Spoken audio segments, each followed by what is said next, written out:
Let's make sweet, sweet profit together.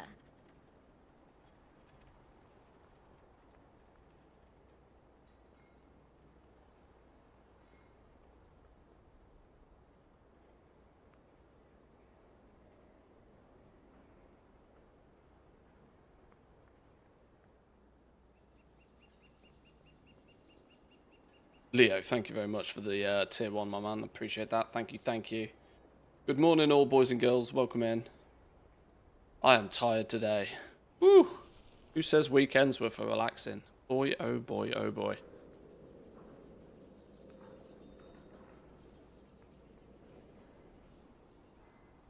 Admittedly, yesterday evening, I believe my heart rate has not been so outrageously broken. Yes, of course, I'm talking about the football. Oh my god. Hot coffee is ready already. I need much coffee this morning. Oh my word. Oh my word. You okay? Yeah. What a day. What a day. Right, let's let Discord know, shall we? How was everybody's weekend? Was it good? Chilled? Relaxed? Ready to go? I stopped watching it. Oh my god. The thing is, we didn't deserve to win. We didn't deserve to lose admirably. We deserved to be on the bus home.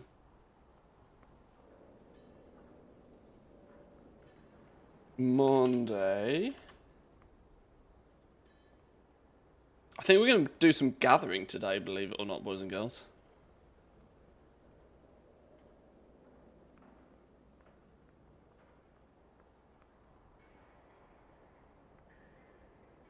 Is herbalism and mining?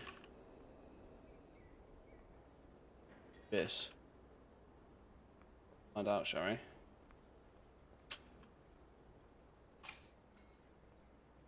Boom.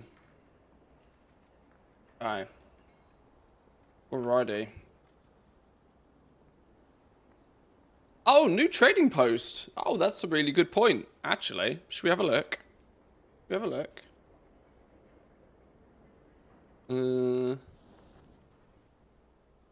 A very good point. It is the 1st of July. Oh my god, half the year's gone already. It's closer to Christmas. Or it's closer to next Christmas, I should say.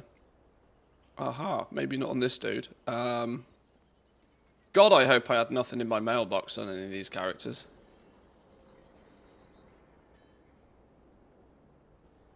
Yeah, we'll go check the check the trading post. God dear Lord, I clearly can't even talk. Working on the weekend, sadly.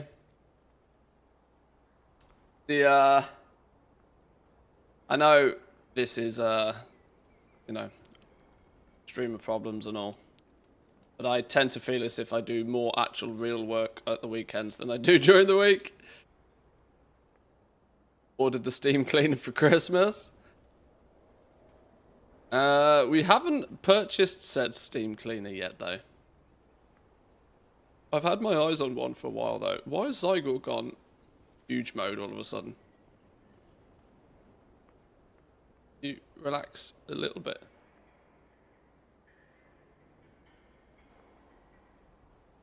I've not seen any preview of the trading post stuff this month.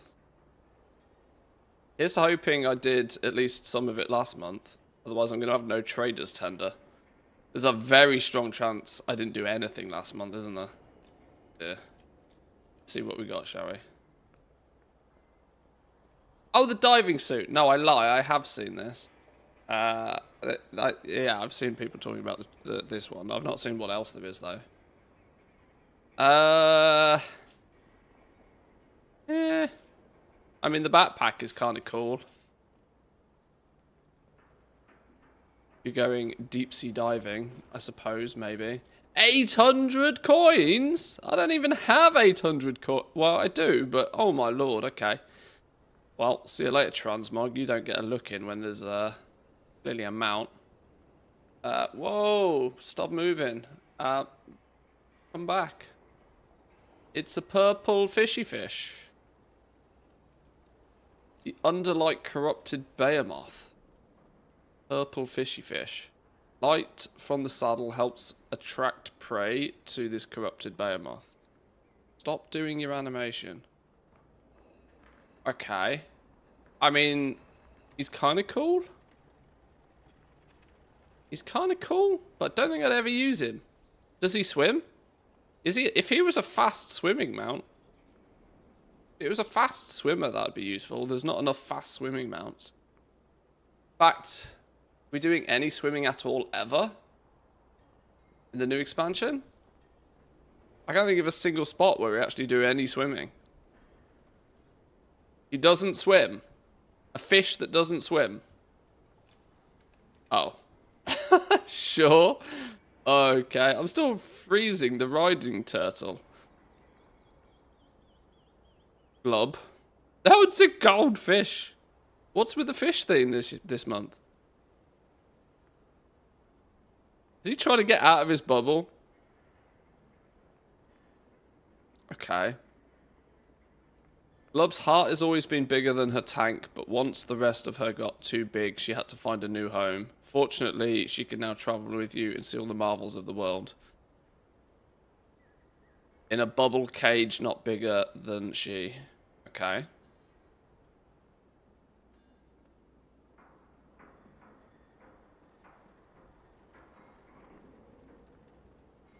Only by the pets. I've seen a few people say that they have only bought certain things for certain reasons.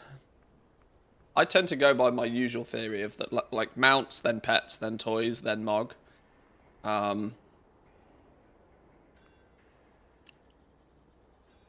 Deep Sea Treasure Pack. Okay. All very underwater Najatar themed again. No, my stream reset. Currently on a 3 stream streak. Ah, maybe Twitch didn't like you having such a long streak. That's a shame.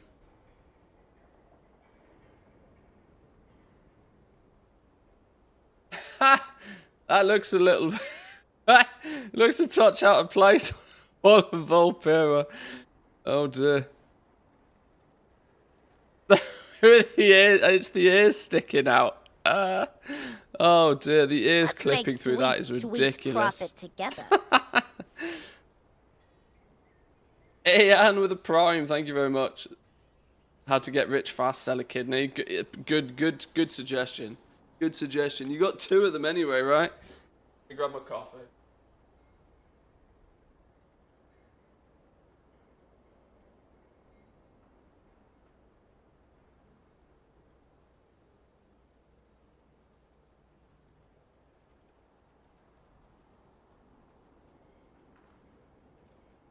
Is the water theme a hint for something, maybe? I don't even know. Maybe it's just they kind of don't have much better ideas. How are we doing, Stro? Welcome in. Good morning.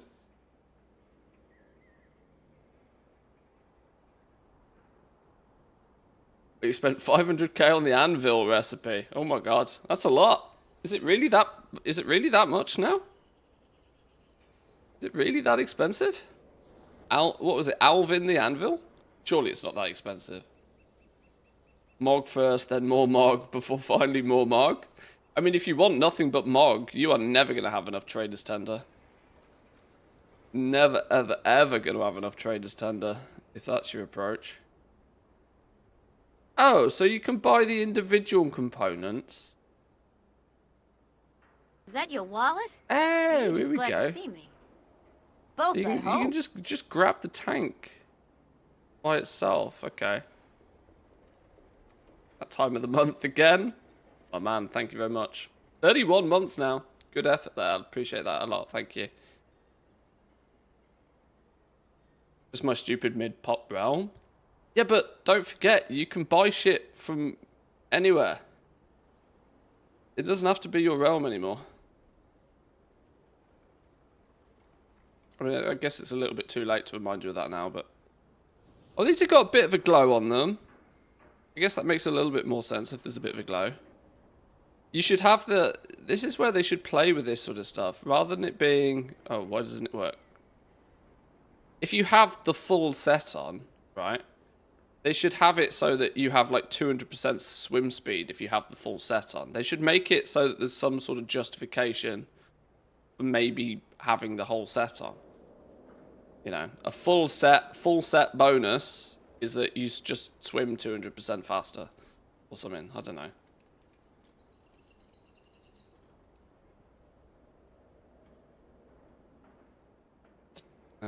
Some purple daggers. Some wiggly gloves. They're horrendous.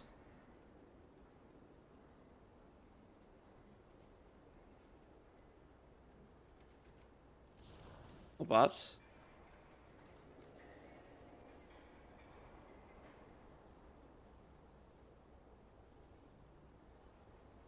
And this is then just all the... Wait, what? What's that? Oh, a cape. Okay, these are just trash, aren't they? Two pixel sarong.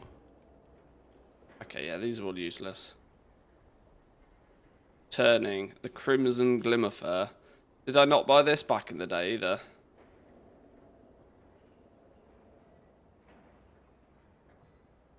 Was this not Winter Veil? Is this not a mount? Is this not a seasonal mount? I don't know. It's annoying, isn't it? We probably have to buy this. Probably have to buy the fish. But there's unfortunately the fish I want, the pet I want. I might actually have to do some of the trading post stuff this month. Oh dear. When's pre-patch launching? Have we got an official date on this yet? We haven't, have we? We had an official pre-patch date. At what point are we going to actually... At what point am I going to actually play some retail? Or have any reason whatsoever to do any retail? I guess we don't know yet.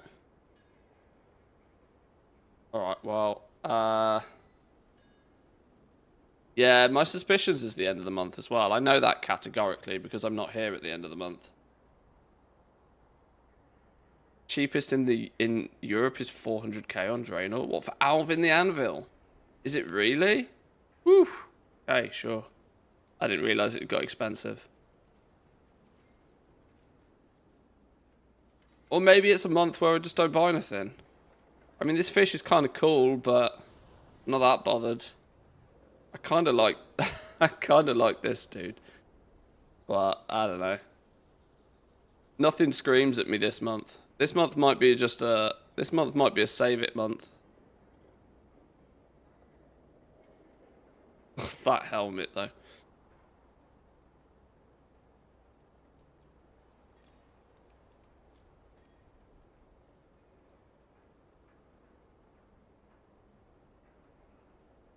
Yeah, this might be a save it month for me. Save some points. Wait until something good comes up. I'm not gonna splash my cash on something that I'm not really bothered about. Alright, fine. Maybe next month. Maybe next month.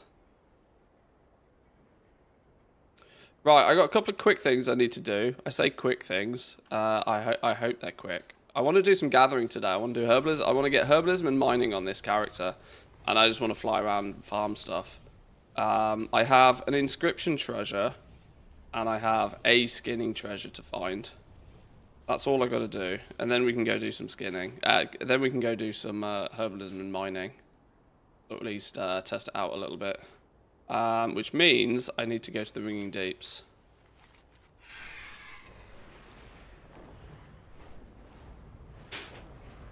What is my dog doing? Going mad. Liz has been adding so much stuff to the trading post each month. Do you think they'll tone down the new items? Or... Oh, well, they've always said that they're going to make the items come back again. Just might have to wait. The true concept of the trading post though seems to be that you can't have everything and you're meant to choose, which I guess is fine. There's a constant there's the constant thought, isn't there, that on one hand this is an MMO, and historically in an MMO they generally design the game around you not theoretically being able to have everything, because then it creates a, you know, some people have got this, some people have got that, which is often relatively healthy in an MMO. As soon as you start getting to the point where everybody can have everything, you fall into that trap as a game dev of that nobody then cares about anything because everybody's already got it, sort of thing. It makes your reward systems feel bland. And Blizzard have got this problem already. The fact that we've had mounts and pets and, you know, we've not had any significant reward system for so long. Most people don't care about half the stuff anywhere near as much as they could or should do.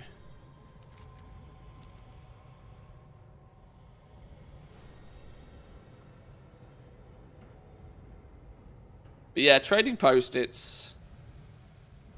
because it is entirely cosmetic, it gets a bit more of a free pass. I'm not the greatest fan of that argument particularly. But at least they've somewhat stepped to their guns, right? They've stayed true to their word in that they weren't going to make traders tender just straight up purchasable. I was convinced they were going to do that at some point. Well, I mean, they still in theory could, but I was convinced they were going to pull the rug from underneath us and go, yep, now you can buy traders tender. Convinced of it. I think if it was any other company but Blizzard, they would have absolutely just put $4.99 in the store, 500 traders tender. Most other game companies are far more shameless these days. Luckily for us. I think this is one advantage of that Blizzard players do hold Blizzard to a very high standard. And we are known to complain about it when they break from that standard.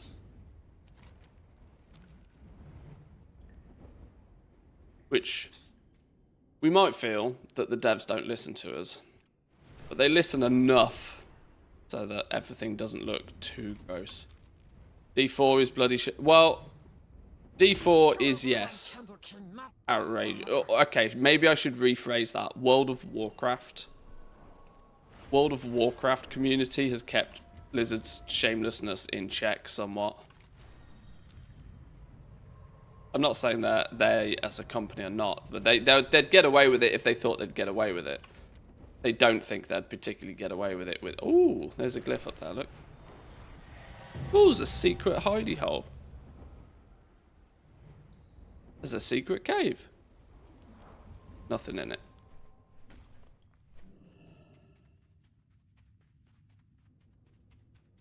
Yeah, okay. Maybe I should re-clarify. Blizzard are still very shameless. But they are held in check by the World of Warcraft community, at least reasonably well.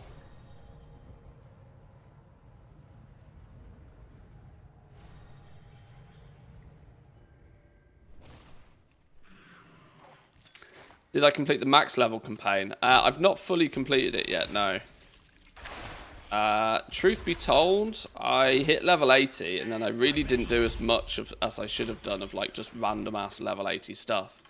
Mostly because I'm frantically trying to find out everything I can possibly find out about the professions. And I'm trying to do it in arguably too much detail. Which is slowing me down from actually playing much of the game right now.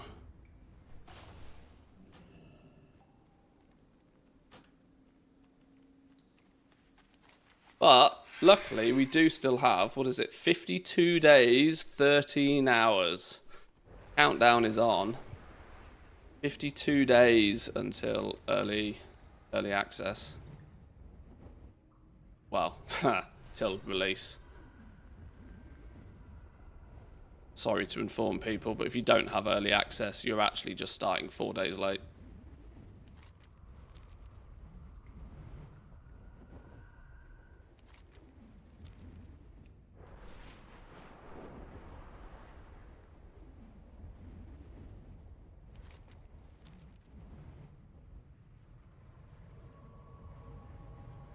Down this way. There's been some stuff down here before.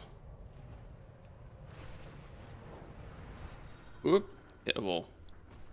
Actually, let me have a little, just quick looky. Pause here for a second. Where is...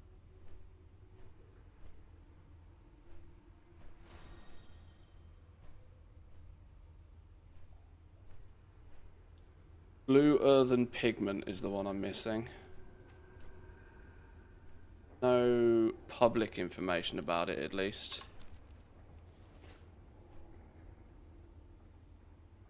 Kind of interest, curious how many people got the big boy edition. I would suspect if other games have anything to go by, I would actually go as far as to say more people probably have the big boy version than the basic one. I don't think it's like most people will pick up the game and then some people will pick up the epic edition. I think most people will pick up the epic edition, which leads most people to have access to the beta and most people to have early access. I can't see, if you're serious enough about the game to pre-order and to be excited about the new expansion, you are the prime candidate for the epic edition. Absolute prime candidate. So we probably won't be able to find this out, but I suspect that more people will pick up the epic edition than even the basic edition.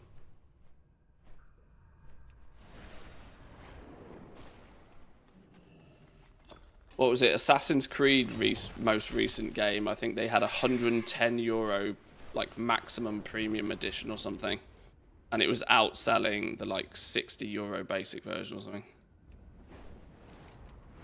So it just shows the reason they get away with doing it is because people buy it. It's simple as.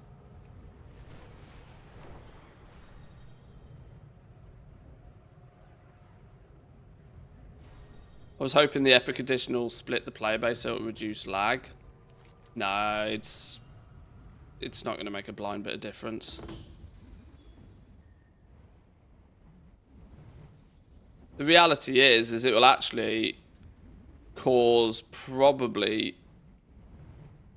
it'll probably cause less public backlash if the servers are not great in the first few days than a normal expansion would, because truth be told, if you're equally as serious about the game to pay $90 for an early access version of it, you're also probably one of the Blizzard players that's more than likely to eat shit occasionally. Eat shit and shut up. Like, I don't know.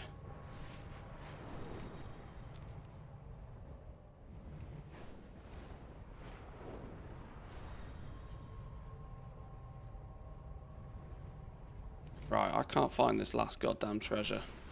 Infuriating me.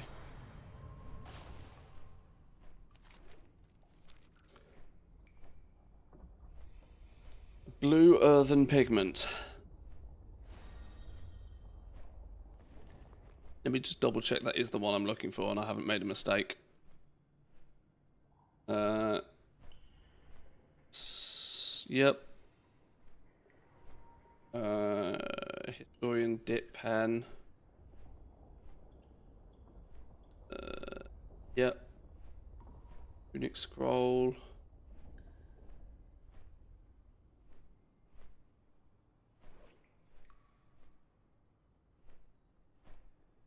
Performance items. Fountain pen was Hallow Fall. Calligrapher chiseled marker. Also Hallow Fall. Nerubian texts was Ashgahet. Venomancer Inkwell was Rubar. Yeah, okay, so it is. There's one round here somewhere.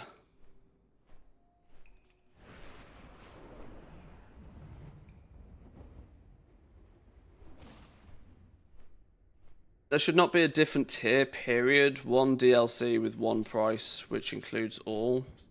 Just FOMO shit, it's predatory. Oh yeah, I agree. Yeah, I agree, it's gross. I agree, it's dog shit tactics.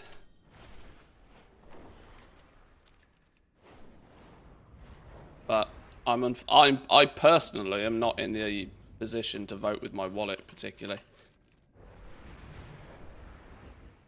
The harsh reality for me. Don't tell Blizzard this, but they could probably charge 500 euros for the game and I'd still have to buy it.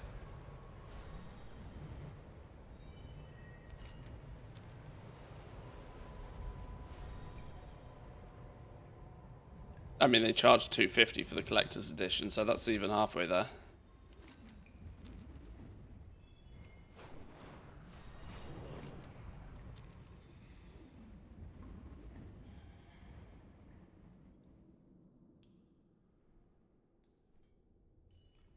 Maybe we should just get some of the quests out of the way here. What do we need to do for you? Help Janky. Help you do what? What parts? I don't know. Have we got quests around here? Like regular quests?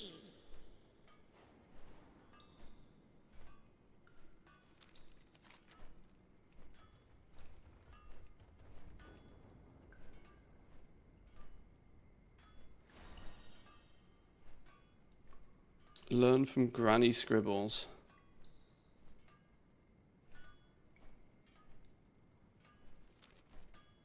Where's Granny Scribbles? Foreman Grimes. Back here.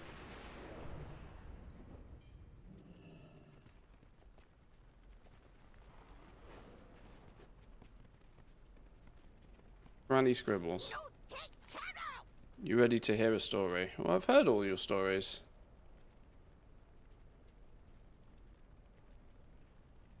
Oh no, that's the only one I have done. Assist Foreman Grimes and help Janky.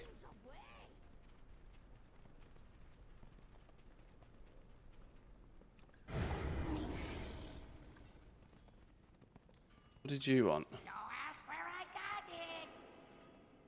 Janky candles. Speak with the innkeeper Brax about Bosch's tab. Innkeeper Brax.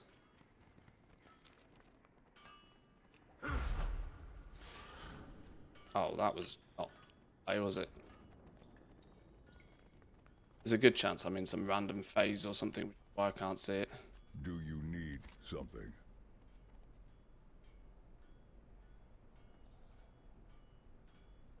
We must restore the machine.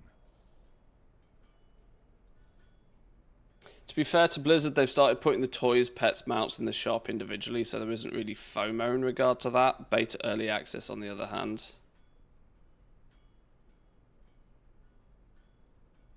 I still don't agree that there should be a shop. Work. The work continues.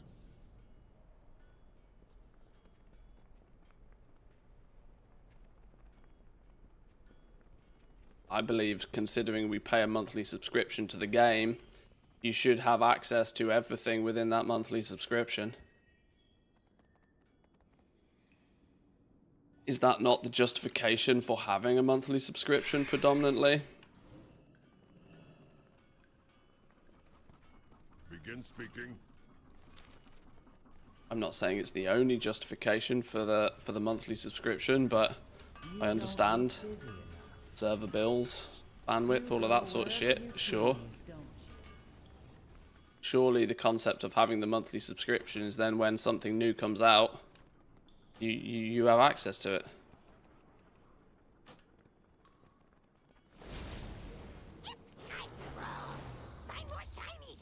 Maybe I'm old school in that regard. Find brass knuckle. Where's your brass knuckles then, Brax?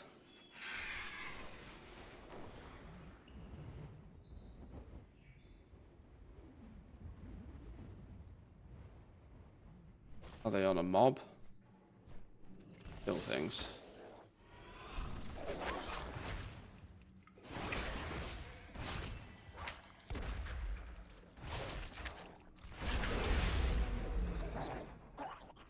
Nobody forces you to buy the cosmetics.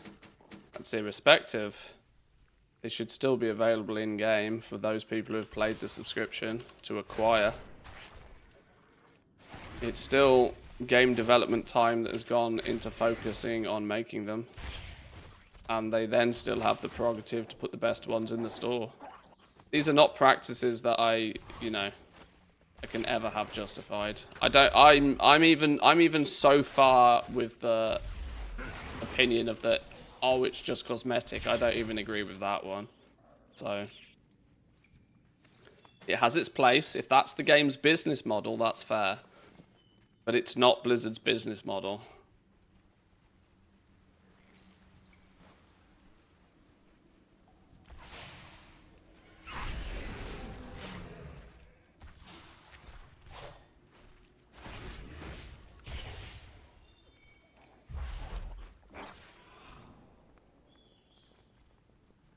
Oh, let me loot it. There we go. These things drop huge amounts of grey items, you know. I noticed this the other day, like loads of greys. I wonder if this means that they're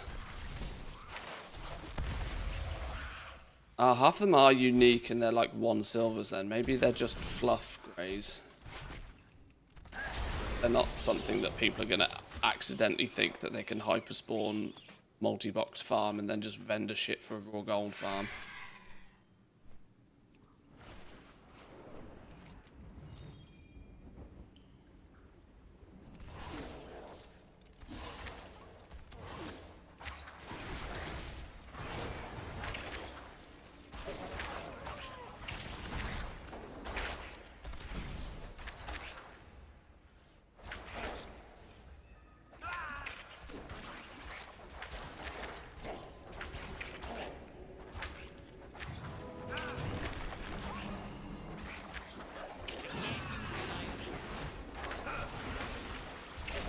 Why is my pet not doing pet things properly?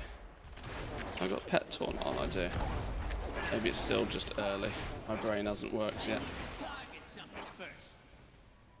There we go, some brass knuckles. Yeah, look at all these greys, look. Oh, we can't pick up half of them though. Greys from skinning even. Ugh, yuck.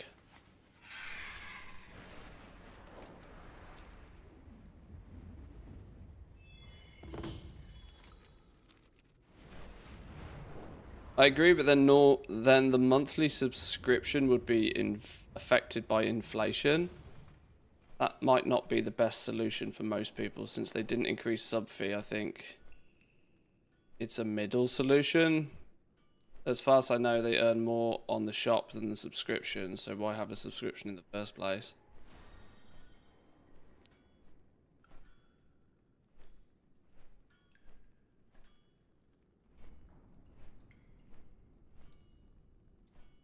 I don't know. Shit doesn't have to be affected by inflation. There's a common concept of if you charge too much for something, it doesn't matter what. If your justification for charging more is inflation, 99 times out of 100, that's bullshit. 99 times out of 100, it's bullshit. You can look at how many companies, you know, put up their prices with the argument that it's because of inflation, and then at the end of the financial year also boasted about record profits. Like, it's just bullshit. It's just rubbish. Actual rubbish.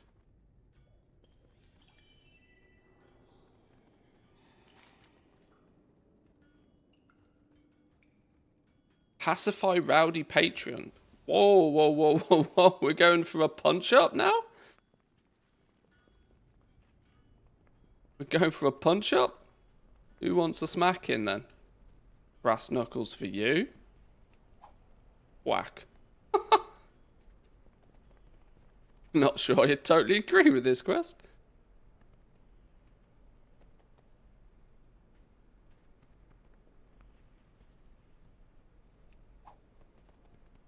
So with concentration instead of inspiration, it seems like an army of alts to use up concentration to make rank 3 is the move. Pretty much. Pretty much. That's the fundamentals of it. There's some more nuance to it than exactly that, but you've pretty much nailed it, yeah. Those who have access to lots of characters and are willing to spend an awful lot of time and gold, let's not forget, it's not free to level up professions, especially at the start of an expansion. But those that are willing to do it will see significant long-term payoffs of it, I believe. To help. Stay focused.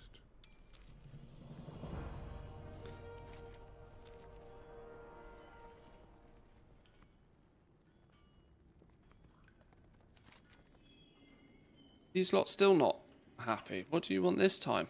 Nice weapons. No kill me. On the job training. Steamworks repaired.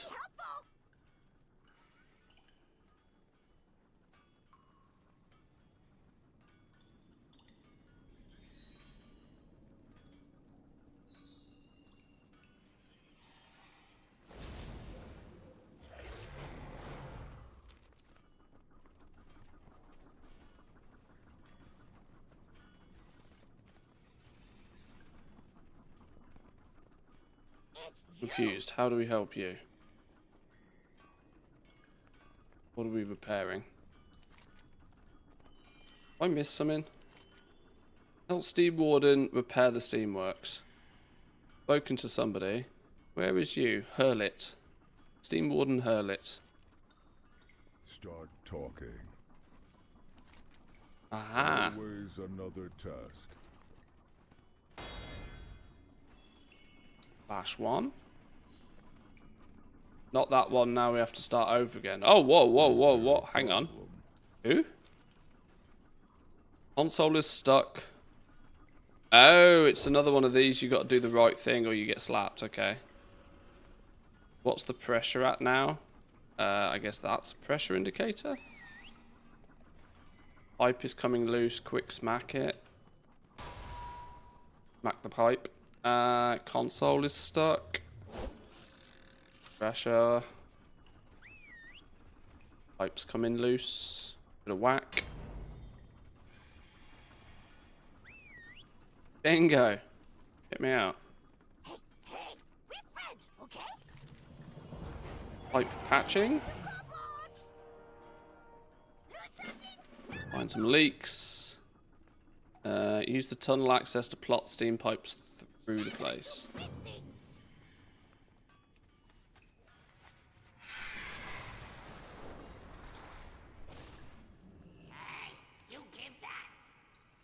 Warning, this will skip the puzzle, but take a long time. Wait, hang on, what? Let me just do the quest. Oh god, it's this thing.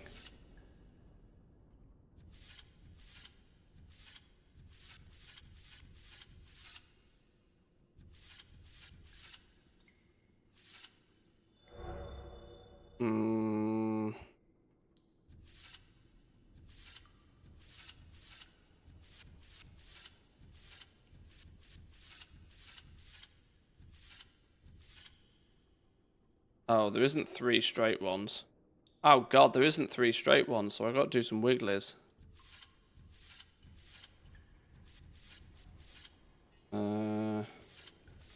We go down, we need that one.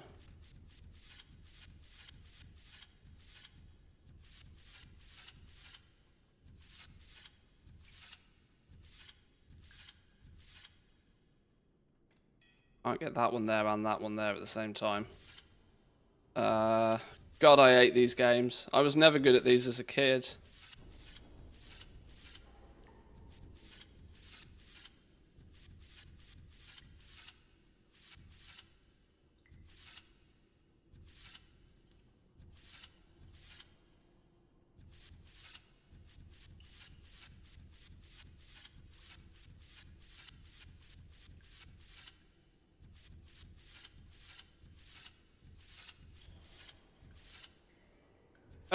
I don't know.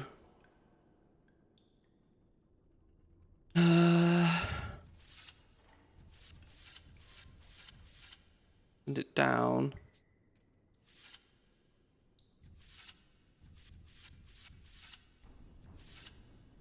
How do I get that one down there?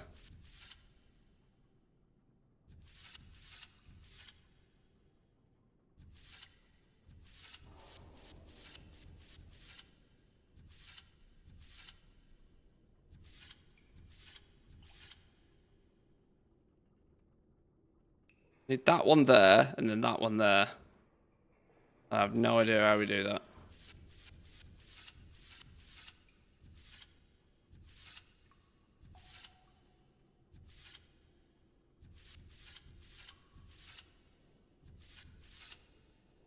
Oh, stupid game. Reset.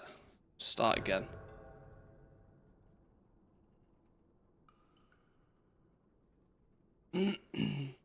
Insert me a few moments later. Straight, curve down, curve up, curve right.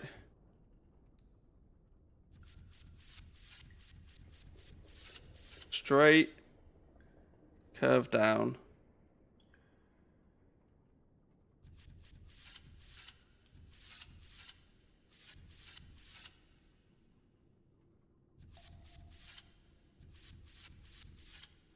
Straight, curve down.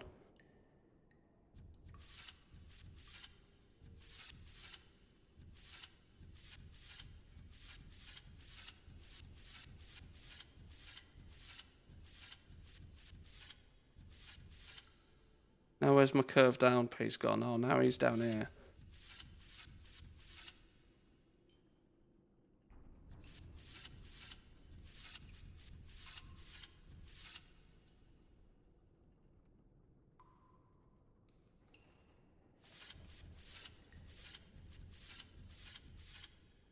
Oh, this is so painful. Hang on, is the trick just to do it backwards? Is it easier to do it backwards than do it forwards? Oh my god, how close were we there? This needs to be here.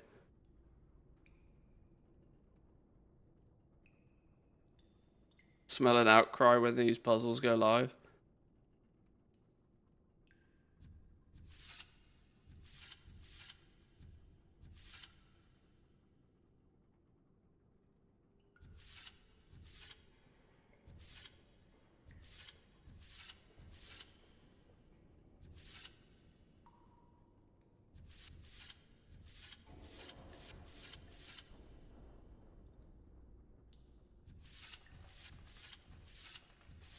Oh my god, hang on. I think we're close.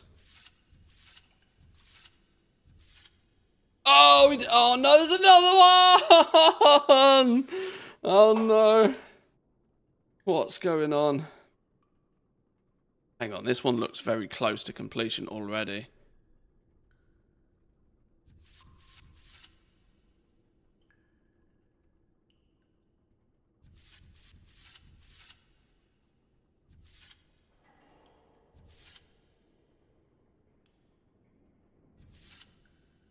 No, that's got to go there. Oh my god, that was it. Yes! Fuck you, game! Oh, Lord of mercy, please don't make those. Please do not make those world quests. Ah. Okay.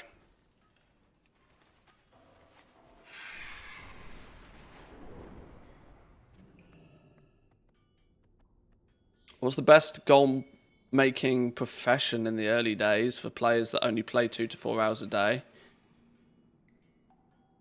Well, your criteria doesn't truly paint the whole picture, but like if you've only got a short amount of time to play and you don't have that much gold, then go do some gathering.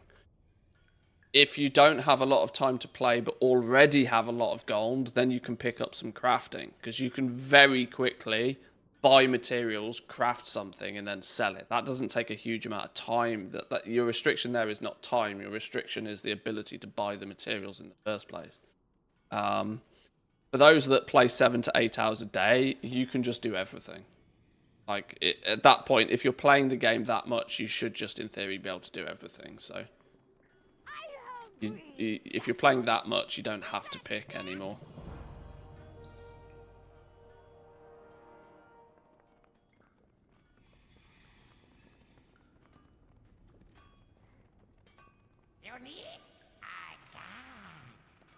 Oh, leaky pipes. Where do we do this leaky pipes business?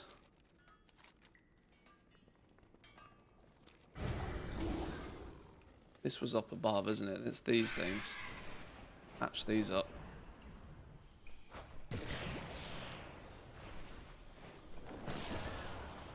Oh, this is like a dragon riding style one.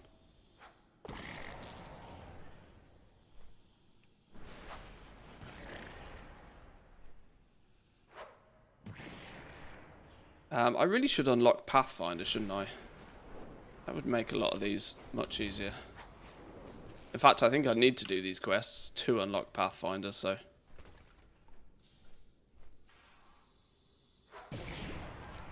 8. 9.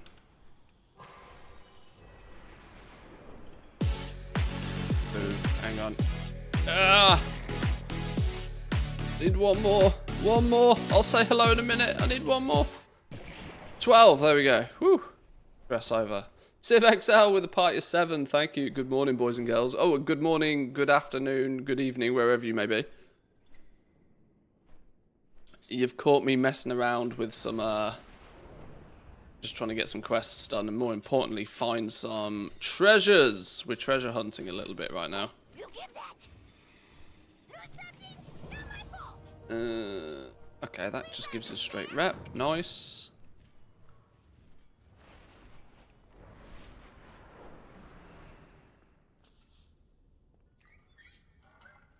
Ah, you're next door. Okay. Well, good morning to you then. That's a very early time to be... That's even more early than me doing a stream. Unless, of course, you're still going from last night, of course. Never put it past a gamer.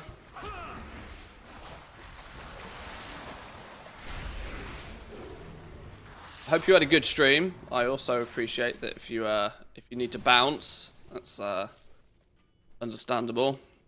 I do the same. Oh, you do breakfast streams? Okay, that makes sense. Yeah, I practically... yeah, I'm always drinking coffee on my streams. The same concept.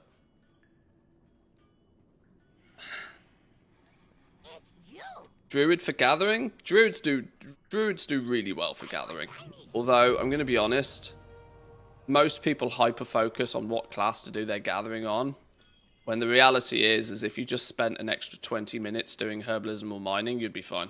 Like, play whichever class you want to play. I've fallen into this trap historically before. Because I am one of the few that seems to not really like the druid class. I've never understood how to play a druid properly for starters. And the reality is I just don't enjoy playing a druid. And so then to go and have to pick up a druid to do herbalism and mining, I tend to just not. If that makes sense. I would rather do herbalism and mining on a character that I'm like more comfortable with, since if you spot a rare or need to go do a world quest or something else at the same time, it's often easier to do that if you're on a class you're comfortable with. Speak to machinist about the tools. Where are you then? Can't find you.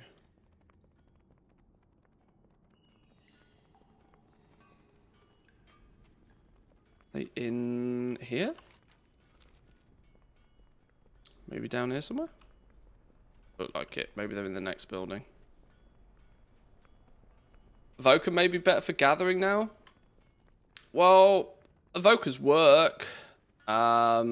Druids, the logic behind Druid is always the fact that they have free gathering walls mounted, which is hard to beat, honestly. Everybody else has to spend knowledge points speccing into it.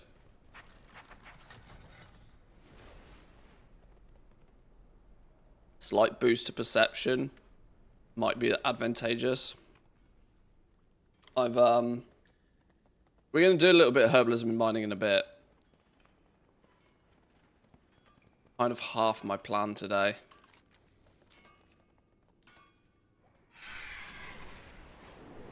But truth be told, I'm just like chipping away at doing just odds and ends really right now. The difference is marginal. Like I said, so many people hyper-focus on should I play this class for gathering or should I play this class and whatever. I'm like, well, you can pick whichever class you want. Spend less time figuring out what class you should be doing it on and spend more time actually doing it. Because that's the fundamental of all gathering. If you spend more time gathering, you'll make more gold. That's what you're doing. You're trading time for gold. So, just go and do it. Stop thinking about which is the best class. Like, people out there who've like re-rolled characters to have a better gatherer. I'm like, you are never going to do enough gathering to make that pay for itself. Not a hope. Well, I definitely didn't hit that purple one then. A lie.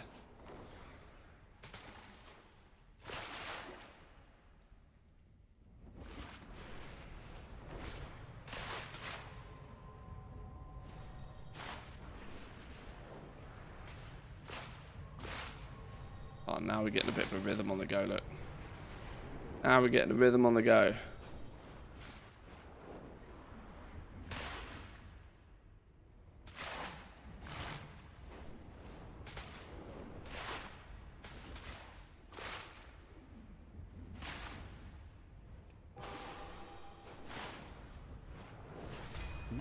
Boom.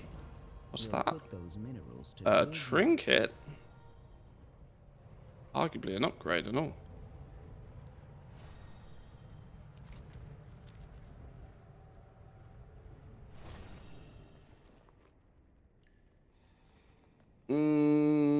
I don't really want to lose 1,500 flat agility though. Your spells and abilities have a chance to burn a nearby enemy for 128,000 radiant damage or heal another devout enemy by that amount. I mean, it's kind of quite cool, but nah.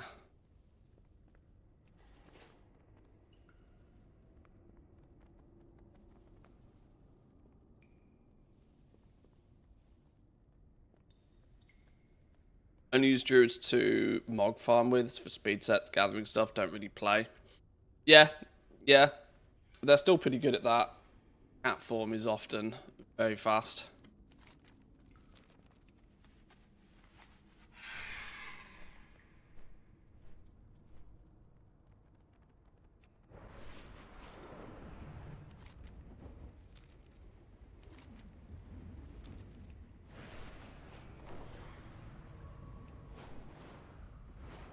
Satchel. Chest. Oh, why did I get dismounted? What happened there? What?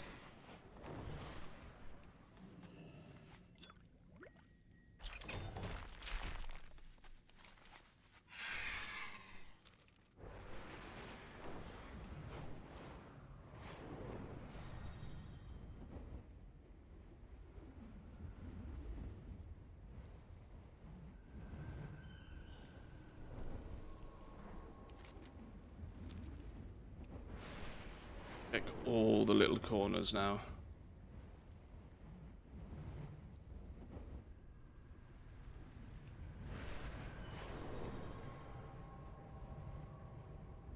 Oh, it's not an issue with TSM, by the way, Derp. It's that the Blizzard API is not updated in days. So, any add-on that relies on Blizzard's Auction House API is kind of just left waiting.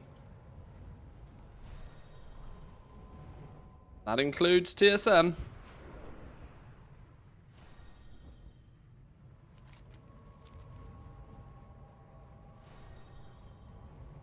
Unfortunately, it's probably not that high of a priority fix either for Blizzard right now.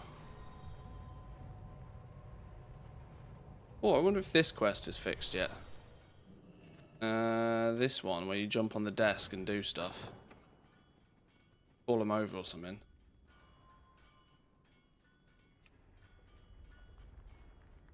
Rats, I've been made.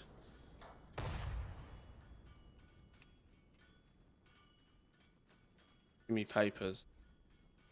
No, this still doesn't work. Quest is still busted. At least you don't get stuck at the desk anymore. Oh yeah, one step forward. There's an exit button at least.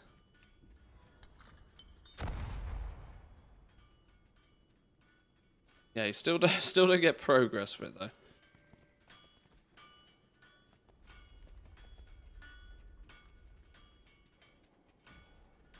It does work. You just need to bomb them. You only get credit for bombing them. Oh really?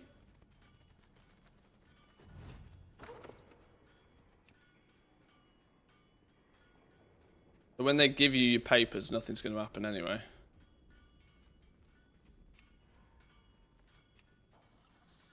Oh, I missed.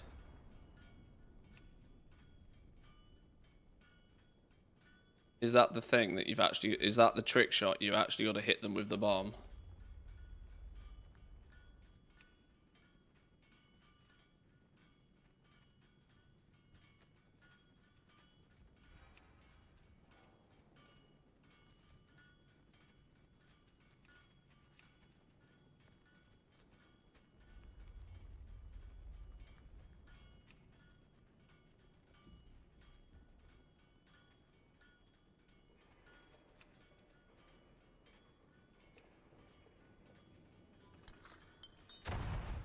Oh, it does work.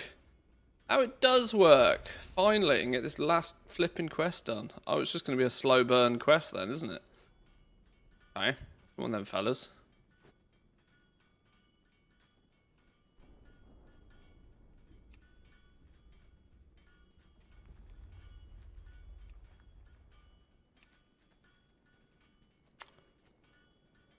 Okay.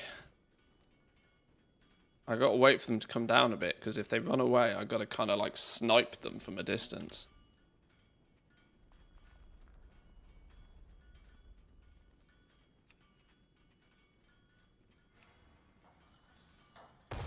Got him! Get wrecked. Can you take a 20?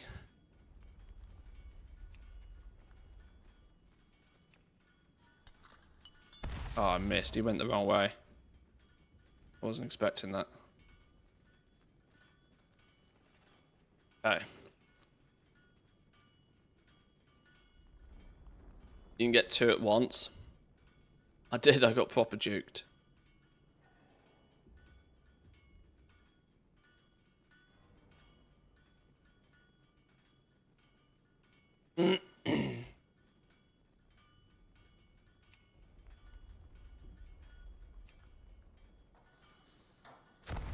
Got him.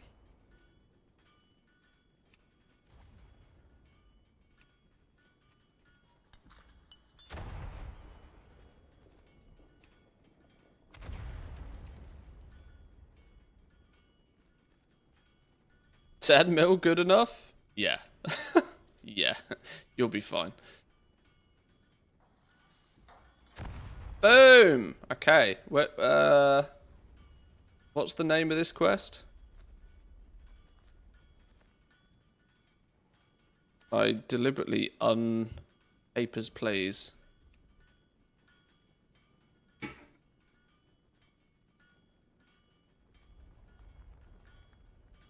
Finally fixed.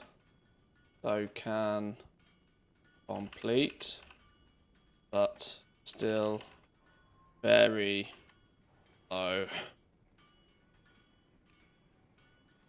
Be my feedback on that one for a single flipping quest. Aha! Finally, that quest has been bane of me for ages. Yeah, 10 mil is plenty of gold, trust me.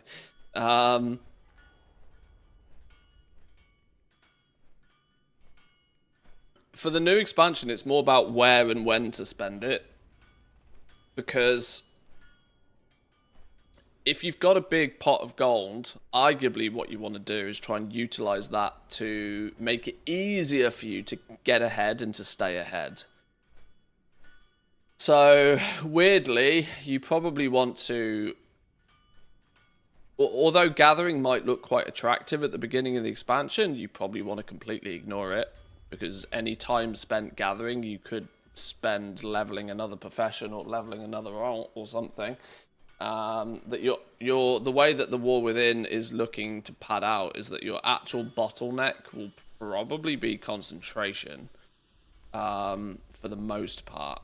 Once there's going to be a race, this is the path I see so far. There's going to be a bit of a race for crafters to get enough knowledge points to be able to guarantee something at top quality. That'll be the first sort of like little initial race. That will then mean that somebody will be able to, you know, just craft said top quality thing for as long as the materials are available. So that's going to be the first little race, but that's not going to be the end game. The end game is actually not only guaranteeing the ability to craft something at max quality, but then to be able to drop the quality of your materials down to quality 2 and use as little concentration per craft as possible. That's likely to be the ultimate end game for crafters, and that will then push everybody into the same boat, where your amount of concentration will be the bottleneck.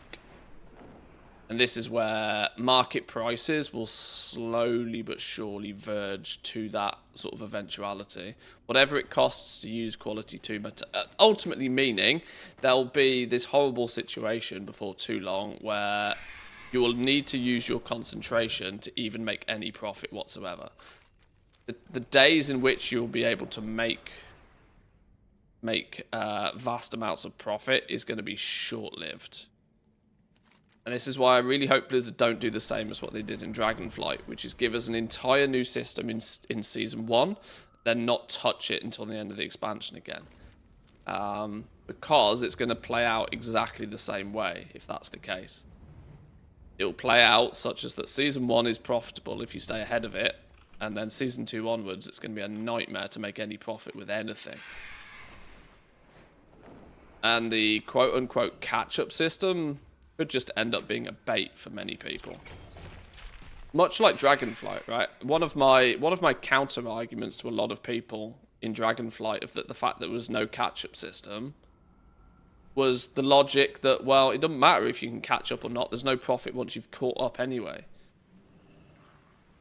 There was already too many crafters to be being able to craft everything. You know, once demand is met, right? It becomes far more difficult to get a seat at the table when all the food's already gone. Use a bit of a metaphor there for you. But it wasn't aided by the fact that Blizzard didn't really add anything new ever. If you took advantage of the system nice and early, you could get in, make your bread, and then chill for the rest of the expansion.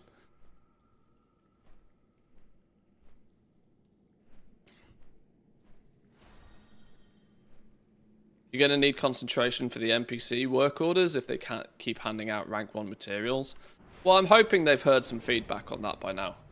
And I'm hoping... Well, like I said, I mean, my first initial overview of the crafting order system was that it's got to be a basic implementation. This can't be it. Because in the form that we saw it first thing last week, that can't be it, right? If that is it, it's pointless. It's dead on a it's why bother at that point? Because it doesn't serve any of the purposes that the system was meant for. It's not going to help you get those final skill points if it's completely goddamn random what recipes and what orders it puts into you. And if it doesn't help you get those last few skill points, people are still going to be frustrated they can't cap their profession, which was one of the big justifications for it in the first place. So that's a bit of a swing and a miss. That's the case.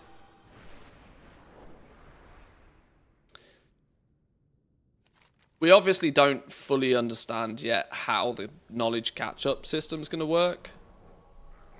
Even though we've seen it, we kind of know that it's likely to come from orders that contain rewards.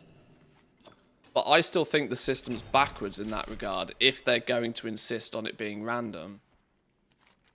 Because that will basically mean the more knowledge points you already have, the easier it will be to fill NPC work order. Which is, when you think about it, counterproductive. Because when you're behind on knowledge points, that's the time when you really need the NPC work orders. I can understand the NPC work orders not being good for making gold. But if that's the case, they should be good at doing the thing they're designed for. And if that's catching you up, then they should be good at doing that. Meaning that the orders you get should be for things you can craft. But if the less recipes you have, the less NPC work orders you can fill. The less NPC work orders you can fill, the less likelihood is you're going to get any of the rewards. And if the rewards is your catch-up system, that's a catch-up system that fundamentally doesn't work in my mind. So there has to be more to the system. And if there isn't, then Blizzard are just going to take a fat L on this on the system, because, like, why bother? Why like, is it just another PR play?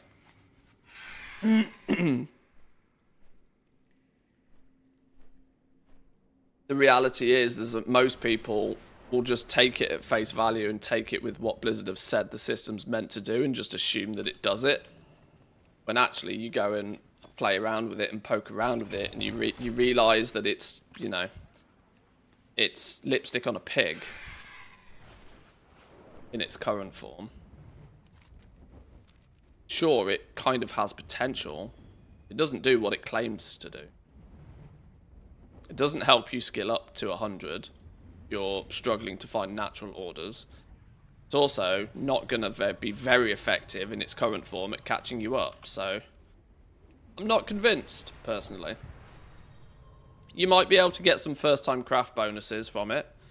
That is one thing where I think it's kind of useful, which semi is catch-up, I guess. It's not strictly catch-up because it's not giving people who are behind any significant benefit over those who are in front. Those who are in front are probably also struggling for some of those same first-time crafts. So once again, it's kind of easy to argue the fact that, well, it's not catch-up when it's for everybody. But yes, it will be nice to not have to... Well, we don't really know exactly how the spark system is going to work yet, I don't believe. But I would assume it's probably the same. Probably going to be that if you'll need to find people for certain things or pray and hope for NPC orders for those random spark crafts. Season 1. But I would suspect Season 2 will come along and there'll be something similar to the... I'll just go and make a trial account and here's 5 sparks and send yourself some easy orders. If you still, by Season 1, really want knowledge points. I don't know. I'm just not sold on it yet, is the honest truth.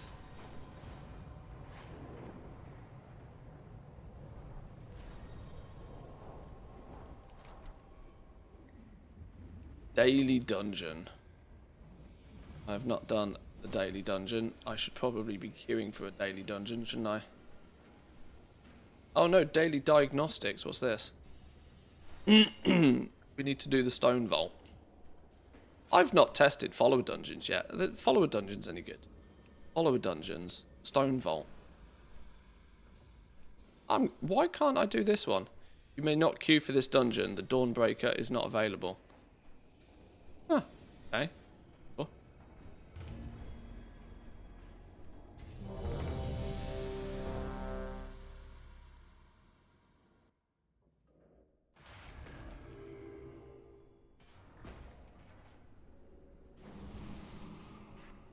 Right, go, go, go, go, go. Go on, Garrick, you do your thing.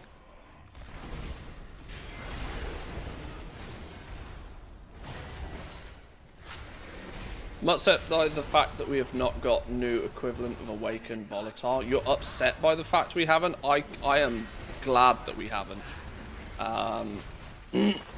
That was the plague of crafting, in my opinion.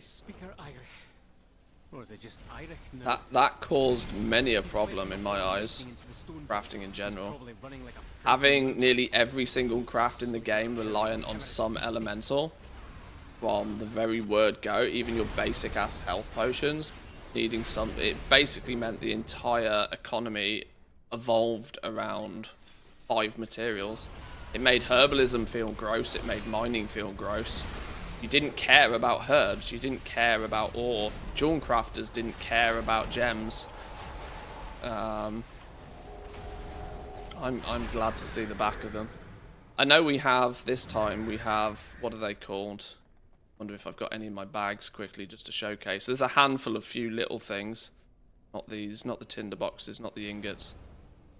I can't remember the names of them, but there's a few, there's 4 semi-equivalents, but they're used far more sparingly.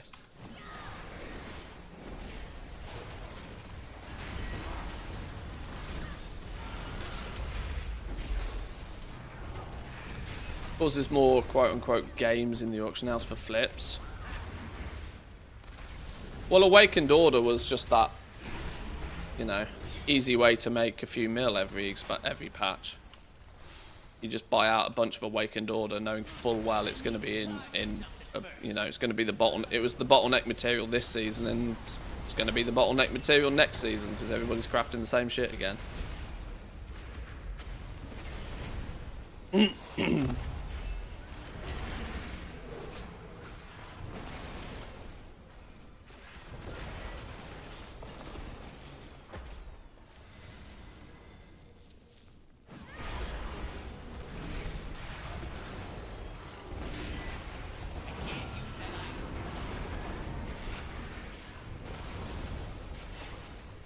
Yeah, Awakened Order was like investing money in the S&P 500, you know? It's kind of like you want to make a quick little return, throw a bunch of money at it, make a quick little return. It's pretty guaranteed. Something would have really had to have gone wrong for Awakened Order to have not gone up in value at some point post-patch. It was a bit of an easy win throughout the entire expansion, really. Most of the Awakened were, to be honest.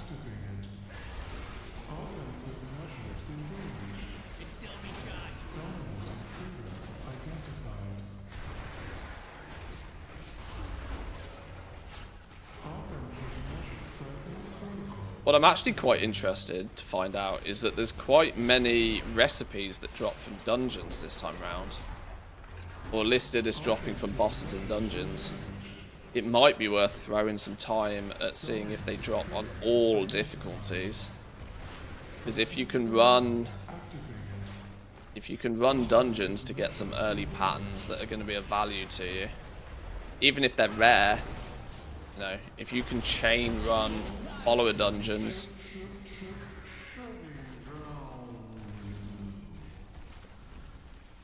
Oh, I've pulled both. I maybe shouldn't have done that. Either one of these paths should lead us to an access console.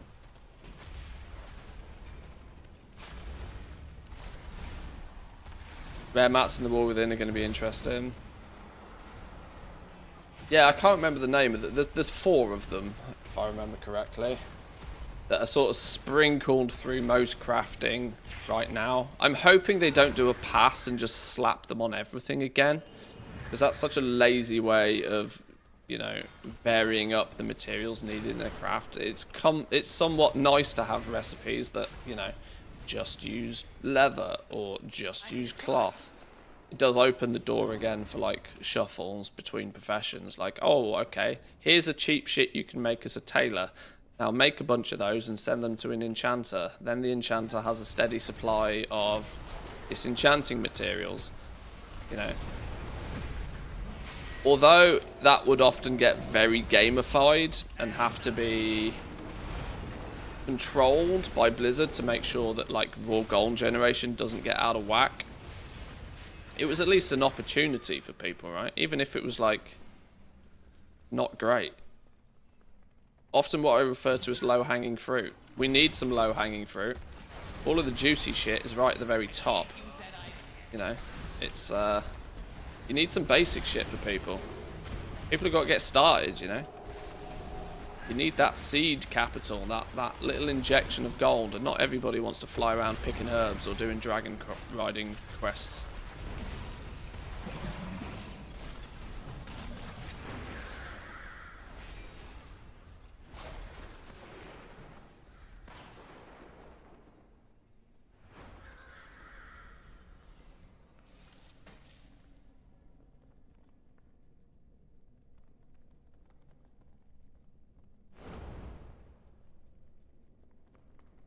Then Garrick, where are we going? Keep going. This place is quite cool. I've not actually done this dungeon before.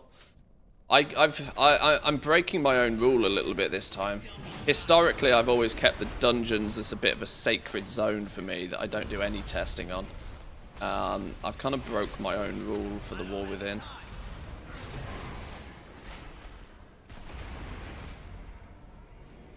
But there's part of me that maybe actually plans to at least do some maybe early Mythic Plus stuff. I don't think I'm going to be doing high-level keys all that frequently, but... Fused with scarred and corruption? Fascinating.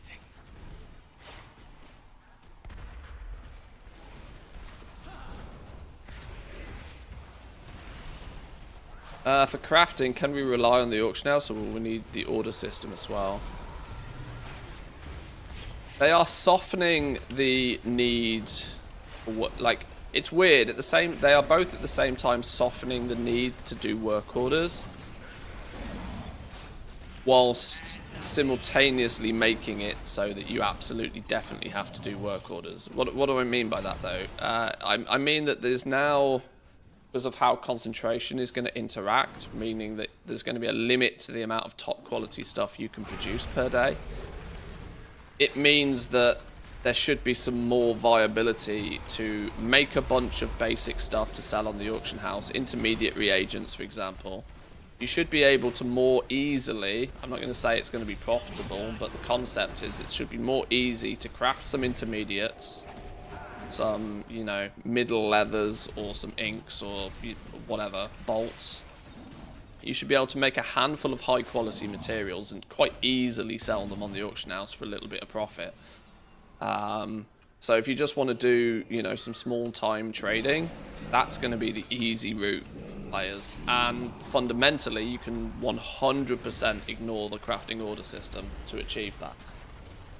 That said, the way the profession leveling seems to be implemented this time round is that you almost can't get to skill 100 with most professions without doing some work orders still, much like Dragonflight. Now I've been, last week I paid a little bit more attention to what the leveling path from like skill 1 to 100 is in a couple of professions. I looked at inscription a little bit. I took a little bit of a deeper look at leatherworking one evening off stream. I need to go back and look at some of the others to like get a full opinion on this, but it still feels like 80 to 100 you're gonna have to do work orders. If you're not doing regular natural work orders, you're gonna have to cross your fingers and hope RNGesus blesses you and that you get some good NPC work order. But it's still going to be something that if you want 100 out of 100 in your profession, you are going to need to do some orders somewhere. And to point out, you are not going to be 100% optimal at crafting reagents to put on the auction house without 100 out of 100 skill. Because it's still worth 20 skill points to you. That 20 skill points is either going to be the difference between you being able to craft something at top quality and guarantee it, or not being able to guarantee it, or it's going to be, you know, or it's going to be the difference for your concentration usage. So it's going to be it's almost more mandatory in my eyes to have your profession leveled to 100.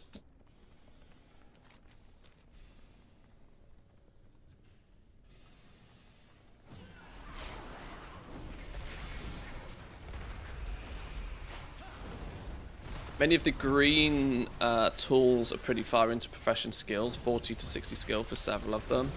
Yeah, they're also using artisan's acuity to craft them as well, which is going to limit the amount of them that exist on the auction house.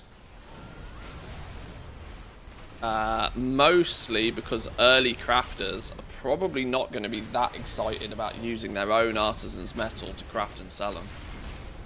Unless they can get very handsomely paid for them. Because most crafters are going to struggle for artisan's acuity early on to make their own tools. You need 300 artisan's acuity per profession gear slot. And you've got 3 profession gear slots. So there's 900. Your tool and 2 accessories. It's also most likely that you are going to want multiple tools as well. I've already seen a few professions that could quite happily have 3 profession tools. You're going to need one that's highly geared into resourcefulness for when you're doing work orders. You're going to need one that's highly spec'd into multi-craft for whenever you're crafting something that can multi-craft. And then there's a strong need for one that's going to stack ingenuity. Potentially in the early days of the expansion. Keep your concentration usage at a minimum. So it's quite probable that you might want 3 profession tools. You're not going to want them straight away. You know, getting one is better than having none. And you probably want 1 tool and then the 2 accessories first. You know, where there's an optimization to be done, people will want to do it.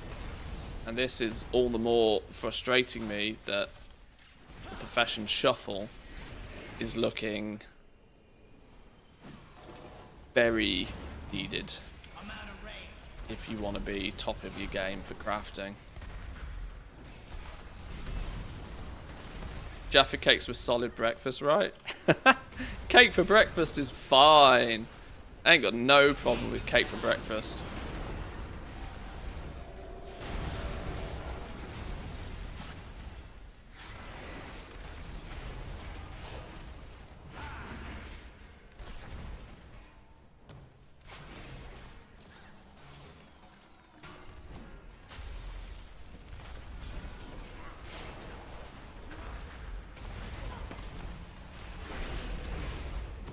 Cake, fruit, chocolate, done deal. I love Jaffa cakes.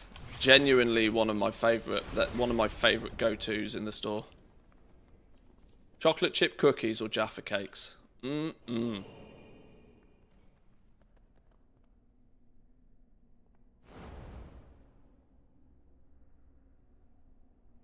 they removed the quick hand vial for faster crafting? I've not looked deep into exactly what sort of utility items are used for crafters just yet.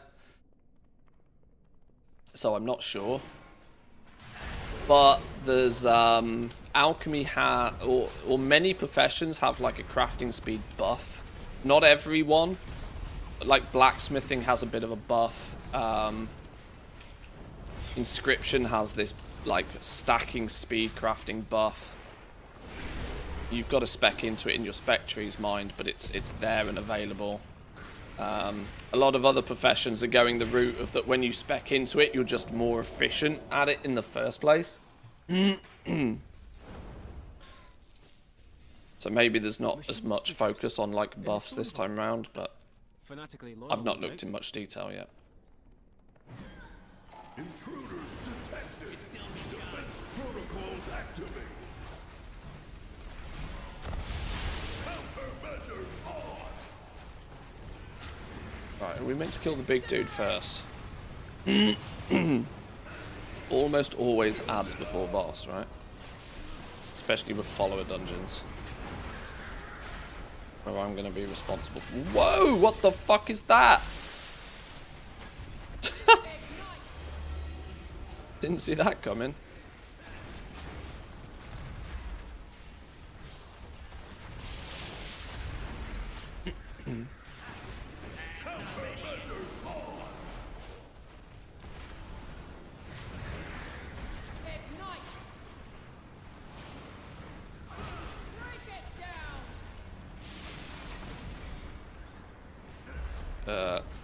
Let's not stand in that.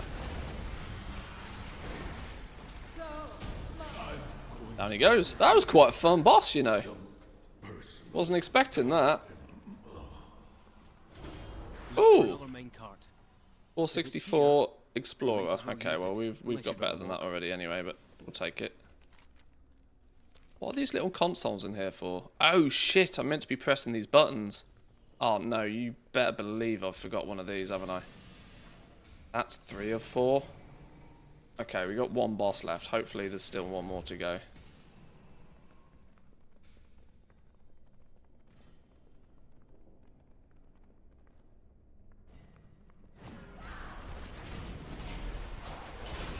It's multi-craft buffed. If not, a third tool with it won't be worth. Multi-craft is literally one of the strongest tool, like, strongest you can have. Multi-craft is higher up your priority list than resourcefulness nearly every time. There's a very rare exceptions to that rule. I don't think multi-craft needs a buff. Why are you going that way? Where did you go? Another minecart, let's use it. Then why are you on this way? Okay, sure. Is there a new metal? Yeah, it's called Artisan's Acuity this time. Slightly different name, but same concept. I've probably got some in my bag somewhere. I don't know, my bags are a mess.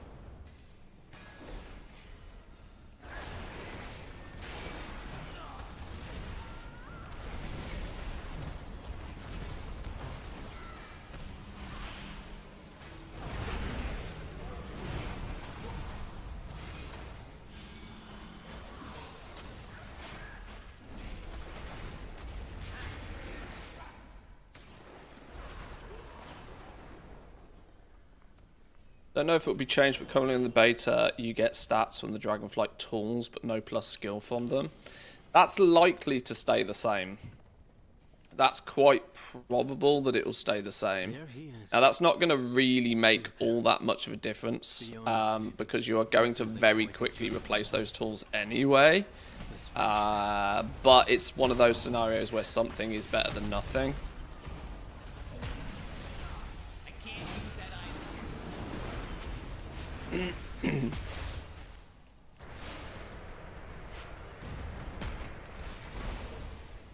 So if it does stay that way, it is probably going to be smart to get some something on your alts.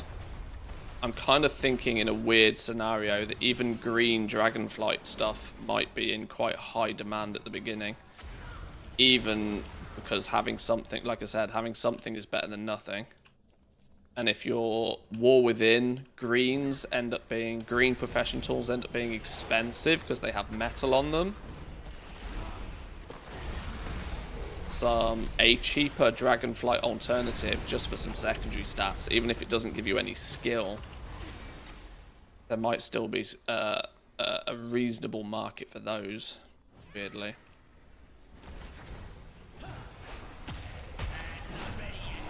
And more so than anything, on the auction house, look how frequently people buy just the wrong thing. Like, looking at it from it's a bit of a scumbaggy move, that keeping your stock of Dragonflight green profession tools on the auction house may not be a bad decision, even at, you know, 2 or 3 times crafting cost.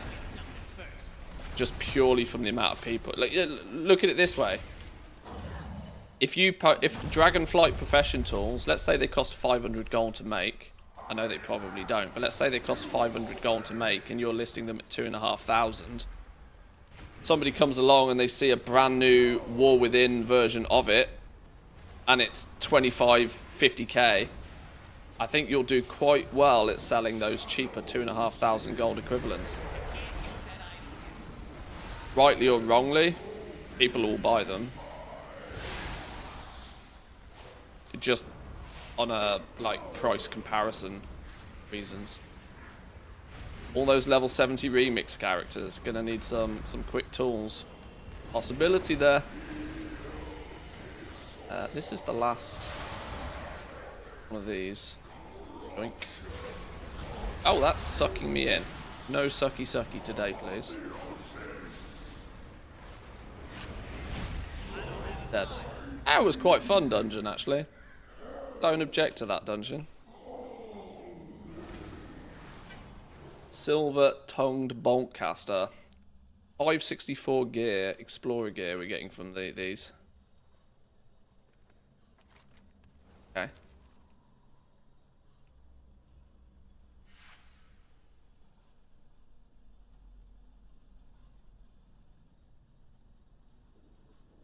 Remix characters will want gear but not bags. They'll want the new profession bags. Yeah, Zanzful's right. The new profession bags will still be big business.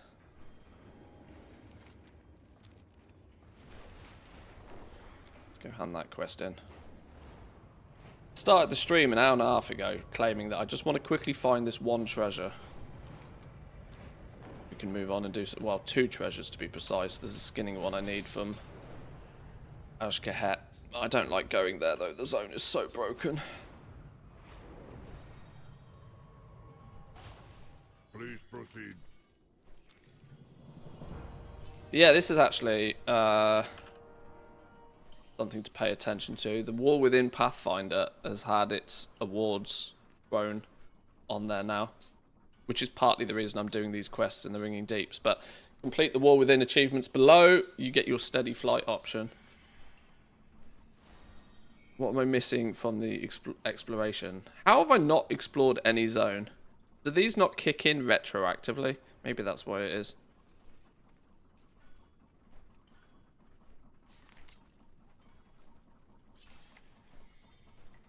The monster and the machine. Still need to finish some of the story out here, apparently.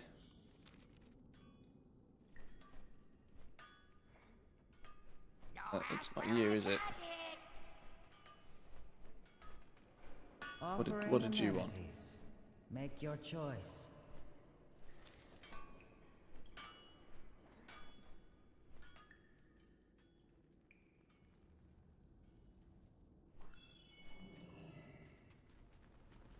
The mountain lends us its strength. Mind yourself, champion. We need you.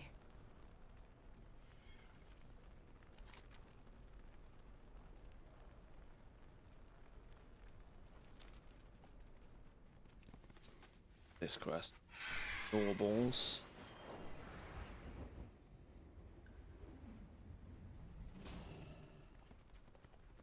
Oh, you're one of the dailies.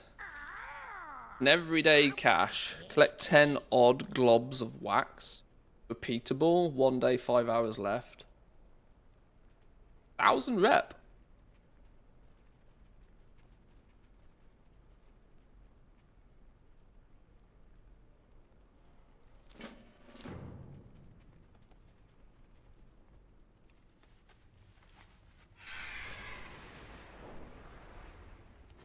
Right, maybe I'll do one more lap round here. In fact, let's go down south.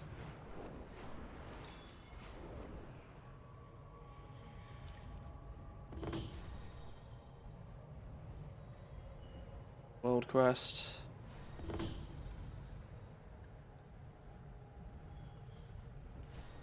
When crafting orders from Dragonflight appear in the new table.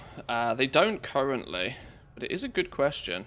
I wonder if they are going to retroactive the NPC orders. Considering they don't seem to have put any serious effort into them in the first place. I don't see how or why they couldn't retrofit them for Dragonflight. It's a good question.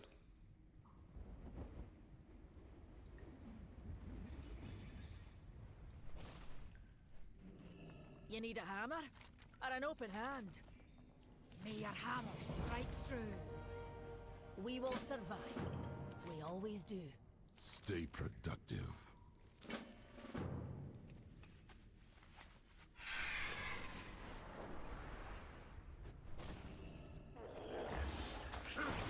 Right, kill stuff. That we can do.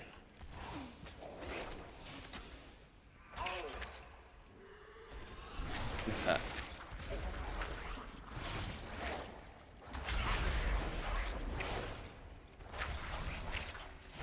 There won't be NPC orders for Dragonflight, at least not on launch.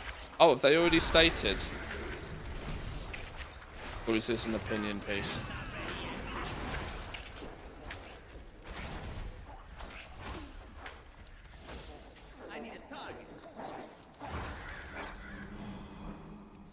Oh, we can skin these.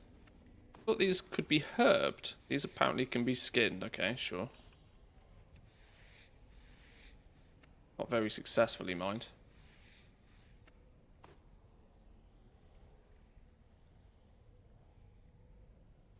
Aha. The brain, it's one of those brain thoughts, I see. I have those occasionally. Sometimes they hurt.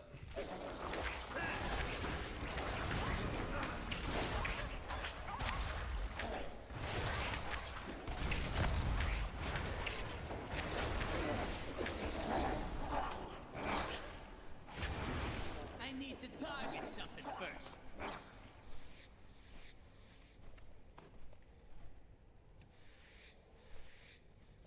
I don't know why I'm skinning stuff. I skinned something and got Myco Bloom. That's an interesting twist. Herbs via skinning. I'm expecting that. Sure.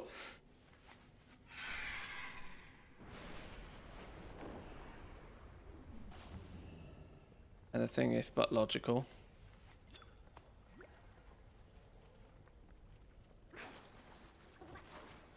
Collect water from the first pool.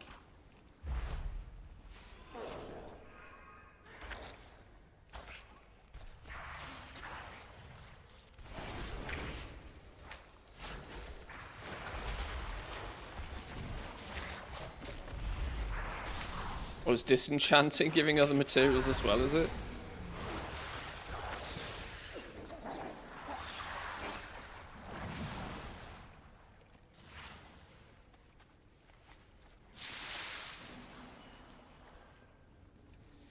I still want to point out just some in. Now, I know loot tables on mobs haven't really been finalized. But I'd like to point out just the sheer lack of cloth I get on a non-tailor, by the way.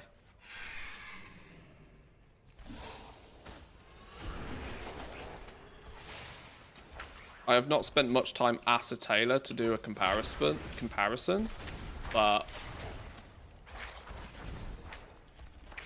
they clarified wording on the cloth now. Have the tooltips changed, have they? Have they clarified that tailors get way more? Ah. A 564 Explorer level BOE. It's not warbound. Oh, that's cool.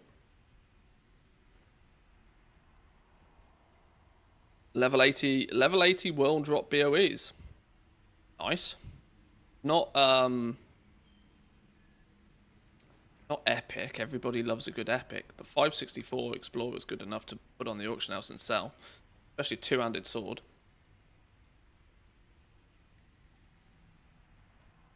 Mog's good on this one. Holy shit, look at the size of that bad boy.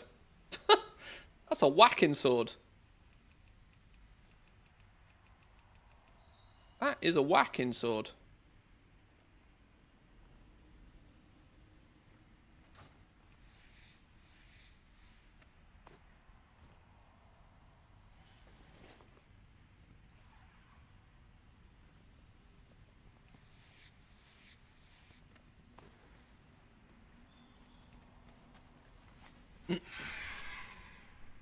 debuff. Covered in lash room dust. Lash room. I've just realised what they've called these. Do you intend to idle all day? Mushroom dust from lashes. Yes, it's logical. I'm still working. Are you leaving?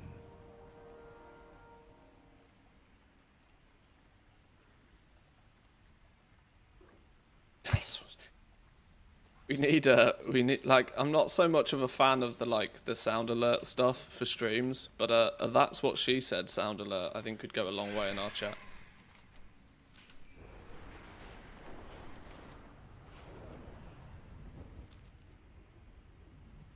Hang on, I really wish I knew what was causing this interface to die.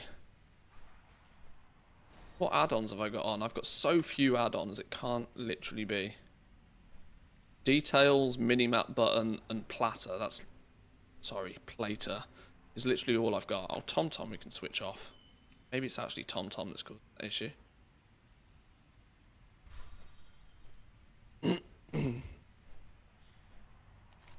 I hover, no, I still can't hover over something without dying on me.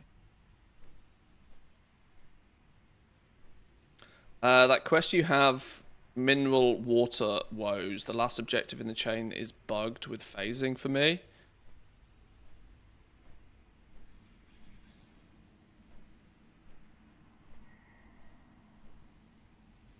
Water Woes. Mineral Water Woes. Collect it from the second pool.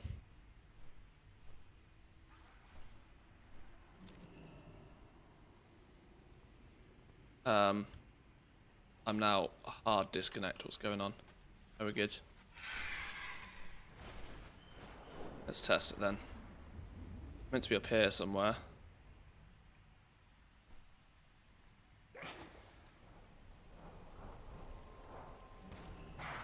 Stage 2 seems to be okay.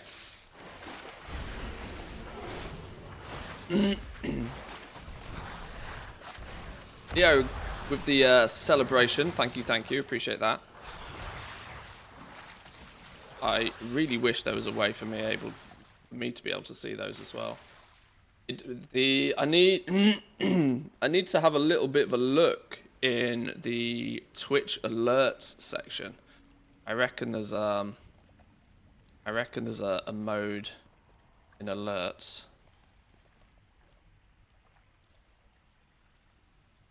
Put the sound clip in the memes in Discord. Oh, thank you. I will figure that out.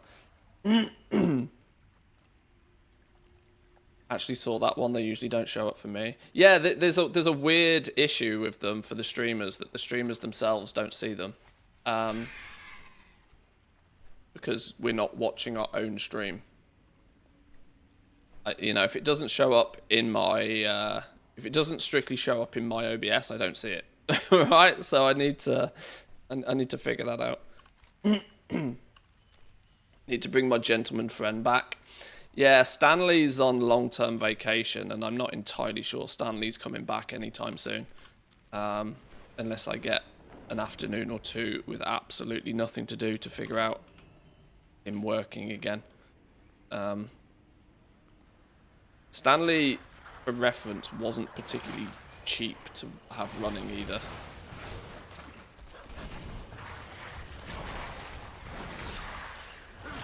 Which was also a bit of a problem. Stanley's AI voice acting was costing around €5 a day. Plus he was bugging out my game a little bit for some reason.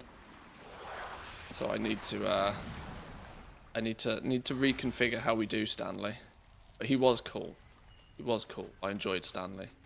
There's part of me that might just leave it as like a nostalgia kick.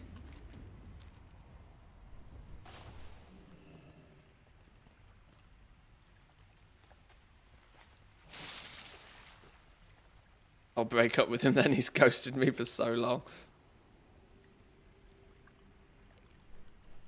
Yeah,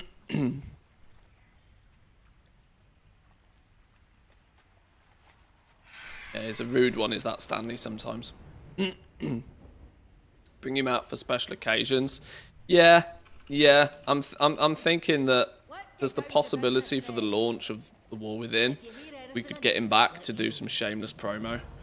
Get him to do some shilling for me. Oh wait, hang on. I've just realised Mineral Water Woes completed. I sailed through that and I didn't. Maybe worth giving it another try, Zan, if it's been sticky for you, because I've just had no problems with that. Much like the Papers, Please quest. Maybe they've done a pass on some of the quests in the zone. Fixed a few of them.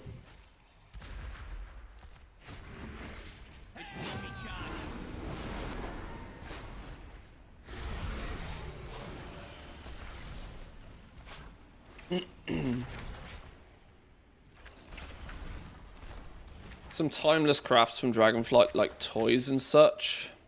Yeah, there's a handful of things. There'll come a point where I'll take a little bit of a look at. I'll just go through each Dragonflight profession and see what might people want to keep, what still might hold some value when we you know, move on. Because there will be some things that people will still be interested in. The three hammers stand as one.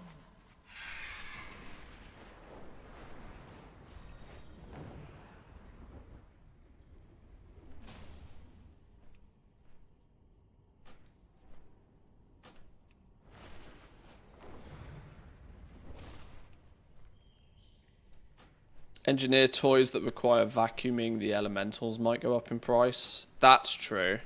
Yeah, if anything that uses those flipping souls, those bind on pickup, annoying to farm souls, there's likely to be value in those long term. Just purely by proxy of the fact that people will look at making it themselves and then go, fuck that business. And they'll just pay somebody handsomely for it. Pets from the pets are pretty rare from those souls. Is that another one? Is it? Yeah, there's going to be a few things. I don't think there's much. There's rarely much, but something is better than nothing.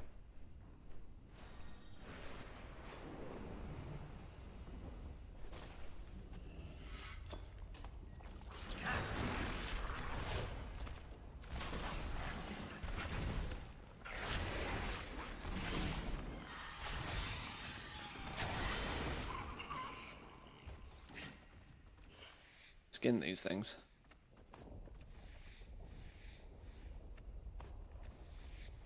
I'm willing to go as far as saying skinning's just not implemented properly yet, because I've barely picked up a single piece of anything usable. Admittedly, my skinning skill is only 24, but like something. Or maybe that is just the thing now. Maybe gathering is just trashed here until you've got it maxed. They did say they were going to make it more difficult, I suppose. Yeah, I don't usually like using these console commands to get rid of errors, but there is part of me that is going to do it today just because I keep hovering out. No, it still does it.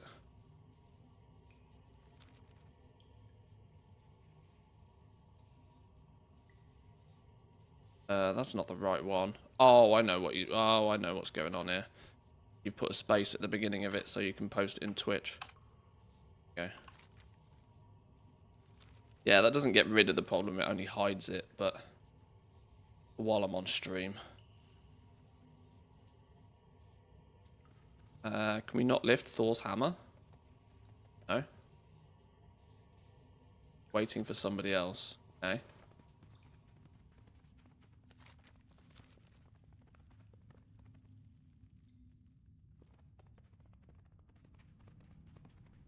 Lures from skinning.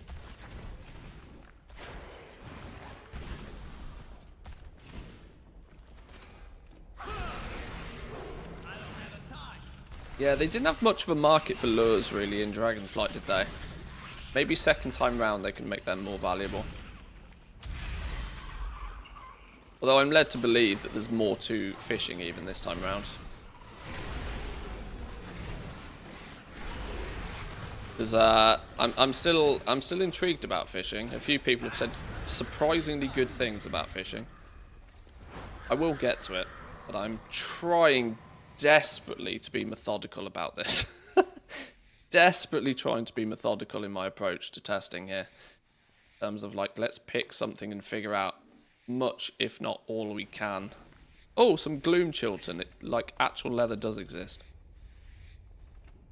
20 different... Well, this is one thing I did spot when I had a little bit of a poke around some of the materials. 20 odd, like, huge amounts of different fish. I mean, sure.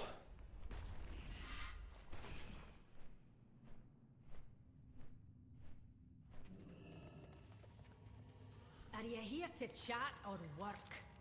You may take your leave. We all have our tasks.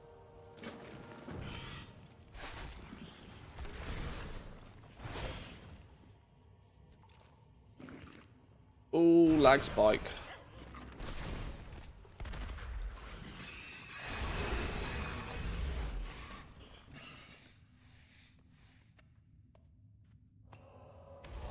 I know I'm doing skinning now, but this isn't actually my planned time to do any skinning testing.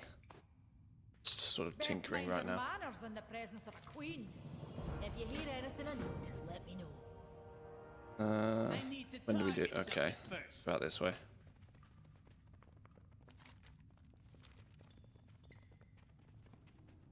There's part of me that hopes that this final inscription treasure is somewhere hidden in a phase, which is why I haven't seen it up until now.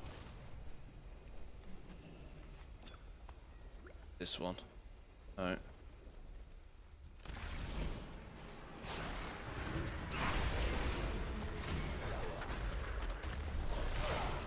What am I going to do in the 3 days early access? Not strictly decided yet, if I'm honest. The only thing I absolutely categorically know will be the very first thing I do, and that is level my main hunter to 80. Unlocking... Oh my god, lag spike. Unlocking adventure mode. And in turn, what I'm led to believe will also unlock profession quests for alts.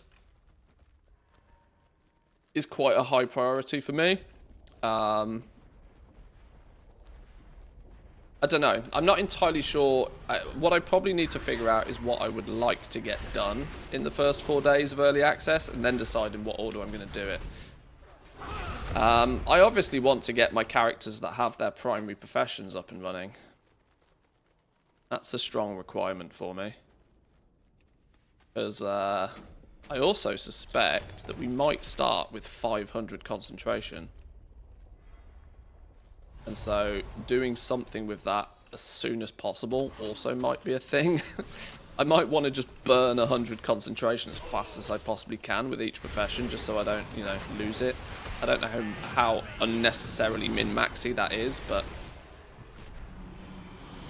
if we start with 0 concentration, there is part of me actually that would like it if we do start with 0 concentration and slowly have to acquire it.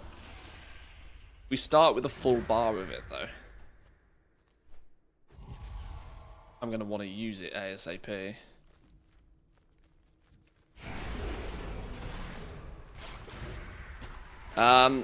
Level 1 character to 80 at the very least.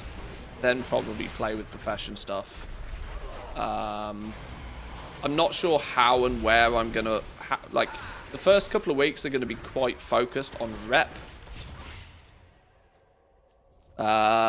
Because due to it being account wide, I'm going to want to get it. It's already looking like, to me, it's looking like killing rares. Daily rare kills might be a thing. And then having one character that's able to go and kill every rare every day for reputation might be a play. But I don't know. Like I said, I'm really not decided yet. I'm probably going to treat it much like a regular expansion launch. I'll just level a first character and then see what happens.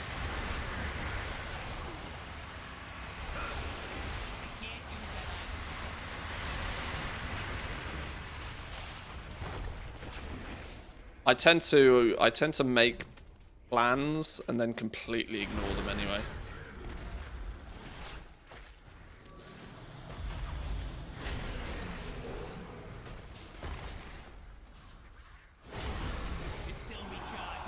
This dude is pretty chunky.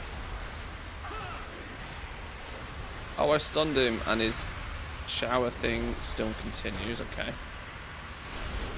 I don't even know if I need to kill this dude.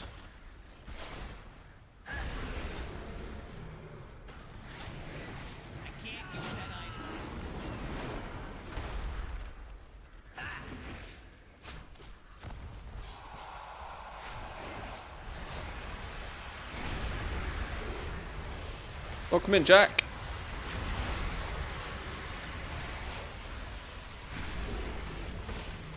I mean, 4 days is a long time. At the start of an expansion, you know, it's... Obviously, it was originally advertised as 3 days early access, but the way that it's landed on the calendar is that it's actually 4 days early access.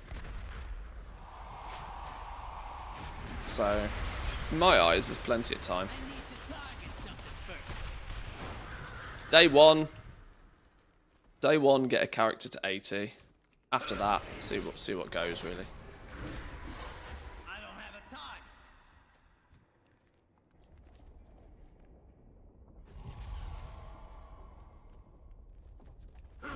Right, let's maybe ignore those big dudes because they took far too long to kill. It's still me time.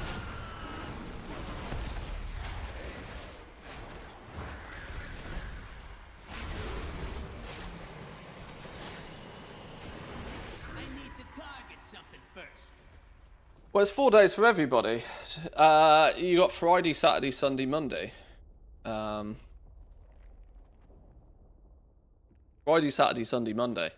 And then the game goes live Tuesday. If I remember correctly. The only... obviously, due to it being a global launch... Team EU gets a bit shafted on timings.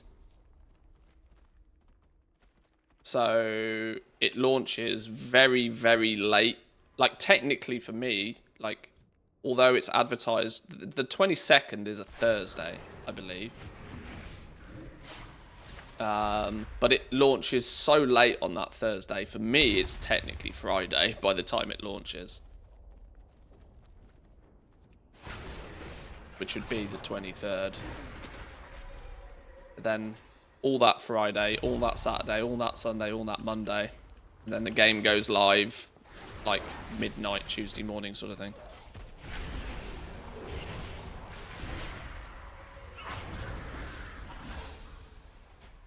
I don't have a time. I'm very intrigued by if we're going to get stuck in login bosses. Tell you what, if we get login bosses, you know how much money Blizzard are going to be printing if we get stuck in login bosses. Oh my god. I mean, we will, by the way. If you play on a big server, absolute login boss.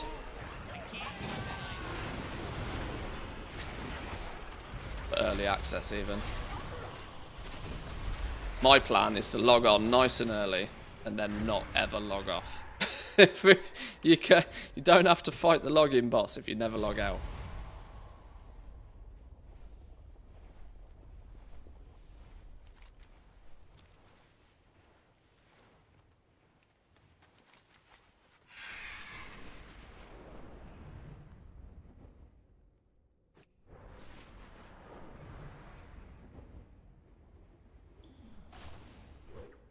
Where do we hand this quest in? Over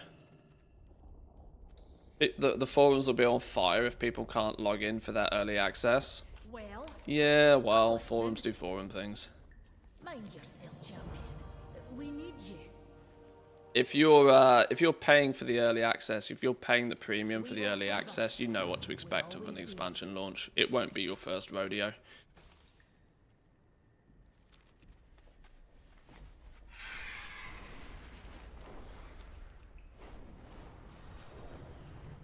Oh, hang on, there's actually a quest down here.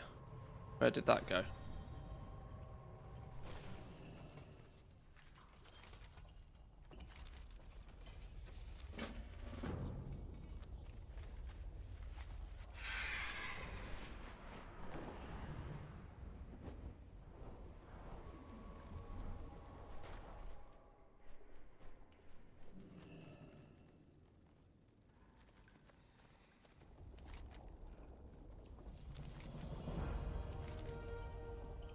Collect 100 missing pages. Please don't make me do this one by one. Go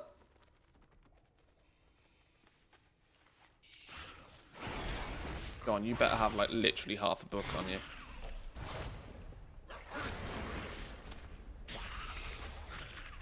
Yeah, Dragonflight didn't have huge issues. Very minimal login boss situation. Then again, I was also aware I did the same for Dragonflight login. A Dragonflight launch, sorry. I don't know how... My experience was very good, but that was because you log in and don't ever log out. I don't necessarily know what the general consensus was. But I do remember Dragonflight launch was pretty solid. Like, surprisingly good.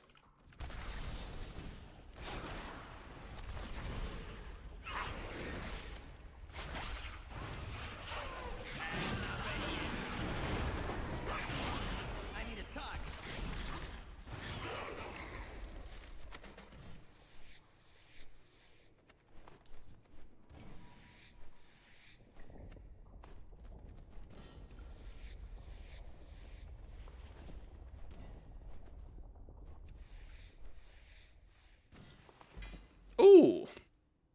Toughened Tempest Pelt. Is this one of our 5 or 6 a week situation? Particularly rugged pelt isn't pliable enough to use in crafting. You should study it to learn a thing or two about the local fauna, however. Interesting. I was waiting for one of those.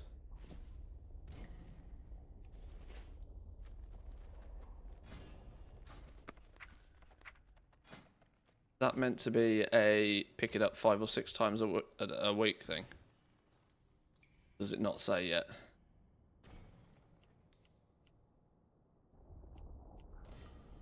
These are the refined businesses. That doesn't say, does it?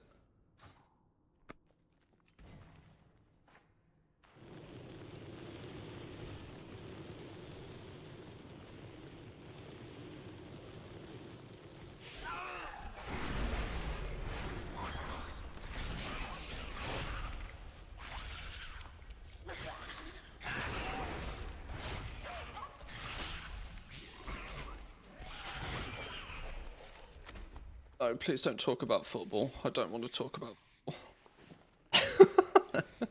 football. I'm still in disbelief. I'll happily talk about the Spain game.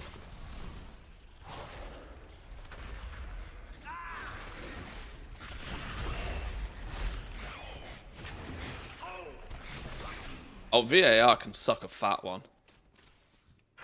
VAR system's a bag of dicks.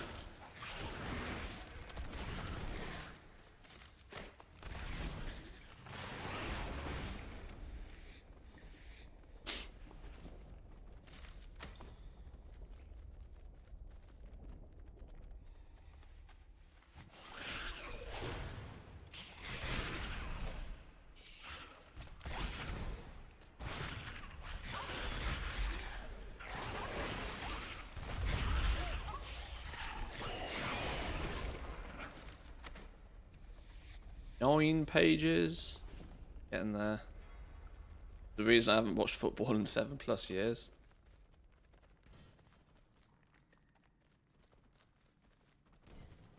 I don't really get into football all that much. I don't ever watch club football. But you know, World Cup, European Championships, I get a little bit too into it. The group stages were so fucking boring this year though. Oh my lord. Too many teams go through the group stages. I didn't like it. Top 3 from like nearly every group going through just meant nobody played football. Rubbish. Oh wait, what's Streamlabs doing?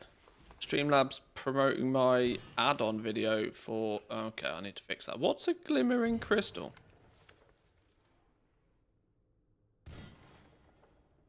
Ethereal vision, seeing the unseen.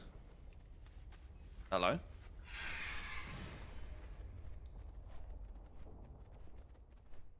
Oh, has this got to do with the... Oh, I know what this has got to do with.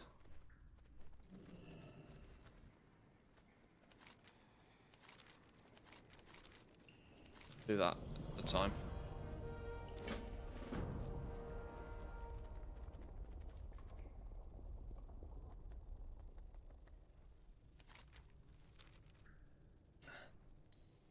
Anybody got a date and hour for the early release? Yeah, it's on all of the press material. I can't tell you for your time, but 22nd. It's a global release, so you might need to convert the time to your local time, but I'm quite sure if you go onto like worldofwarcraft.com, it will just tell you. Wowhead has a countdown, yeah.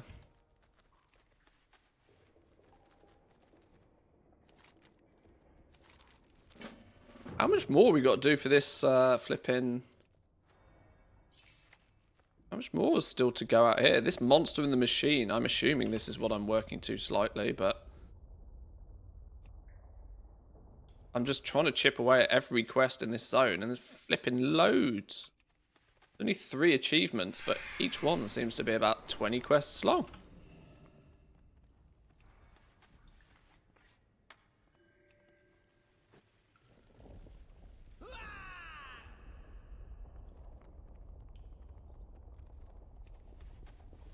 GG with England. Oh, we deserve to be on the bus home right now. I cannot believe we are through to the quarter. Like, it doesn't make any sense.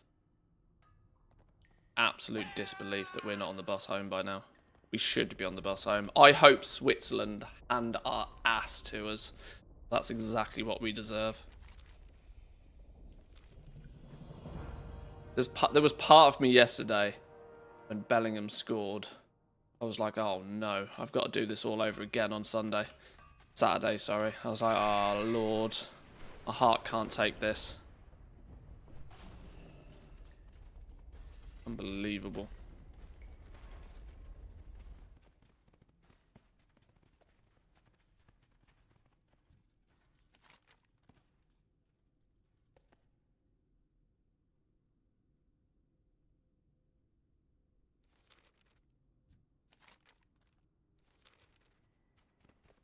Who else do we need to speak to? Anybody else? Anybody else? Nobody up here. What are these? Miner's clothes. Yoink.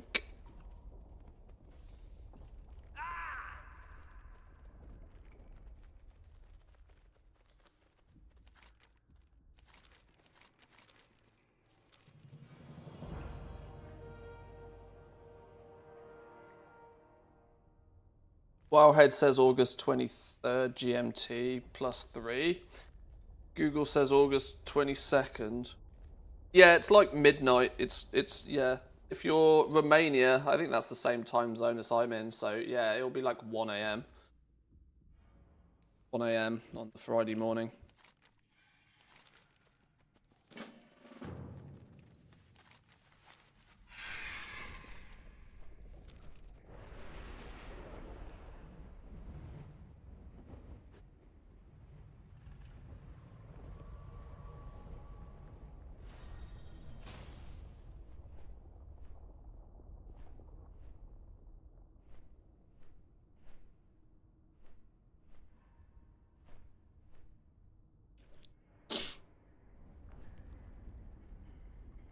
Who's what's the games today? After last night, my brain literally.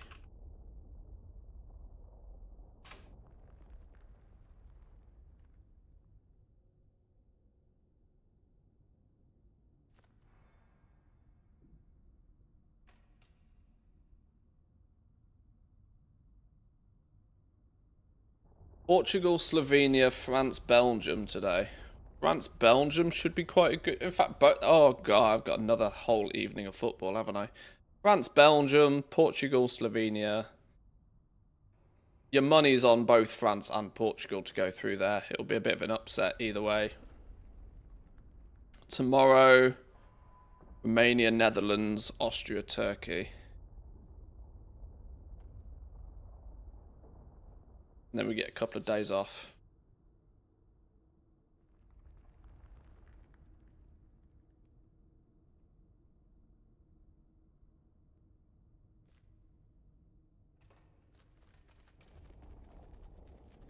After last night, I feel like I need about 4 years off. Stress. What are we trying to find in here? Cask filled. How do we fill the cask? Should have read the flipping. Read the text, man. Just read the text. Fill a keg with cinder brew mead. Here's a spare keg. See what you can recover from the flayers. We're just nuking shit. Oh, okay, that's not how that works, is it?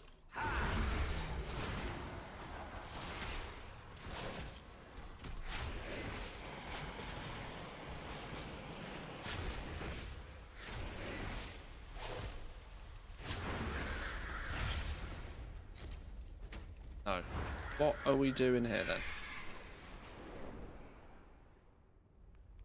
Oh, the flayers are up the top here, look. These fellas. Grab the cask.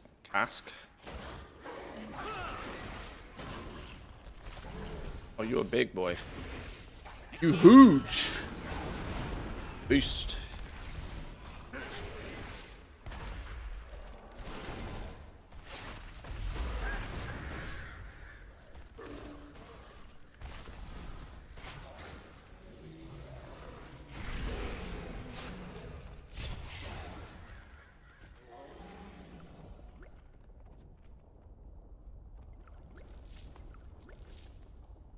What if Portugal loses? I think Portugal will be fine. I'll be fine. I'm just unsure how much more luck England can possibly have in this tournament. Like, it's understandable for some teams to get a little bit of luck here, there, and everywhere. England have had luck. Like, you could not physically have more luck than England's had right now. We do not deserve to still be in the tournament. We should be on the bus. We should have our head in our hands. Gareth Southgate should be signing on to the unemployment. Like, there is no logical reason why we should be flipping through to the quarterfinals. It makes no sense.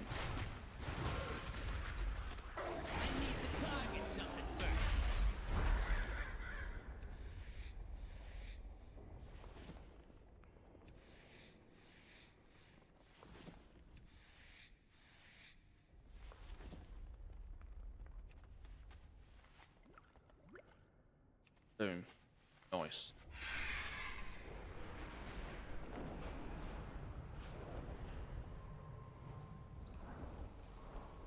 I hate to sound like a traditional England football fan, but the quality of our team this year is sufficient enough to do really well. The fact that we have played like a bunch of there's been 11 men on the field and not even 11 legs between them. Like, we've handicapped ourselves for no reason.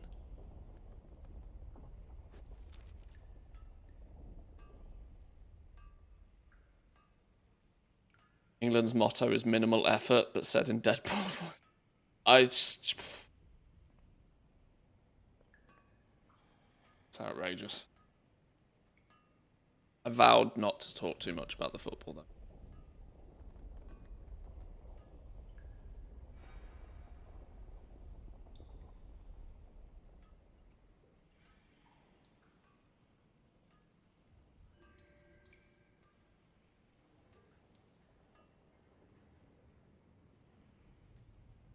Stay a while. Listen. Should have skipped this bit, shouldn't I? Nearly cleaned this new sub on YouTube. Thank you, sub on YouTube.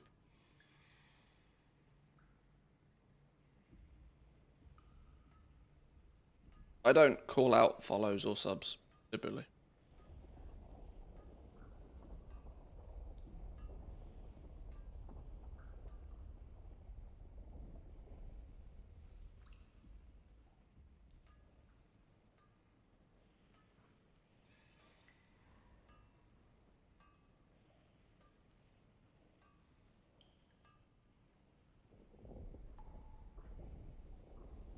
Oh, this chat is going on for days. I really should have skipped this, shouldn't I?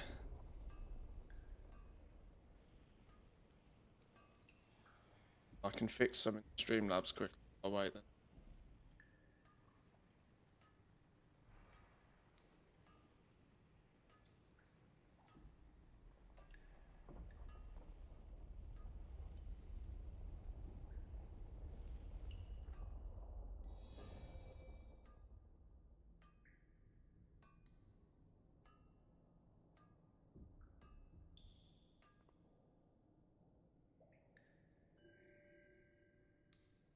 Aha, we're done. Good. Nice.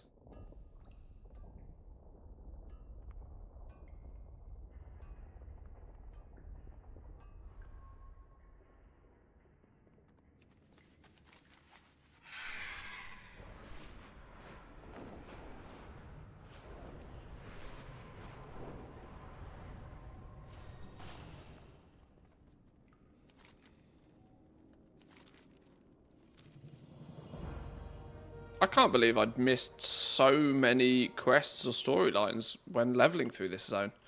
I must have really glossed over it.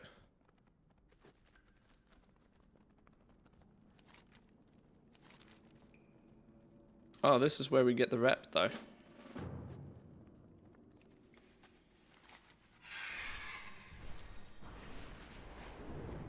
Ooh, who are you? Big filthy monster.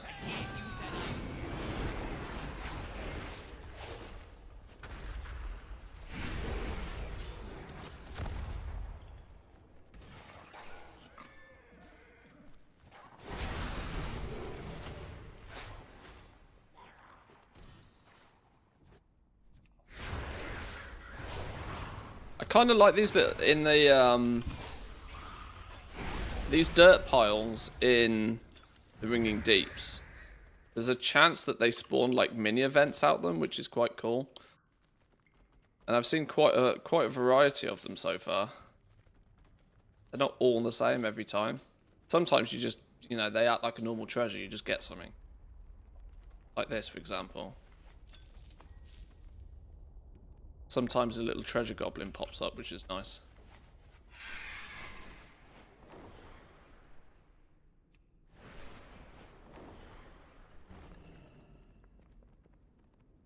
I know you're more of a crafter than a gatherer, but your thoughts on herb mining, druid, yes or no? When we get dynamic flying for flight form.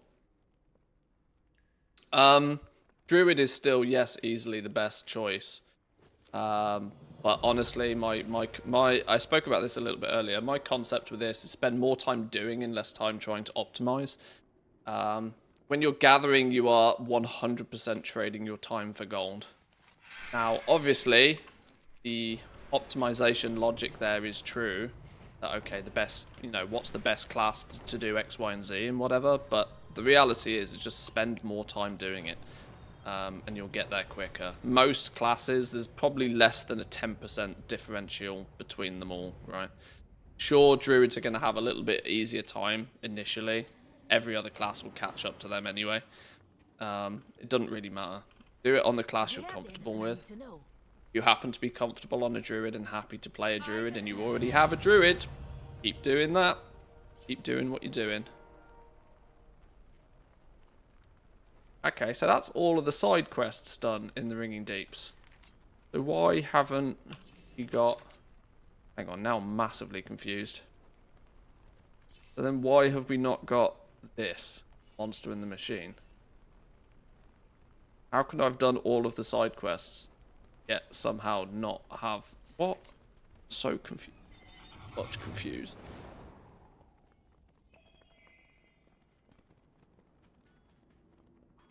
It's not junk, it's treasure. That's just a renown reward.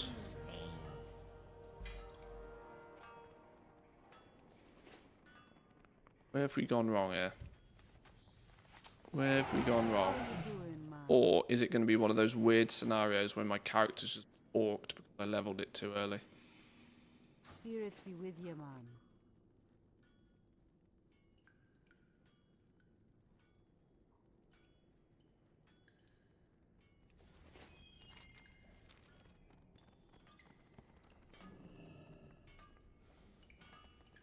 What do you want?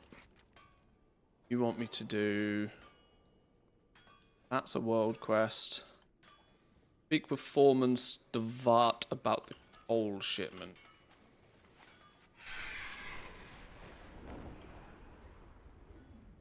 Yeah, I mean, Druid is always has been, and it probably always will be, a very popular class for like gold making and farming and stuff in general. There's no harm in having a Druid, or two in some cases, or maybe even more than that. I just know personally that, you know, I don't particularly enjoy playing the Druid class, so I would rather play a class that I'm more comfortable on. You'll still do reasonably well.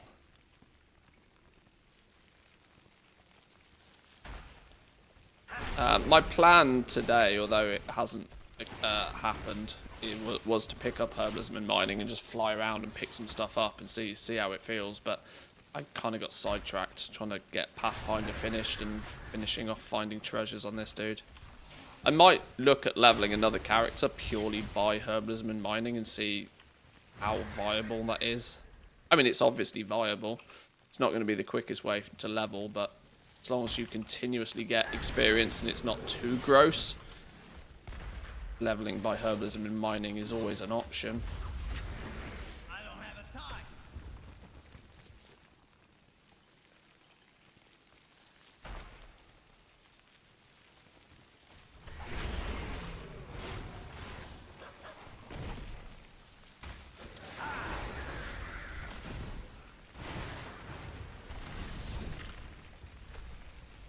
Would you skip Boston and go overload? I've not looked at trees for gathering professions. I've not picked up gathering professions at all yet, so I don't know.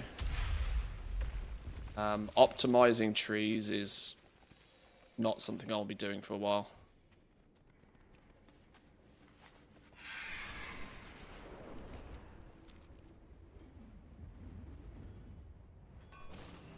Your Are next you happy task, now? Purchase something. Go. Freshly Smith. Oh, it's a quest item. Another satisfied customer. Go ask where I got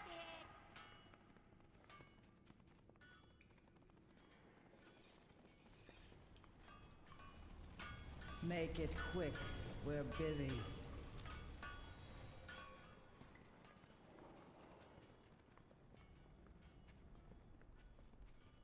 Praise the machine. Keep busy.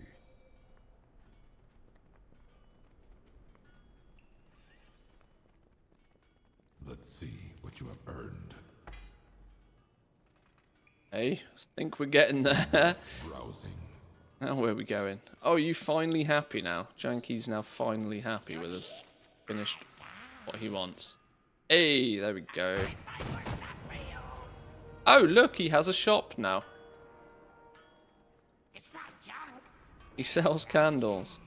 Occasionally deal more fire damage. Provide comfort in even the darkest mine, increasing movement speed by 25%. Light the wick to summon a waxling to defend for you. Interesting. Sure.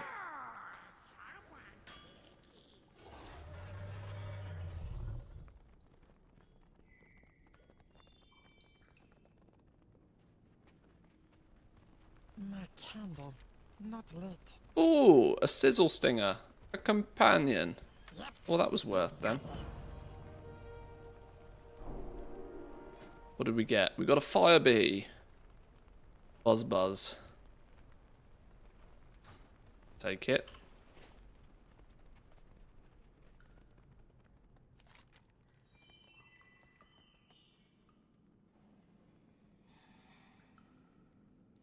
Okay.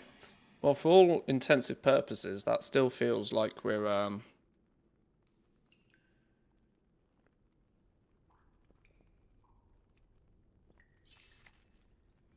what the hell do we still need for the monster in the machine? Do we even have a quest called the monster in the machine or something even related to it? Not by the looks of things. Flipping hell am I missing to get this then? World quest. Delves. Dungeon.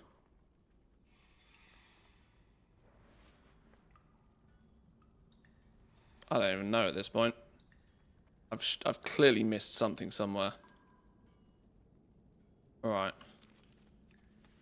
Right. I need one more flipping treasure. But it's not happening. I'm going to go into Ajkahet and see if I can find my last skinning treasure down there. I need one more skinning treasure down there. Which one is it? Skinning.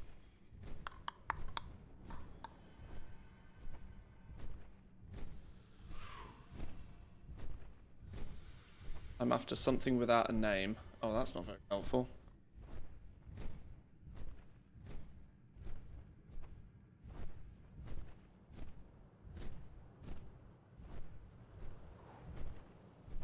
The Rubian Slicking Iron.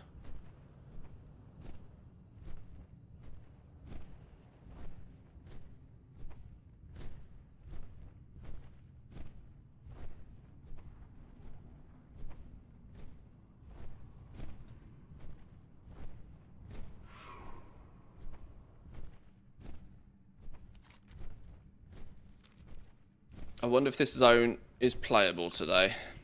Some days, and I don't quite understand why, but Ajkahet has like massive lag problems. It's the zone I've done the least, spent the least time in, because sometimes you fly down here and the zone just doesn't work. Hopefully it's going to be alright now. This is the first expansion I'm dropping mining on my druid so I can craft stuff between solo queues in Battlegrounds. I rarely recommend dropping professions, even gathering ones. Usually I tend to suggest that just pick up professions on another character. Sure, if you're trying to fill time, then I kind of get it. But you could equally be filling that time by picking up herbs and stuff. It is better to have a bunch of characters that have access to all of the professions across your account than it is to like swap and change professions on mains. I usually recommend against dropping professions.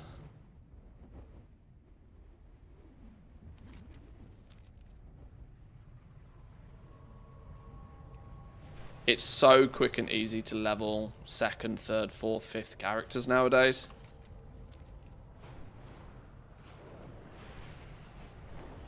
And if you drop herbalism and mining on one character and you pick up crafting on it instead, then what happens when there's something lucrative that requires gathering? You're then without that profession again. Much better choice is just to put the crafting professions on alts. You're going to be, you're not going to be able to, weirdly, and this is sort of a bit of a meta optimization, weirdly, having crafting professions on your main is probably not going to be that useful because you're going to be capped by concentration anyway. You know, you'll have 5 minutes per profession per day. You'll figure out what it is you need to craft. You'll get the materials to craft it, and then you'll craft it, and then you're done. Like, unfortunately, there isn't going to be that much like play time, I don't think, because you're once you've spent your concentration, you're done. You're almost better off having gathering professions on your main character. At least once you're flying around doing stuff, you can be picking stuff up at the same time. Shit's not free just because you farmed it, but it's still better than nothing.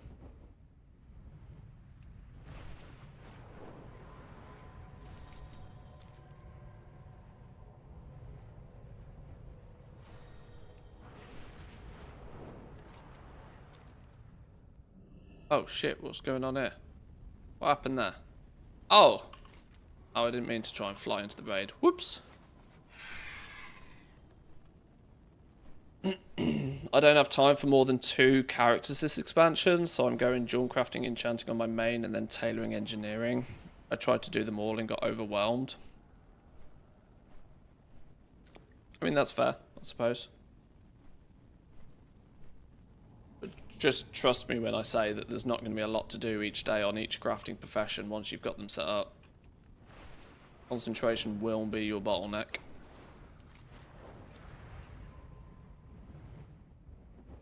And it quite literally takes 2 hours to make a level 70 character right now on Remix. I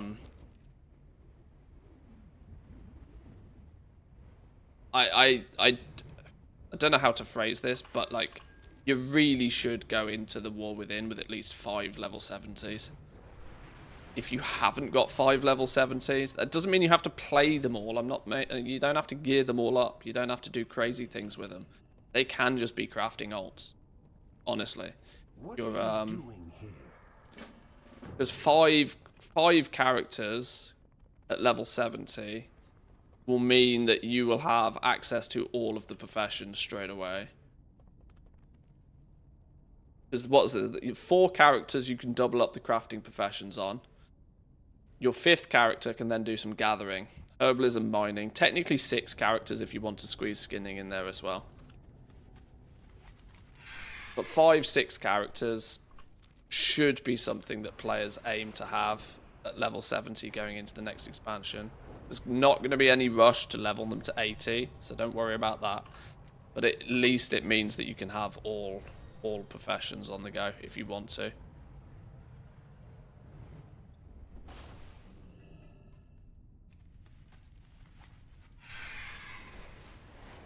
Which, the way that the profession system is looking, the more characters you have, the more opportunities you will have.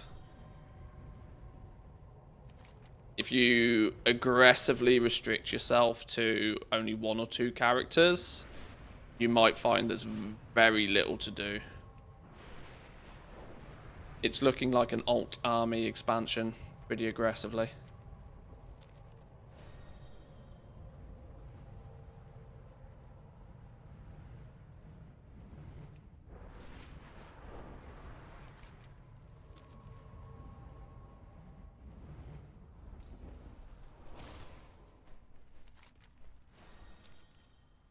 Bilgewater on duty. You got a problem? I got solutions. All parts accounted for.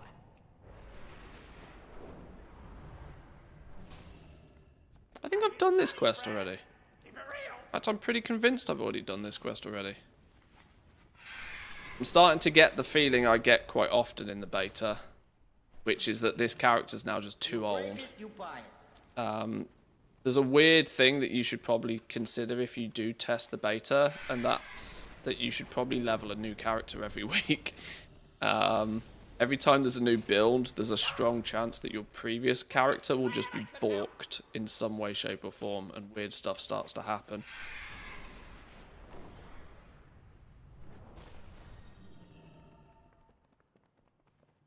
Like, I am almost convinced I've done this quest before. We get things done. Bilgewater is on the job. Glad I could help. Well, hello there, traveler. Yeah, get a chance to look at blacksmithing yet? Blacksmithing's still pretty broken. It's better than it was. But yeah, blacksmithing's not too bad. It needs more love. Blacksmithing, you've got, what have you got? You've got the buff for blacksmiths, which kind of like, it's a bit meh. The problem is with blacksmithing so far is we don't really know a lot about what everything costs. Is there going to be like a strong intermediate market with like ingots and stuff? Yeah. Have I not done a first look on blacksmithing? Oh, I haven't, have I? I've still got... What have I still got left? Blacksmithing. What have I done? Jewel crafting, leatherworking, enchanting, engineering, cooking, inscription. We've got blacksmithing, tailoring. and then gathering. I've poked around with blacksmithing. It's in a bit of a weird spot. Like, I've been tailoring, blacksmithing. Like, we're at the point where I'm just waiting for Blizzard to make the professions worth talking about, if that makes sense. I could theoretically do first impression videos where I just go, yeah, this is broken. Come back again in 4 weeks when it's fixed.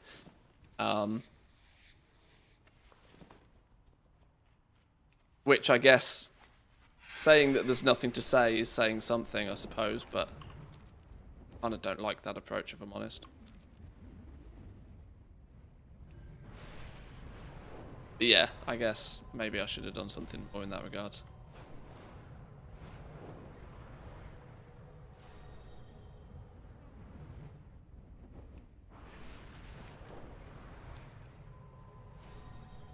Right, let's just find the treasure. Let's find this treasure in here. I'm looking for... Let me remind myself what it's called. That might give me a hint on what I'm looking for.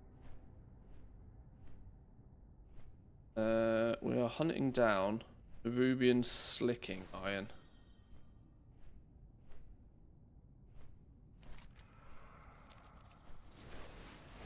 Let's just try and follow the paths and see if we can find it. It's going to be in one of the little town areas, isn't it?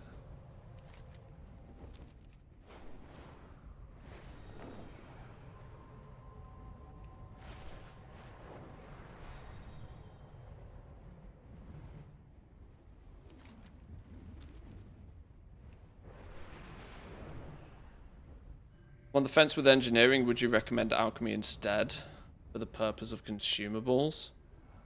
Well,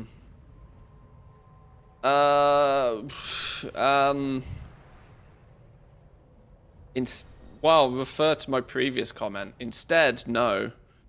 There's no reason not to do both. I rarely entertain, should I pick this or this? Mostly because leveling alts is so goddamn easy these days. I know that's not the answer most people want, but I still do believe it's actually the most useful answer. Most professions don't really give the character any strict advantage anymore. They haven't for a long time. You can get access to everything on every character anyway. There are some subtle perks with things like alchemy, sure. The utility aspect, if you really have strong use for it, then you know why you want it. Engineering is like the prime profession for that. If you need it on a character because you want jumper cables for Mythic Plus or something, you'll know why you want it. And, nobody needs to tell you any differently at that point.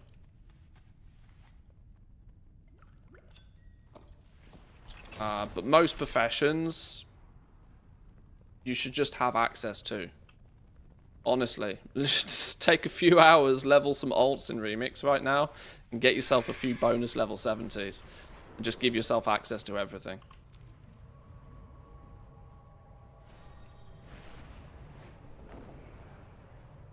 Until I tend to look at it from the perspective, until you have access to everything, you don't really need to be worrying too much about which one is optimally better, because you're significantly suboptimal until you have access to all the professions in the first place. That's usually my #1 recommendation. Like, if you don't have access to a profession at all, get an alt, get access to it. Then once you've got access to them, you might want to spend more time playing with one profession over another, but then that comes, that's your choice then.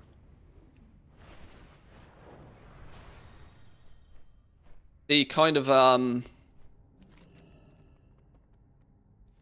just like why many people like to have access to one of every class. So then if something becomes cookie cutter, if all of a sudden I don't know, assassin rogues become, massively popular. If you've got a rogue leveled already, then you just hop onto your rogue and, you can have fun there. The same concept kind of applies with professions, really. that until you have access to everything, that should probably be your number one. Get access to all of the professions, then play the ones that you prefer most. And if you want to double up on some because they're, you know, flavor of the month, you have that as an option.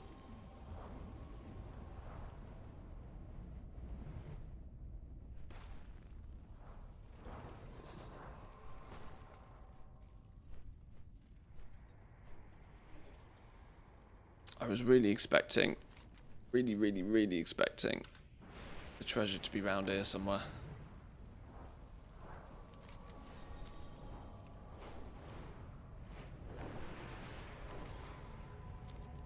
Like this little zone.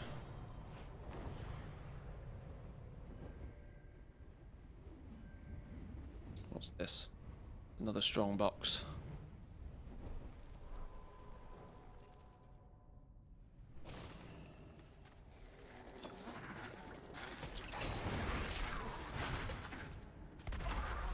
That said, I actually tend to run both engineering and alchemy on my main, strictly for gameplay utility.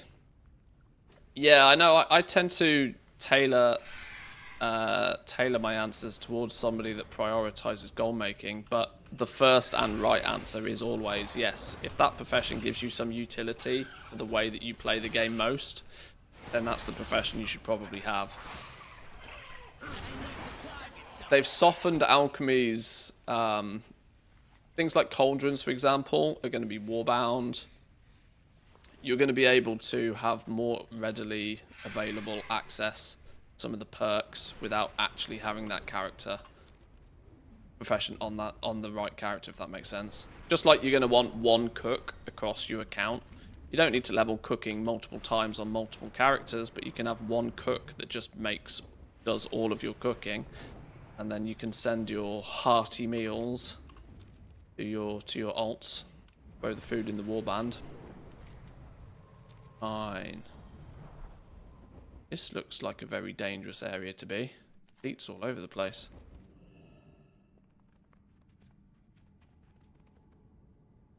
Round mounts are not allowed in here? Where the hell are we? You've got a question mark on you as well. This is probably still part of the campaign that I haven't explored enough yet.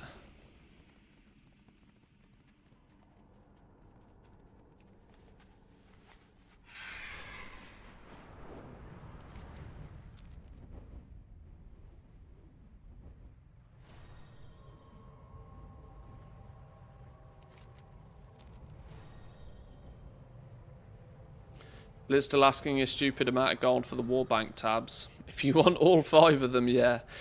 If you want all 5 of them, they're not going to be cheap. 1 million and 2.5 million, I think, for the final 2.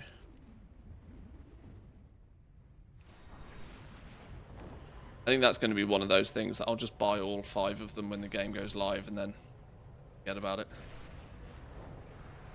Consider it a cost of doing business.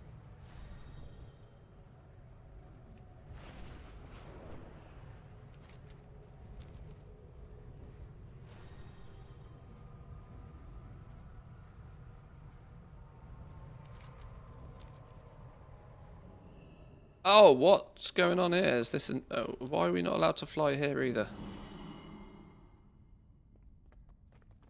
How did we get in? More importantly, how do we get out?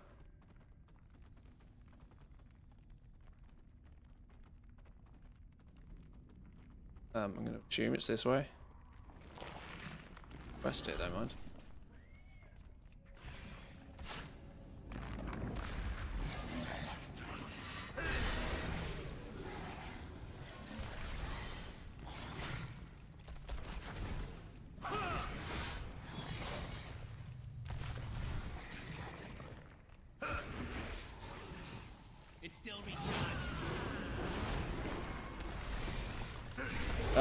Can you group cross-faction on open world farms 2x4? Usually not.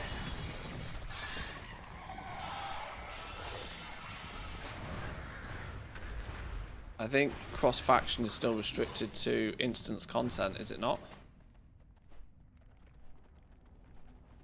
Although I don't know if any of that's changed.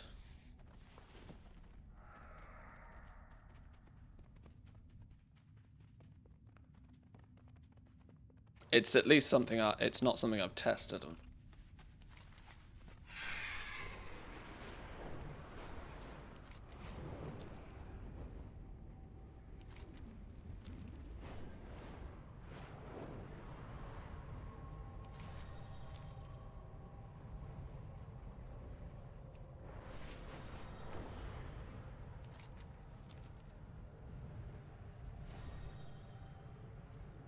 No open world LFG with cross faction. That's kind of what I assumed.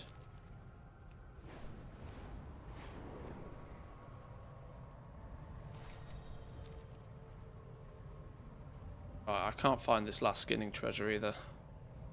Kind of getting to the point where I'm a touch stuck. I either have the choice of dropping these 2 professions on this. In fact, I'll tell you what we might do. We might try and kill 2 birds with 1 stone. We might try and do some herbalism and mining whilst also leveling a character up. That's probably not a terrible idea, is it?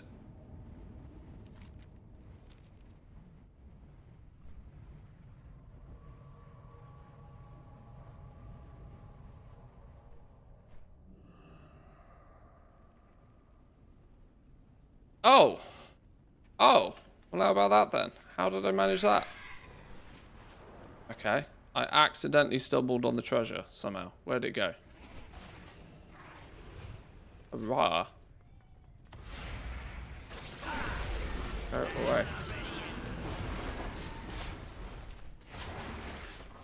away. You need B-tag to invite people. LFG don't work for cross-faction. So the easy answer is no, not really. It doesn't work.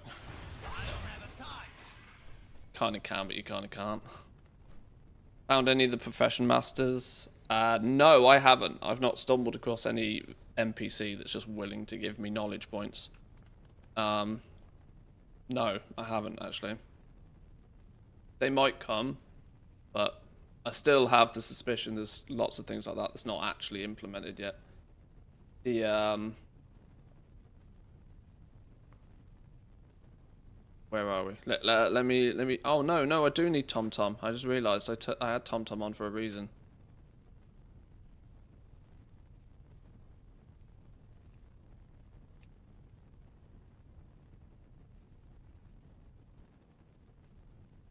Okay.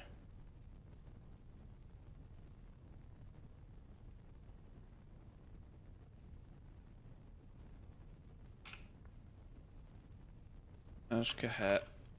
We are at 45, 49.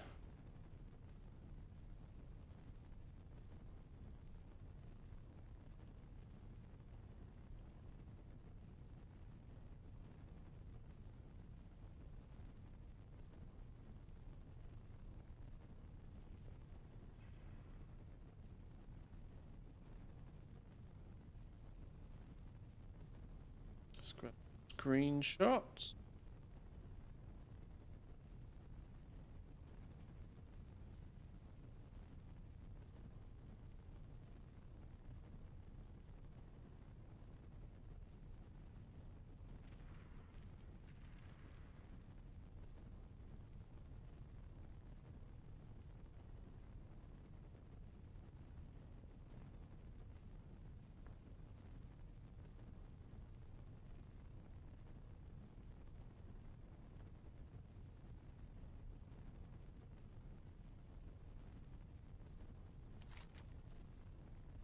In the burrows.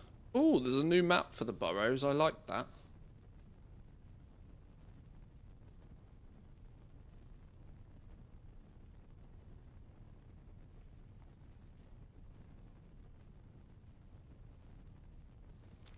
Hey, that's too Pick far it up. away. Yoink.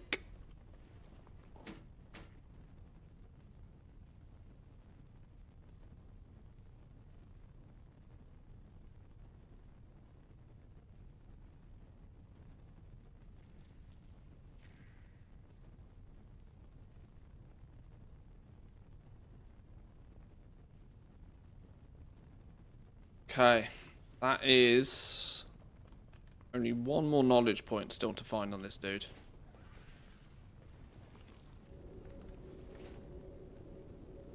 Anybody know if the engineering... it's bind on equip, so it's going to be sold on the auction house. Plus all of the components, at least at the moment, look to be bind on equip as well.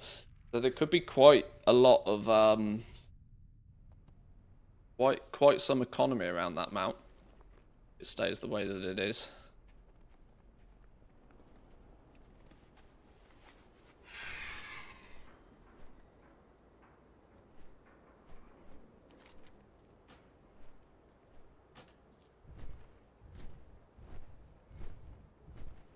I watched the inscription video. Do you think you can make fishing higher gold per hour if you invest in the Dark Moon cards tree? Well, every build we've had with fishing so far has been reported that there is a less and less drop chance of Dark Moon cards via fishing. It's still likely to be a way to get Dark Moon cards. I don't know if you are... I don't know if the increased rate for Dark Moon cards will also apply to fishing. It's kind of going to be... like, it's... testing that sort of stuff is also gross because it's likely to be a low drop chance thing anyway. I mean, you could always err on the side of caution. Like, if you're going to do any fishing, do it on your scribe. You know? Just for the potential increased chance. It's not like, yeah, due to fishing being a secondary profession anyway, nothing stopping you doing it on whichever character you prefer to do it on.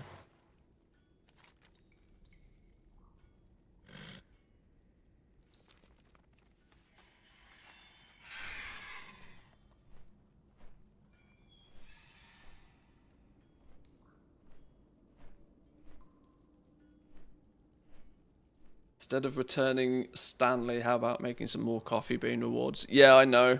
People are always on at me about better coffee bean rewards. Truth be told, there's not huge amounts of stuff that can be done with them, and I'm not the most creative a person. Most stuff is sort of, I feel it's quite spammy. Like the sound alerts and stuff, I tend not to like them too much.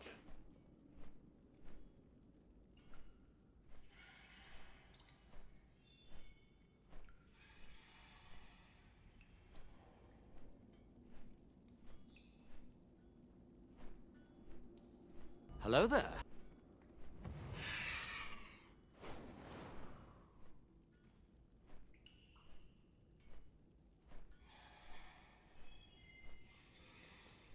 Start my own coffee shop with the amount of beans I've got. I think there's a few of you in the same boat.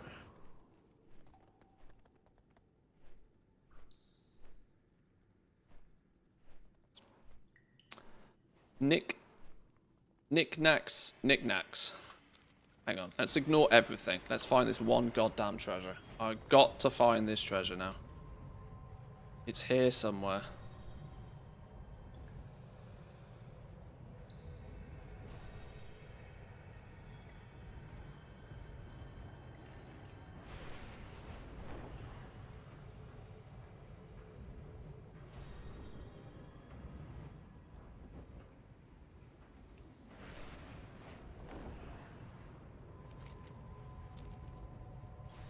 What is it, the one I'm at? What's actually the one I'm looking? Blue earthen pigment. Be around here somewhere. Add the ability to skip songs with coffee beans. Yeah, you have something. That's probably not a terrible idea, actually. I could even probably somehow cleverly make that automatic. I can probably get the coffee bean rewards to control my Spotify.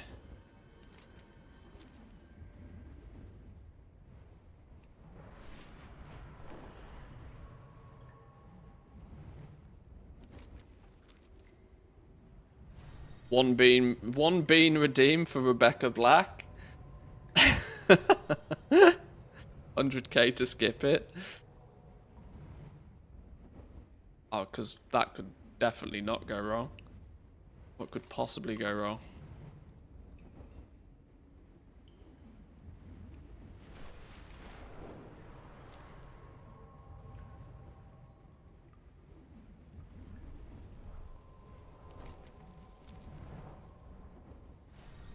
Hang on, I've also just thought I'm missing the Explorer achievements from every zone.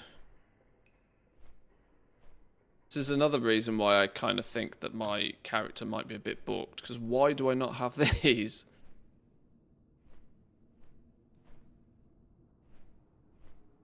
And how do I go about getting them on this character? I don't even know. Maybe I have got to do these on a new character. Maybe they're not retroactive. Maybe it is time to delete this tune and start again.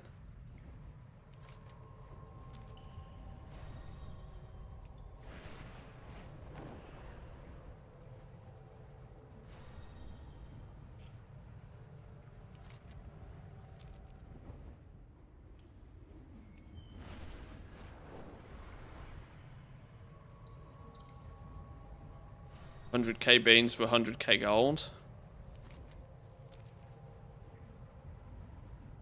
It's quite expensive quite quick, doesn't it? I'm sure...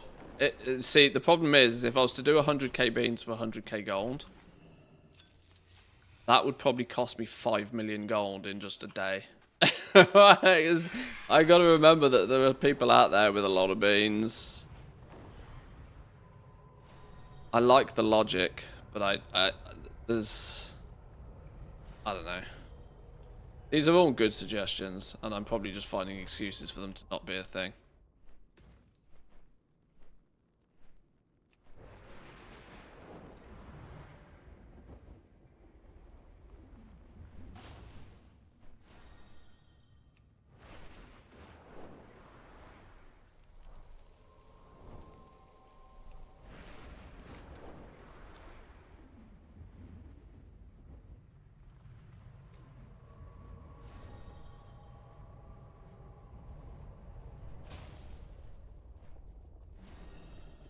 There's a chest in that hut next to me that's not a chest. What's this one? Oh, I think this is part of a quest at some point. I need to target something first. Kahani's crossed the 1,000,000 bean mark. This is my point, right? I did 100k beans for 100k gold. There are a handful of individuals that would make me very poor very quickly.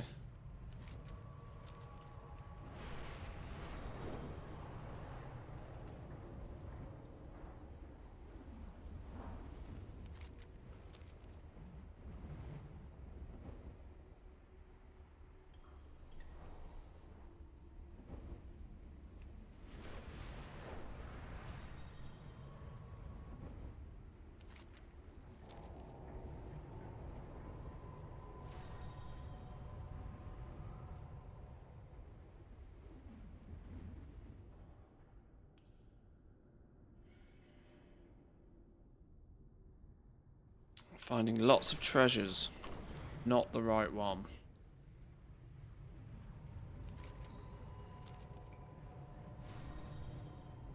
I'm kind of glad in a way, though, you know, that the treasures don't seem to have any noticeable impact on much. You get flight stone. Did I say flight stones? I think you get flight stones from them. You get radiant shards from them. But at least from a crafter's perspective and a goblin perspective, farming treasures is not super lucrative. It's not like you're hunting down dragon shards this time. It's kind of what I should probably just cut to the chase and say. No, no dragon shard farming by treasures should mean that, you know, that won't be in a quote-unquote abusable way to gain an advantage, which I think most players should be quite happy about.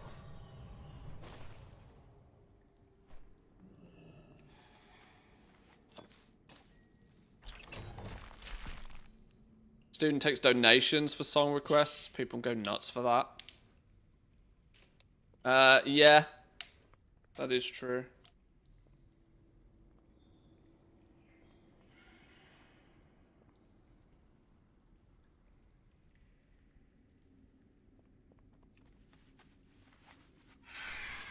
I'd watch Student stream more often. If it wasn't for his taste of music violently disagreeing with me.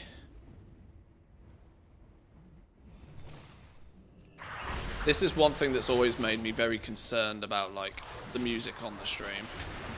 Why I kind of quite like the fact that we have a YouTube alternative with no music.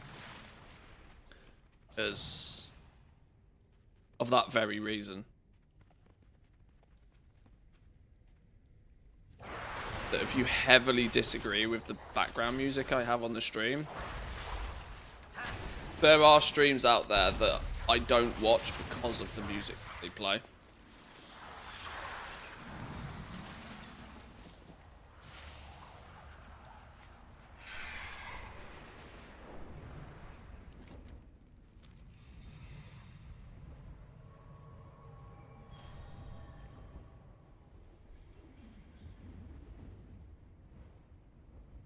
Dude one day dropped 100 USD just to play his songs. Oh yeah. Oh, I mean, I've if I went full thirst mode, I mean, I'd make a lot more money off this platform, but I tried to keep that to a minimum. If a Lamborghini owner or an oiler wants to come and say hi, then they're welcome to drop some gifted subs. But like outside of that, I don't incentivize it too much, or I try not to incentivize it too much.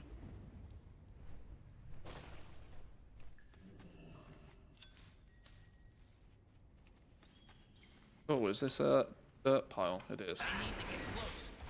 These don't show on the map as well, actually, these disturbed earths.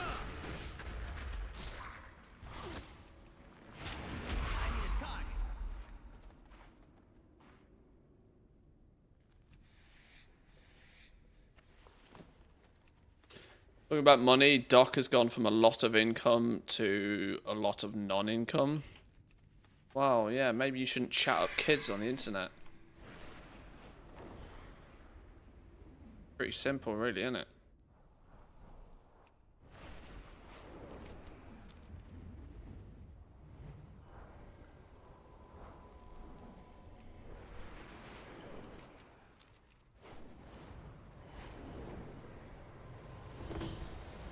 Such a ridiculous situation, that. The confusion for me about this whole doc situation, though, the confusion for me is still the fact that it was kept so quiet, which indicates wrongdoing on both parties to me. I can't understand why. Now, I know Twitch has the policy that they don't tell the person, or really anybody else, particularly why a certain individual got banned. But it was so... I don't know. Everything was so deliberately kept quiet. Very much makes me think that there was ill doing on both on both parties here. I don't think Twitch is squeaky clean in this situation either. Whether it be the handling of the situation internally didn't go kind of as planned, because for all intensive purposes, and equally, let's look at it from this perspective. If you were caught chatting up kids on the internet by the platform that you stream on, and you were then subsequently banned from the platform for said events,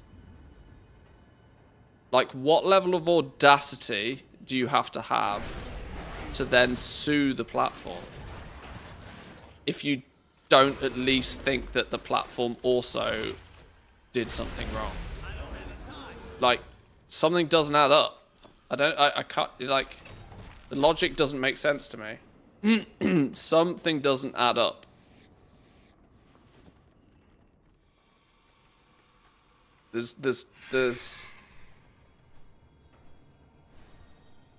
There's still more to this, I think, and it's one of those that I think we might not ever find out, and because great lengths have been taken for us to not find out so far, so And at the end of the day, it's just fucking drama. Like,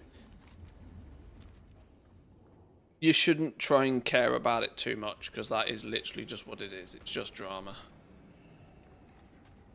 Let the people who need to deal with it deal with it. Something's odd about the whole situation. I don't think Twitch have got exactly a clean slate with this. Though they've somehow managed to keep out of the limelight for this quite well. Shroud, of all people, put it quite well when he said, "You don't get banned for no reason."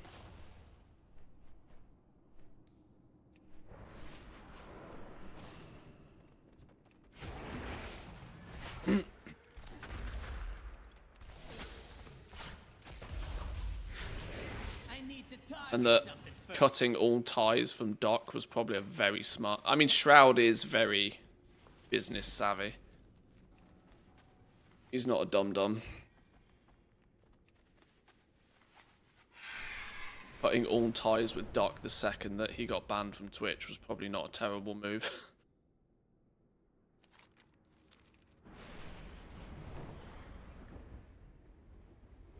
One of the reasons they need to make Twitch 18 plus. Well, it's when you look at it, it starts to make a lot of sense to why, you know, YouTube at a moment's notice could have strolled in and gone, "Oh yeah, this live streaming game makes a lot of money. We'll have that, yoink." Like, YouTube at any point have had the platform, they've had the capability, they have the user base. At the drop of a hat, YouTube could go, "You know what? We want to be market leaders at this live streaming business." And they could just take it from Twitch. But why haven't they? Is that your wallet? And the curiosity aspect, the kind of like, why haven't YouTube done it? And when you look into it in a bit of detail, you could quite quickly come to the conclusion that, well, live content is incredibly risky. Especially if you provide it to people under the age of 18. Count Zero with the Prime, thank you very much. Appreciate it. Thank you, thank you. What profession did you make your most gold on in the last few expansions? Or ones that you enjoy the most? Well, I've had leatherworking jewel crafting on my main for years, and I've never regretted it. And because they're on my main, I probably make most gold with that, I would guess, but YouTube doesn't want to be regulated, that's why. Well, you look at, for those of you who are old enough to have been on the internet forever, look at the problems we had in the early days of the internet with chat rooms, right? So many services out there, like YouTube, MSN, AOL, had like these chat rooms, and they were just a cesspool of dodgy shit, right? Absolute cesspool of dodgy shit. And for many years, it plagued the early infancy of the internet. And I hate to say it, but it wouldn't surprise me if the early days of Twitch suffered with that massively. And this whole doc situation brings that to the forefront quite heavily. Semi-unregulated chat rooms again.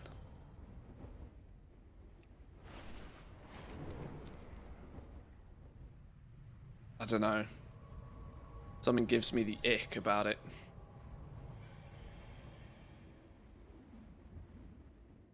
And the truth is that you don't get to the size. You don't get to the size of stream. You don't become a 10k Andy without having a relatively varied wide audience. which is easily going to include miners. You just don't.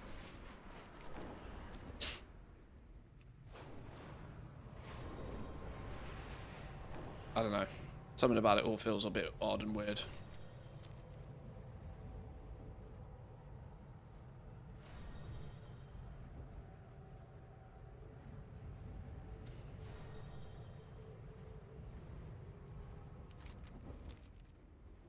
Day traders on IRC. Some good old herbalism and mining is coming soon. Please hold. I'm trying desperately to find one inscription treasure. As soon as I can find this inscription treasure, I can drop these professions and pick up herbalism and mining. But I have one flipping treasure to find, and it's in this zone somewhere. I can't find it.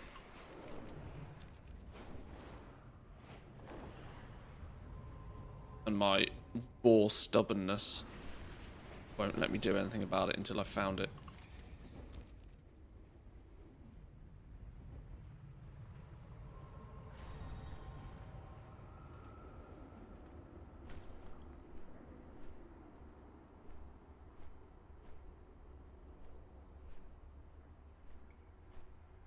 Money talks. YouTube's a monopoly. You just pay enough to the right people to get it swept, unless the public outrages the same thing.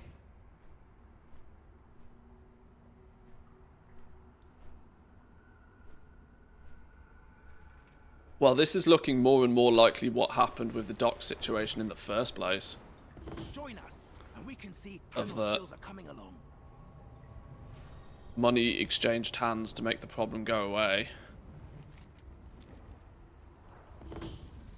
I wonder if there's enough of this to state that whatever it let's assume that Doc was fully in the wrong. 100% in the wrong. And let's also then assume that he was significantly in the wrong, that Twitch felt the need to make sure that his wrongdoings weren't made that public. And money was exchanged, hush money, in essence. Hush money to keep Doc quiet and to keep everybody else quiet.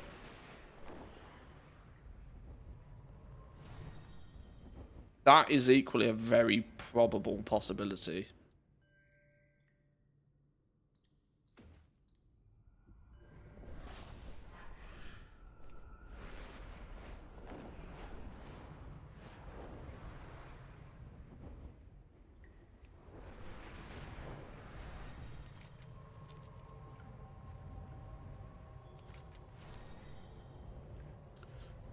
Or another alternative here is that let's assume the other side of the story is that Doc did nothing wrong,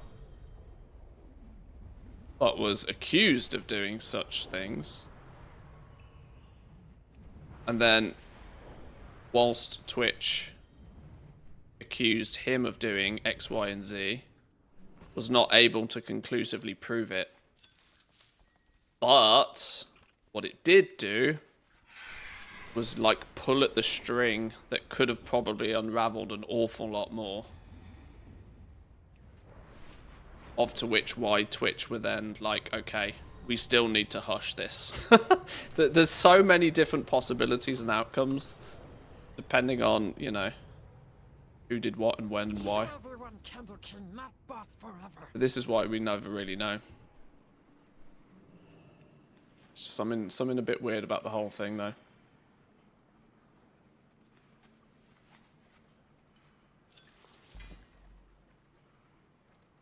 Every time I get a Gloom Fathom hide, this pops up in its own special box. It's very... does anybody on beta know much about this Gloom Fathom hide? I presume it's a skinning, like, thing. An immensely sturdy hide from an animal you are unable to identify.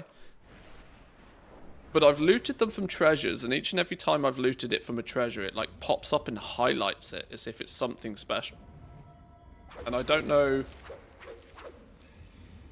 I haven't figured out with skinning yet where they come from. But they're also a massive component in leatherworking. So I really need to figure this shit out.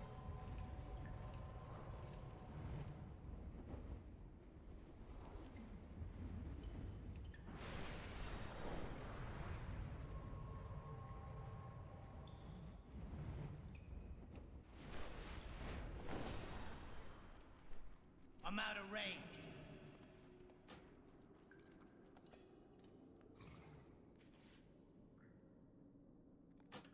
Everybody has a price.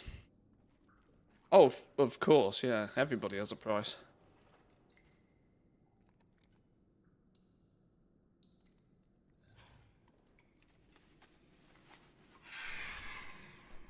Had one from a treasure, that's it. Yeah, well, I only seem to have had them from treasures.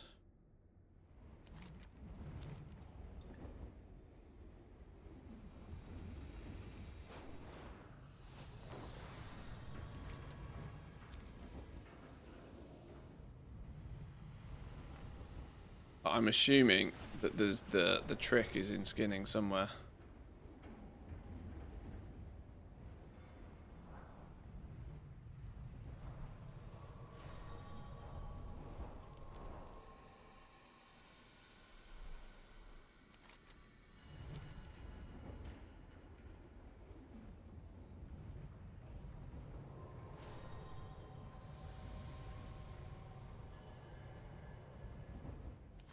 I'm also, to be fair, not really sure how much I should be talking about the whole dock situation. I'm quite sure Twitch frowns upon people even talking about individuals they have banned off their platform, never mind throwing Twitch under the bus without any viable reason.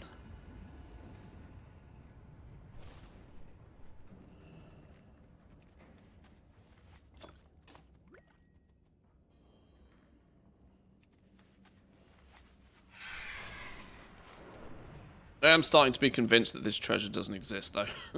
I might put this on the back burner. I'm wasting far too much time hunting down one treasure. And I've got a laundry list of things I could be doing.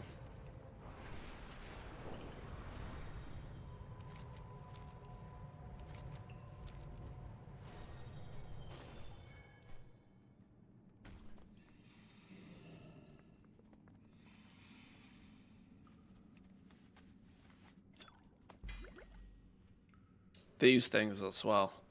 Vial of Kaheti oils. I've only acquired these through treasures so far.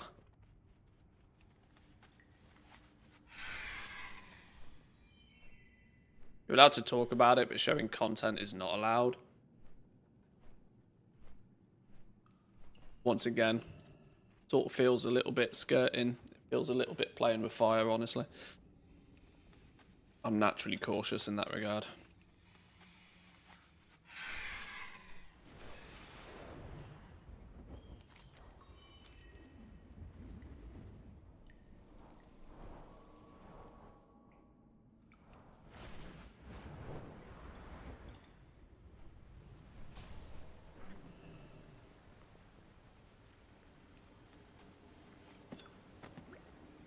Really not happening, is it? Really not happening, this last treasure.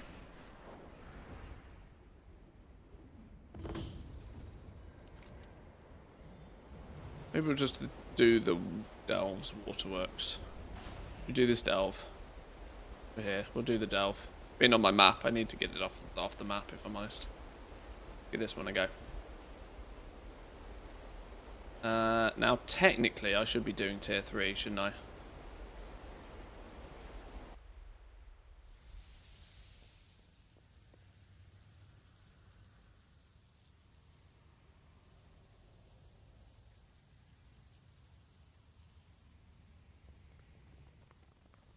Why are we on fire? What's going on? Drenched in poison, reducing maximum health. Can we undo that, please?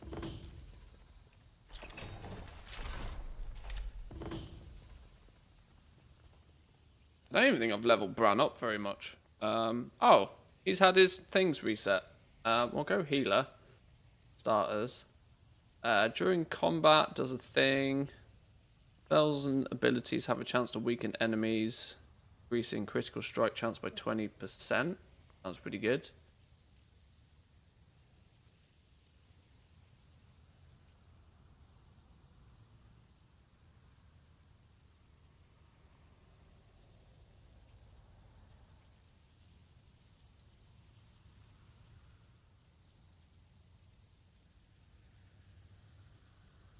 Okay. How do I undo this? Hang on.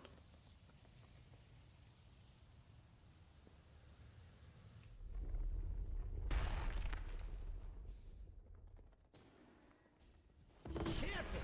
The totem's power will drain whenever you take a step.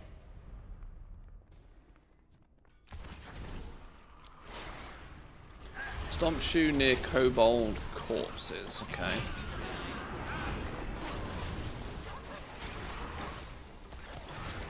Bran's got your back.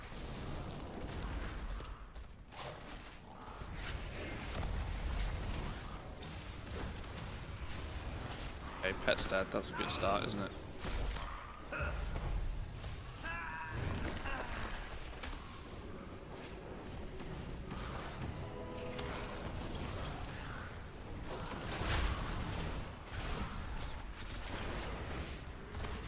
Maybe I shouldn't have ran into the room and pulled everything.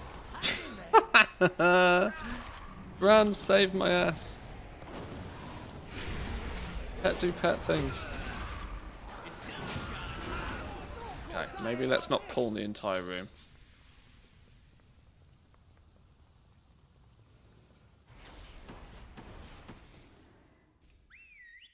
What if delves are going to be good for raw gold and materials?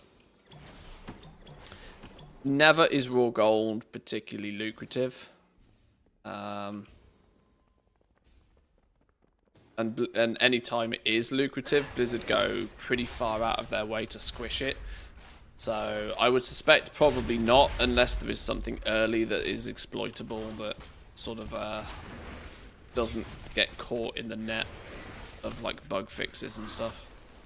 I wouldn't expect it to be great.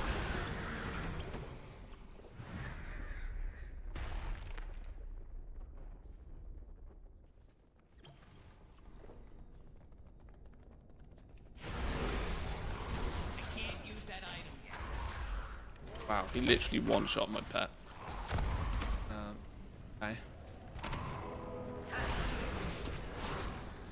Yeah, Bran can pick up herbs and ore as well. So there is some element of like being able to perma-farm them. But at the same time, you can perma-farm herbs and ore not in a delve. So I don't really suspect it will be that optimal.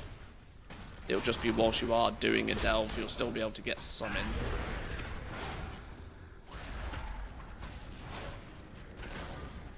The only reason you'd care about delves giving herbs and ore is if you can run them so fast and they become more lucrative than what you could achieve just flying around anyway. This bronzebeard still got it. But I'm not sure.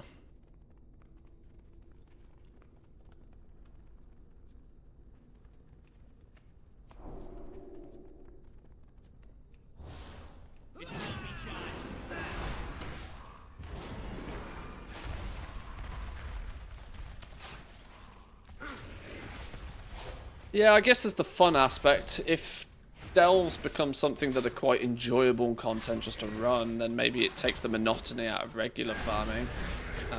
But I certainly don't think that they will plan on having delves being that lucrative from a gold making perspective.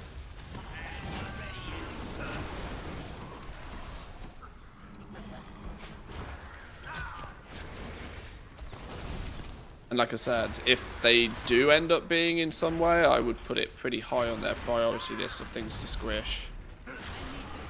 Did it happen?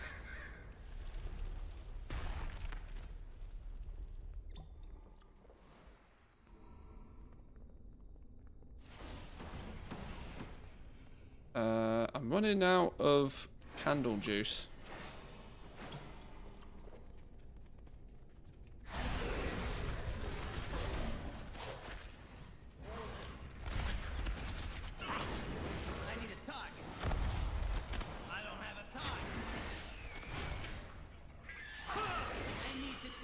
something first. Pure gold steam. 200 gold. Well, then maybe they might be alright. Maybe they might be alright. 200 gold from a chest. Grey item.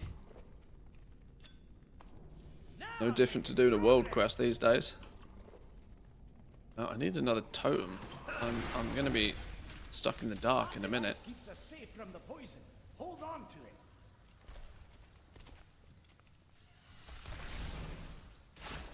I can't use that item. How do we get another one? Air purifier.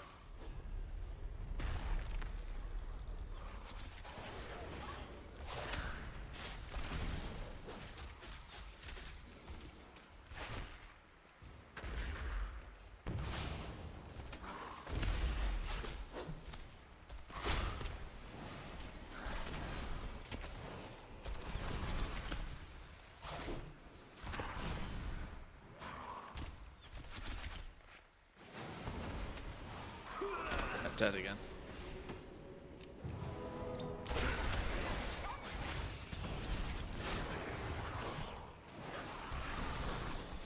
An interesting UI layout. Are we using interesting in the positive term or the negative term, or neither? Oh, I meant to be stomping, aren't I, to find things. Let's have a quick segment to recover. Okay.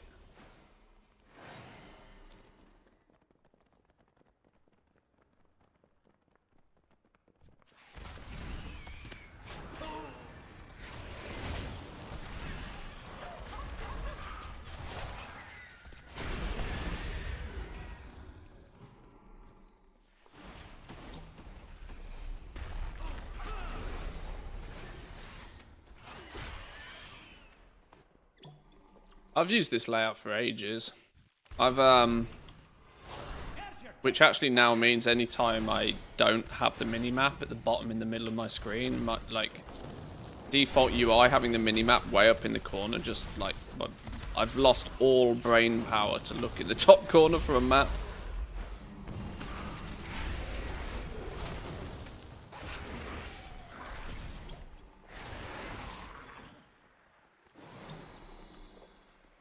Oh, hang on. Do the stompy bit. Get what we're actually doing here.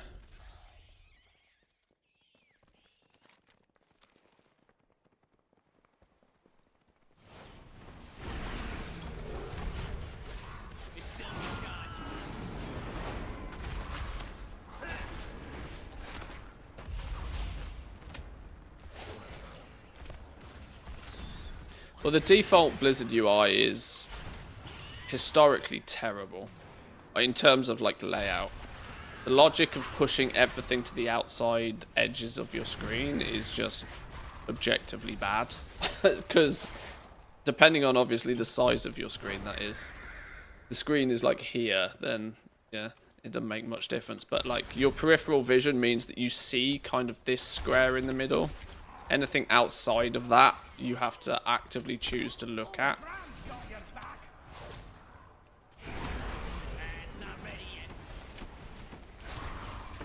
Why the logic has always been like put your cooldowns and stuff like right near your character, because that's where you're predominantly looking.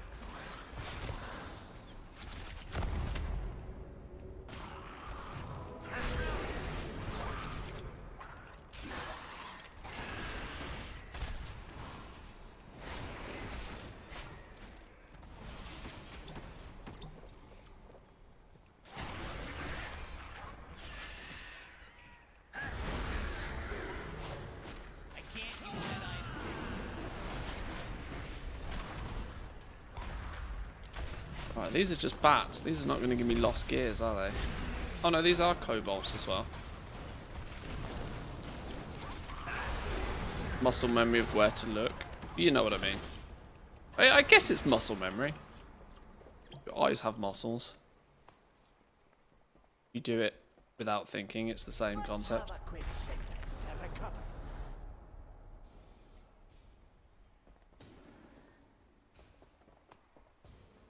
You're rare. Stolen loader. Oh shit, I pulled a bear with a dead pet. Whoops.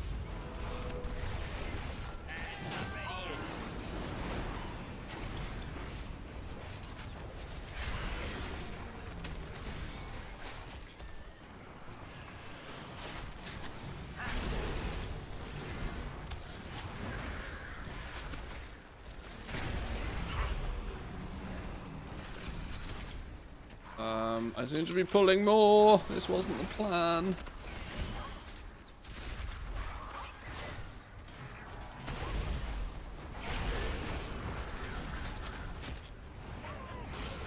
Don't stand in that though.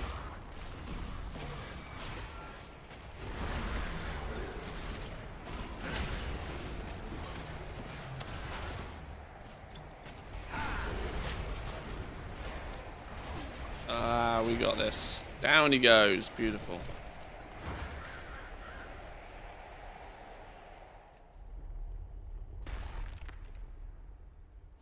Three. Some bismuth. See, Bran went and did some mining for me, look.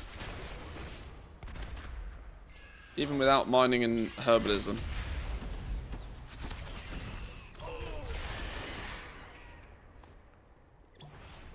Island expedition's better than Delves.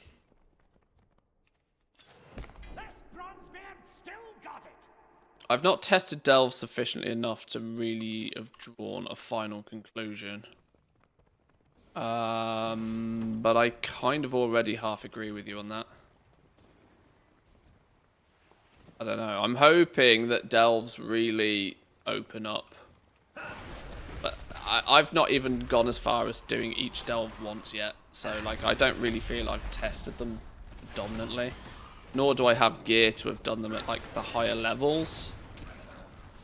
But for me, I haven't seen much draw or desire to try and do them at higher levels, if that makes sense. There's got to be an inherent amount of fun in me for me to want to do it multiple times at ever-increasing difficulty, which I'm still not convinced will grab me.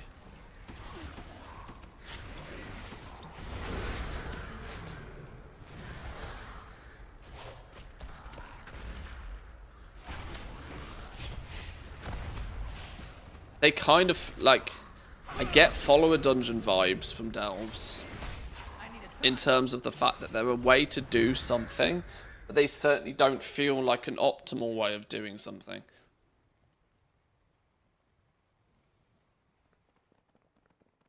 And it's not inherently more fun to do it solo. I still worry that Delves are going to be something that if you bring a few mates along with and you can blast through them, sure.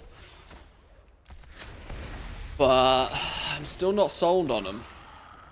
Not sold on them. I can't quite put my finger on what it is, but I'm still not totally sold on them. Maybe leveling up Bran will make him, you know, I don't know. I don't know. I don't think Remix is going to help my case here either. This feels like one of those zones, much like Torghast, where you kind of want to just get silly and overpowered and do monstrous things. And I don't think Bran's going to really be that helpful. You're not going to get that OP vibes. I'm not really sure. I don't know. They don't seem to have... Delves don't seem to have, like, their unique selling point properly nailed down, if that makes sense. They kind of feel a bit confused.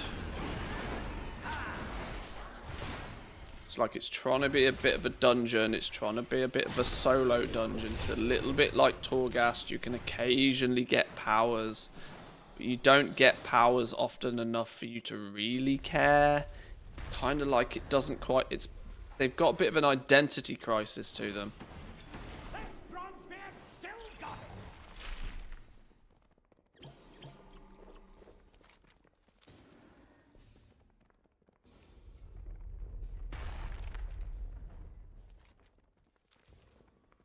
I don't know. We'll see. It's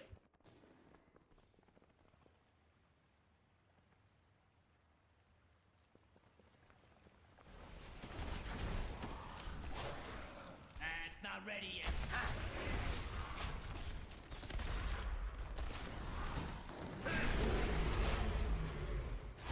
This is at least what the beta's for, though, for me. It's a way of doing something in a relatively non-serious way.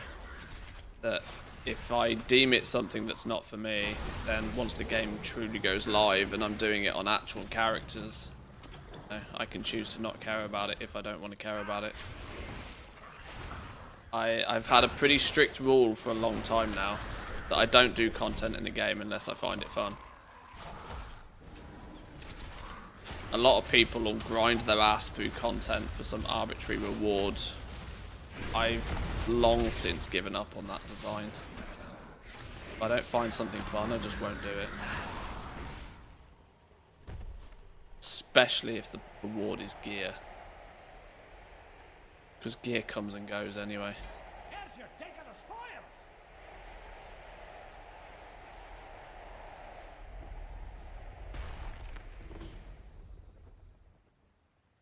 Wax face defeated. He must be the final dude then, okay. That looks like a save point, so let's grab you lot.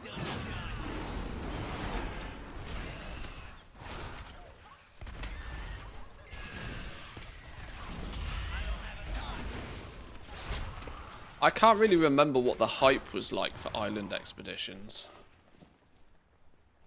Or even if there was that much. I think, well, I tend to actually worry that island expeditions were missold from the word go as well. People expected island expeditions to be like a mini RTS. That didn't ever really, they didn't end up really feeling that way. They ended up just being a power zerg. And then obviously a net grind. Yet then when you look at Torghast as an expansion level feature, Torghast was like omega hype in the alpha and the beta, and everybody was excited for Torghast. Then they slowly nerfed it and nerfed it and nerfed it, and then made it mandatory for Legos, and by 2 weeks later everybody hated it. So I was like, is a Delves just going to be a slow burn? Is it that we haven't really got to properly experience them yet, and everybody's going to love them once the expansion goes live? Or have they had a lukewarm reception? Did we, I don't know, did we maybe, did we have the hype season before we even saw them, and now we've seen, I don't know. Not sure. All I know so far is that they feel like one-time content to me. They don't feel like repeatable content. It feels like something that I'll happily do once to work through them, if it's like part of the story or something. But I cannot see me finding much enjoyment from doing these multiple times. And I think it's designed to be repeatable content, and that worries me, because there doesn't seem to be much repeatableness to this, other than maybe Bronn gets stronger. Like I said, the powers, for example, you find an occasional treasure chest, but not often enough that you really care about them.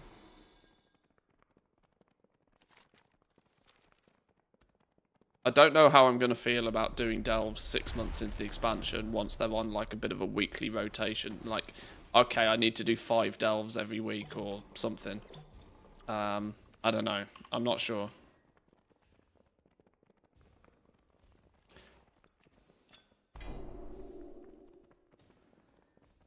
More treasures.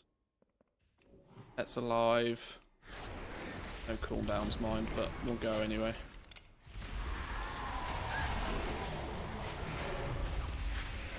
Right, throw wax sounds like something we might want to get out of the way of. We can't.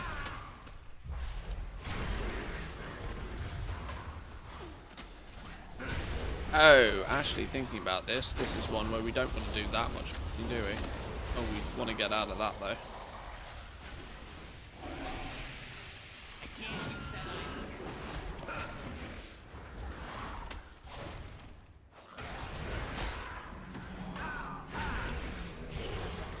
Yeah, I remember this boss. I think I have been here before. Does this mean I have been in this one before? Or is this same boss... You find the same boss in different delves? I don't even know. Pretty sure I've done this dude before, that's all.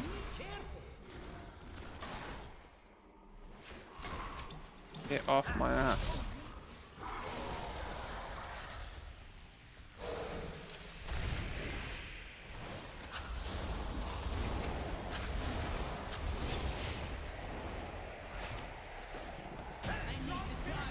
Down he goes. We get buddy system. Level a companion to 10. Brand's now level 10 then, apparently.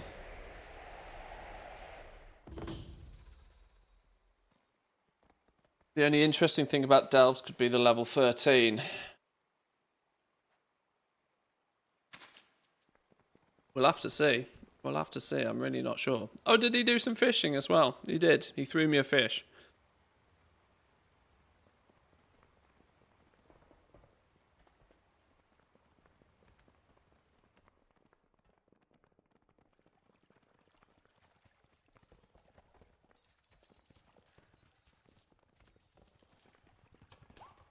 Bountiful one. We can unlock a bountiful one. Yoink, there's our Radiant Echo. And an upgrade.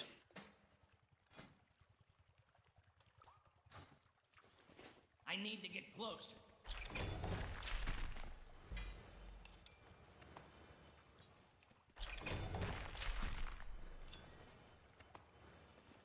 Relic for Bran. Okay.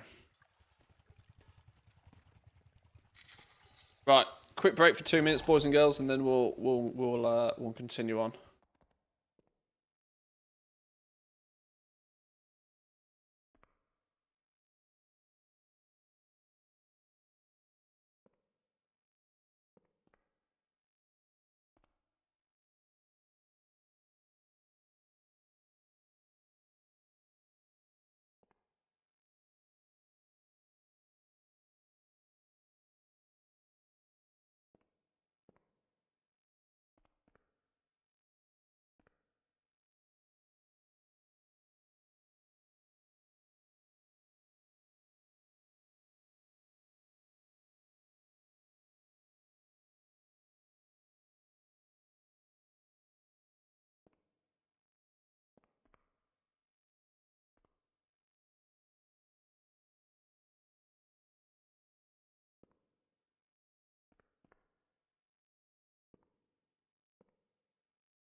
Okie dokie. I never know which way's out. This way's out, isn't it? Oh, I'll leave delve. There we go. The answers are here. 100 resonance crystals? Sure. Speak with Bran to investigate the strange chest. Truth is out.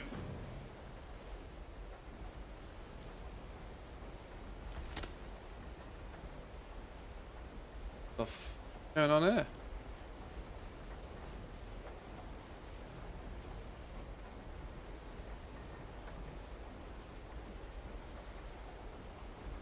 Alright. More crystals. I'll take them.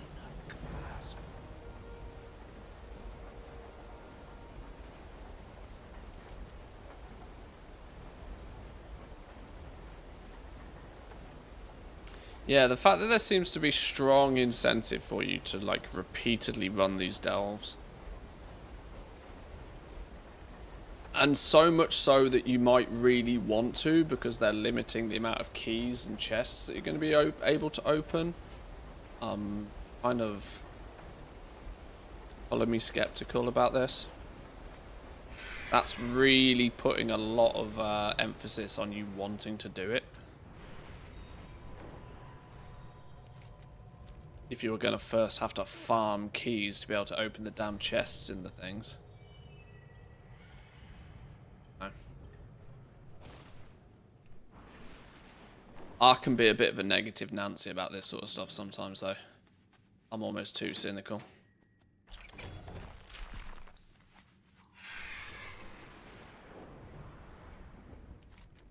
That said, I'm about to call it quits on this flipping treasure, you know. I'm borderline convinced it doesn't exist. Or it's in some random ass pissing phase. Or worse still, it's not in the zone I expect it to be in.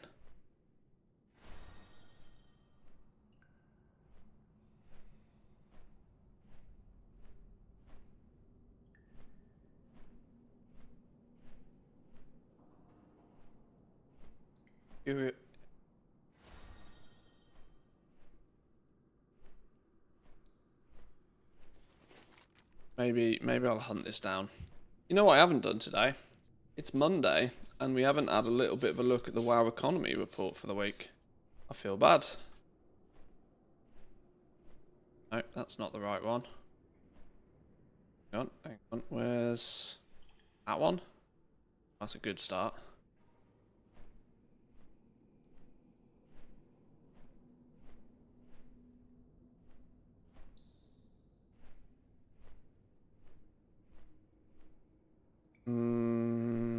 Where's it gone?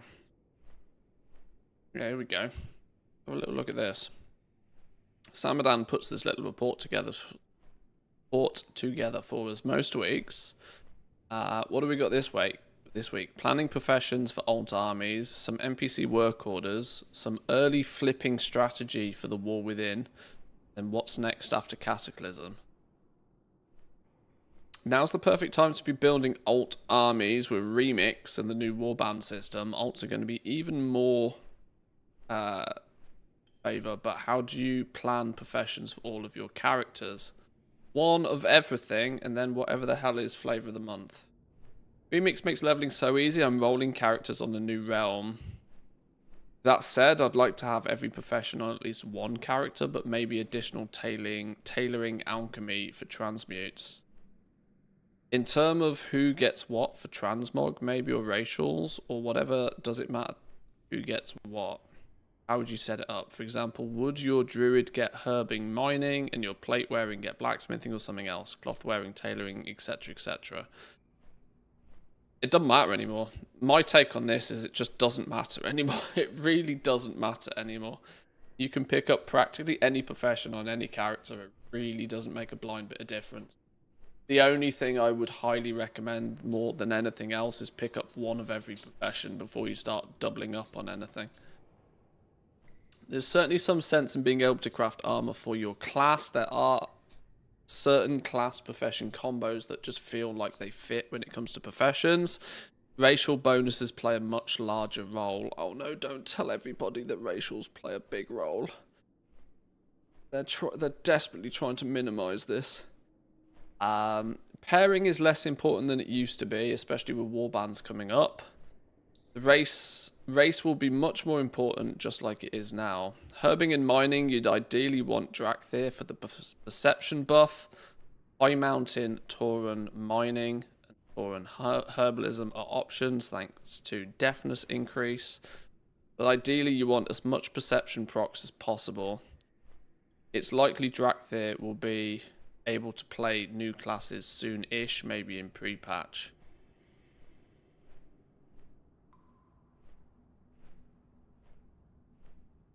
The 2% perception is not does not make up in any way shape. 2% perception does not in any way shape. Okay, I don't know. Maybe we just agree to disagree. The racial bonuses are going to matter like this much.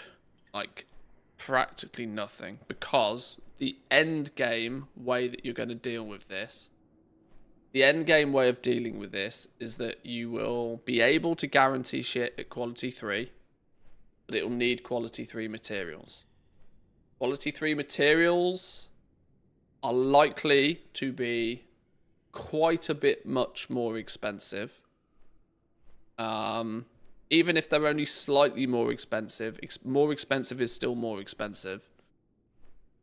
The alternative option is to drop down to quality 2 mats and use concentration. When you drop down to quality 2 mats and use concentration, that small amount of bonus skill will in essence translate to you using slightly less concentration per craft. How many bonus crafts that actually results in for you to be able to do per day is very, very minimal. But the concept here is that it isn't going to give you any advantage on price. There won't be any advantage on price, but there might be a slight advantage on quantity. Which for me basically means that they don't matter. They really, really, really don't matter, because one thing we do know for sure in this game is that supply always outstrips demand. That's why prices go down and not up on most things. So being able to make a handful more of a thing isn't strictly going to give you any advantage on price. There might be a week where only people with the +5 on racial are able to guarantee rank 3 and so make a profit earlier. That's such a skinny, like the likelihood of that being a thing is so slim. So slim. And even if that is a thing, it will be a thing for a matter of days. Equally still meaning that it's not really a problem. If you are making a brand new character, and if you are making that brand new character for a very specific reason, profession-wise, that is, if you don't have a mining character at all, no, that's probably a bad example. Let's say you don't have an enchanter, it is probably smart to make them a blood elf, because why not? But if you plan on doing anything else with that character, your racials are probably still better suited to like gameplay aspect, right? Because of course, if you go blood elf, you then also have to be horde, and if you're playing on an alliance server, or the rest of your friends are all alliance, or whatever the case may be, that might not necessarily be that sensible. The reality is I don't think racials are going to play that big of a part in any way, shape or form. Especially not gathering one. You are not going to notice a 2% perception difference. You are not going to notice this. Maybe you might notice it over if you collected all of your data of 20 hours of farming, you might notice a 2% perception buff. Otherwise, you are flat out not going to notice it. 20 minutes more farming would account for way more materials than 2% perception is ever going to do. Just pick up one more herb. Like it doesn't make a blind bit of difference. And I don't think this really matters. And I am now at the point where I tend to think that this kind of advice is not incorrect, but it's more confusing than it is helpful.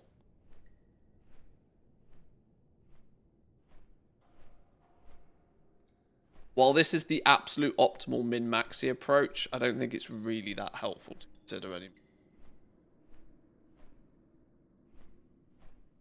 Ultimately, though, do what is fun for you, and if that means something less optimal, then let nobody tell you otherwise. Another factor to consider, of course, is if you have already invested in professions on particular characters, I'd never recommend dropping a profession. Rather make another alt specific for that expansion's purpose. Yes. Yes. Most 100% yes. 100% yes.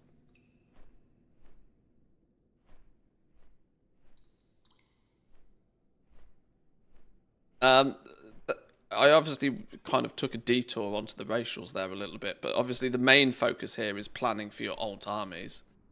If you're making brand new characters, then sure, you can optimize them if you want from the word go, but be aware that that optimization is a 1% optimization.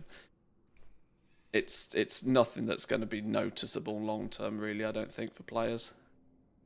And if something magical comes out the woodwork to prove me wrong, I'll eat my hat on that, but under normal circumstances, I think none of this really matters.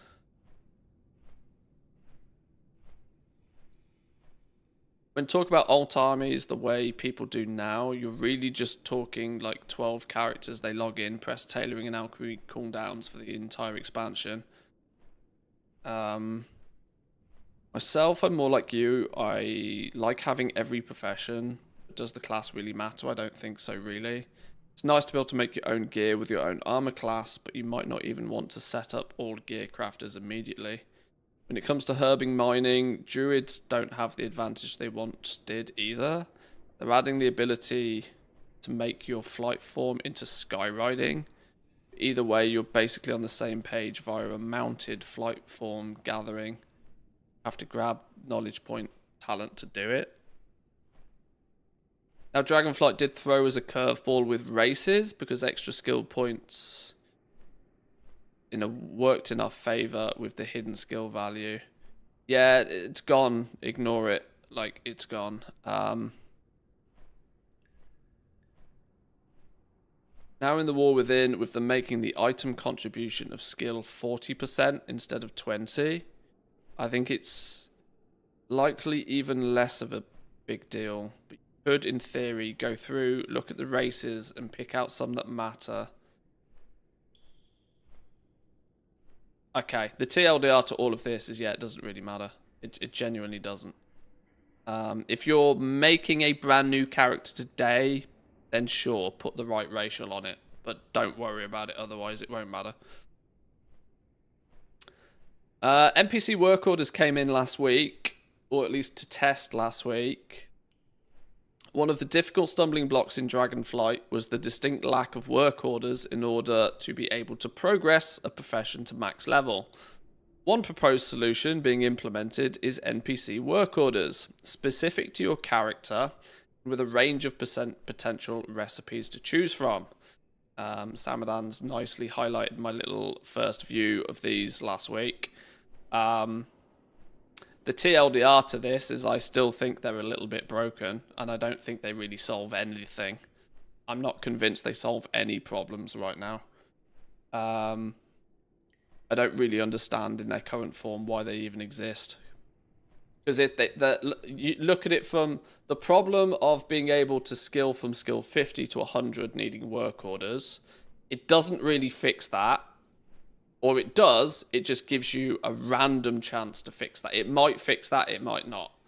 Your work orders being entirely random doesn't even seem to have any smart system behind the scenes to cherry pick recipes that you even know. Which if you're struggling to get from skill sort of 50 halfway through the leveling process to skill 100, where the requirement to do work orders is very strong, the reason you're struggling in the first place is probably because you don't have that many recipes. Or you've chosen to spec in a direction that doesn't naturally give you recipes for crafting gear. Which means if the NPC work orders are random, it has a random chance to help you, or it might not help you. That's pretty poor. The same logic can be applied to the knowledge point catch-up system. If all of the orders are random, you might or might not be able to fill the order. So it doesn't matter if the reward for doing it is a knowledge point or not, because you've got to get past RNG. If you can't fill the order, you can't fill the order. Like it's the level of randomness in it is too much. They needed to have made a smart system that at least highlights one recipe that's going to give you skill points for your profession, which by the time you get to skill 80, you might only have like 2 or 3 recipes that are even going to give you skill points. It probably should be that there's like 2 or 3 epic work orders every week that are hyper customized to you. So let's say it gives you something that you can craft that is going to guarantee you a skill point, and something that you can get the reward from, especially if it's like an NPC, if it's like a catch-up for knowledge point. just randomly giving you 10, 15 recipes that you may or may not be able to order, because it's multi-level random as well. Even if you have the recipe, you might not be able to craft it at the order that they request, because NPCs can order different qualities. So even if you have the recipe, you might not be able to fill the order. Why? Because you haven't spec'd deep enough into that specific item, which is partly the reason why you're probably stuck in the first place. You've also then got a third level of randomness by what materials they provide you. Do they provide you quality 1 materials? Do they provide you quality 2? Or do they provide you quality 3? It's entirely possible for the orders to come through requesting high quality, and then they give you shit materials. So you've got to fight your way through 3 levels of RNG before you can even complete an order. And if the only help... It's just bad. It's just... I can't get over it's just bad in its current implementation. There needs to be more to the system, or it's just going to be a useless system that's being added. Unfortunately, I recorded this little video and I spoke about this prior to the blue post coming out. The blue post didn't help. Right? So even Blizzard came out and they were like, oh no, this is kind of how it's meant to be. So hopefully they reconsider that, because as it currently stands, it's DOA as far as I'm concerned. It's just going to be a mountain of frustration. You got to jump through 3 levels of RNG just to complete a single order. And the time in which you need... If you are relying on a catch-up system and you're relying on a safety net to be able to get some skill points, the time that you need this system the most is the exact same time the system is at its least flexible for you. It's just terrible game design. They're implementing a catch-up helping system. It doesn't help you. Like, it's... I don't know how to describe it. It's just poor. It doesn't work as far as I'm concerned. But of course, this is one man's opinion. Please feel free to ignore me if you wish. This is the reward style thing. When you complete the order, it might give you something. And that something can be recipes. It can be recipes. It can presumably be knowledge points. And it can be artisans, artisans acuity. But you have to jump through those 3 levels of RNG to be able to get the reward. So it needs work. It needs work. Could be that the hoops exist because they still want it to be strictly worse, less convenient than player work orders. Blind RNG still works as catch-up with enough time. It'll just feel bad. I do agree with you, though. It should be smart, at least for skill ups. Yeah, I mean, it's a band-aid fix. It's a once, and the start of an expansion is not when we should be getting band-aid fixes. It's a minimum viable product again. It's the bare minimum they could have provided us with to say that they've done something. And the problem is that now that they've done something, most people will just take it at face value. Most people will just look at the system from face value and go, oh, well, it's a catch-up system. Oh, we've got catch-up now. When the reality is when you actually play with it, you very quickly realize that this isn't going to help you in any way. And in fact, is going to be another level of frustration to the work order system, which it was by design meant to alleviate in the first place. But hey, you need to have an interview with one of the lead designers who's responsible for professions and work orders.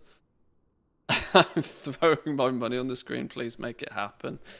I am in no way, shape or form in any position to get an interview with Blizzard devs, unfortunately.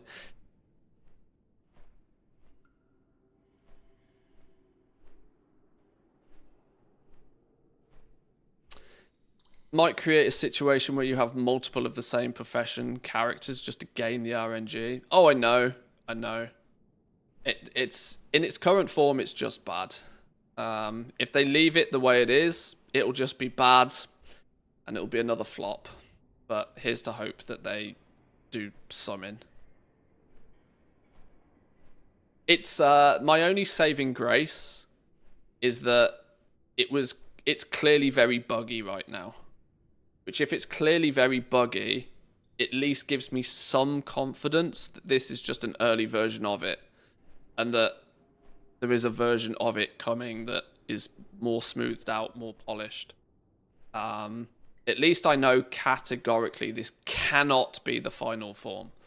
So it physically can't, because in some parts of it it's just broken. So it cannot be its final form. So there has to be some improvements made. It's just what improvements they do choose to make. So there was a designer hired specifically for professions, right? It would make sense for them in some form to contact the top profession-related contact creator. Well, there was a position made available at Blizzard for a professions and rewards dev. That was like the title for them, professions and rewards.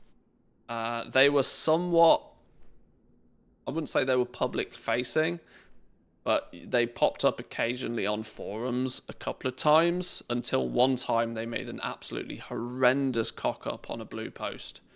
And they were never seen or heard of again. So, we don't know. So, we don't really know.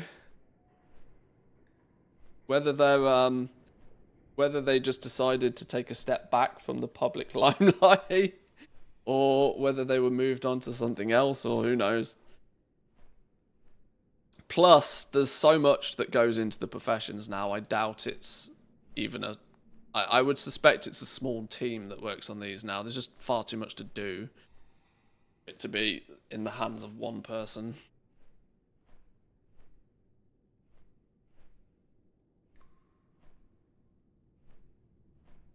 Anyway, let's move on to the next category, because NPC work orders are clearly work in progress, or they damn better be. Early flipping strategy for the war within. Sometimes we can overcomplicate goal-making strategies, and the basic premise of buy low, sell high is maybe all we need. I wanted to do some gold-making attempts on Dragonflight, and my plan was to use crafting, but I failed. I couldn't keep up due to IRL stuff, so in the end I did nothing. Partly failed because it required a lot of grind and build up to do something. Generally, I've never been good at goal making in WoW, but haven't tried enough either. I think I'm starting to sense why. This time, I will use a new approach that I used in another game. Elder Scrolls Online, I believe that is, and a few times on WoW 2, and it made me some gold. It's a very simple approach that is based on pure logic. Okay. In fact, I have never failed a trade with this approach. This approach is especially good for those, like me, who start fresh and have little to no knowledge about auction house markets due to not playing and trading on previous expansions. Well, this sounds like a snake oil salesman from the word go, doesn't it? It's based on pure logic, and it never fails, and it requires no knowledge, and it requires no effort. This has got to be snake oil. First of all, before dwelling into the approach, let me say that there is no way to add value on items in WoW that will lead to a predictable profit. Crafting professions don't add value to items that affect their price. The relative value of materials compared to crafting goods is not always in the favour of the crafted goods. The only thing that increases the price of an item is demand. It's like the stock market. Okay, it's a long way of saying that the material value doesn't strictly determine the price of an item, which is actually good use of logic there. I try and emphasize that a lot. Crafting is not like real life manufacturing. The real world works differently and is more predictable. Also, the marketing is different there. On the WoW auction house, you sell through the same portal with everybody else. The best approach is to treat WoW items as stocks. You only need to think if their demand will increase or drop in the future. Right, what are we getting at here? I sense it's flipping. This seems to be a very long way to suggest buy cheap shit and sell it for more. We target only ultra rare, demanded GOAT items, greatest of all time items, that are also rare and expensive. These are usually epic BOEs or recipes, but it can include others such as cosmetics. These items must be new and released in the War Within. We aim to snipe early all of these items without bothering with their price. Oh dear. Since the price will go up early once all of the players find out about them. They have to be rare and expensive because it's easier to mark up an expensive item, and it's easier to have exposure and make sales when there are less players in the market. We follow a high ticket approach. I don't like high volume approach that based on materials or common crafted goods. In the past, I always failed with such approach. It's harder to make sales because there are so many in the market. It's hard to predict if they will go up or down. These items can drop in price quickly due to inflation. What in the world is this person going on about?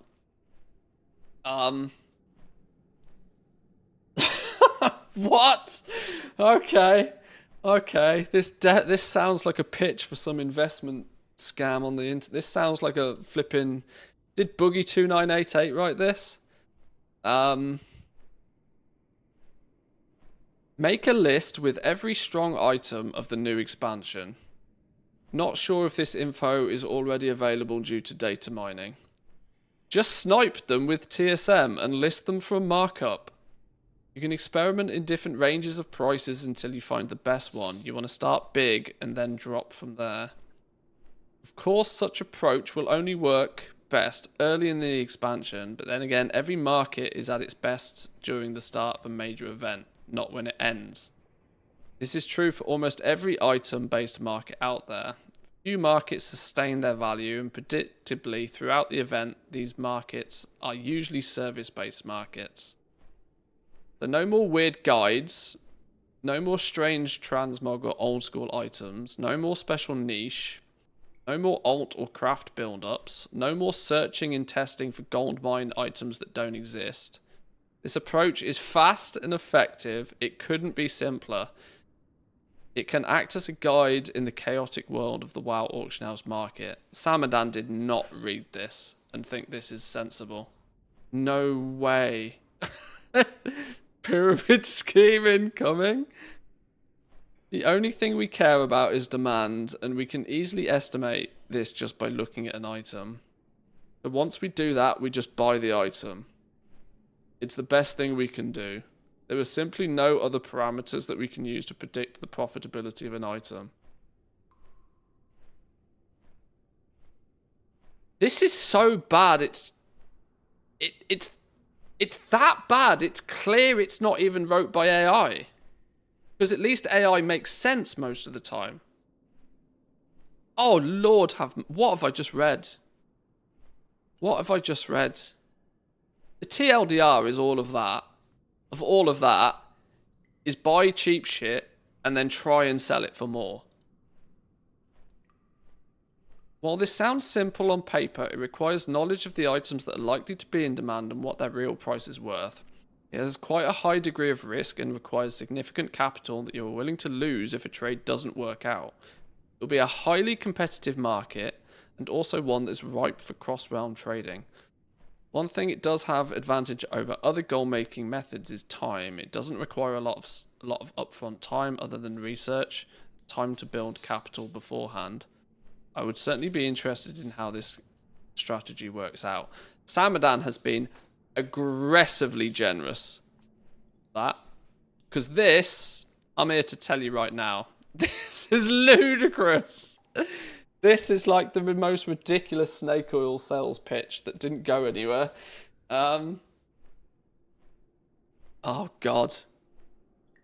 This is like... you know what this reminds me of? Let me see if I can find it. Let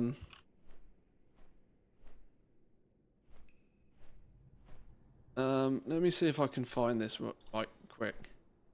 There's a meme that floated around the internet a little while ago that instantly came to mind with this. It's like 5 steps to make a 20 million gold or something.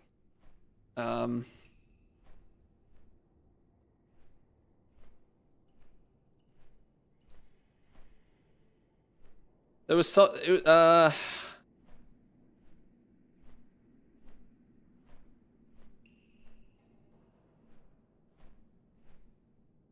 there was something, it was a meme like how to make $20 million. How to make $20 million. And like step 1 do this, step 2 do this, step 3 do this, step 5 do this. And one of the steps was like how to make $20 million. Receive a trust fund for $22 million. This is actually redonkulous. So stupid. Yes. Yes, just buy things and sell them for more. Yeah, let's move on. I don't know what I've just read. Check the comments. Oh, we'll have a look at the comments in a minute. Sounds like some disinformation so the real goblins can beat you to the... This is just madness. Oh yeah, just blindly buy shit at the beginning of an expansion and sell it for more. That's literally... We only target ultra demand... Anybody that puts the word goat in the middle of a sentence is clearly 14.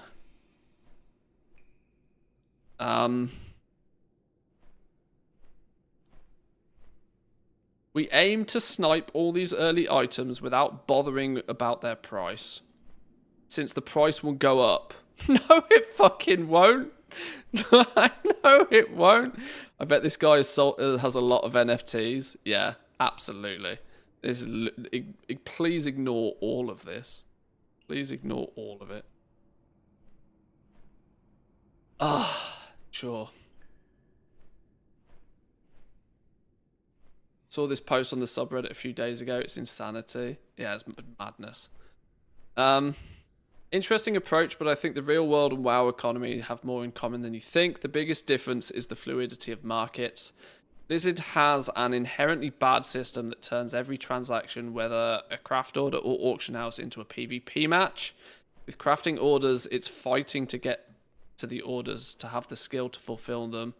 Crafting goods to sell or raw goods, different qualities don't represent the real world well. And the last out, first sold model does incentivize people to post and keep things the same price rather than the solution being always undercut. Your approach might work, but it carries inherent risks too. The inherent risk being is that it's just dumb. The market can be unpredictable or change drastically. You can't control the price of other people, so there's a significant chance others will go lower to make sales as the market comes. Yeah, you can't justify dumb. Just ignore this post, please. Please, let's move on. What's next after Cataclysm? Seven Gaming seems to focus pretty heavily on classic stuff. So if that's your jam,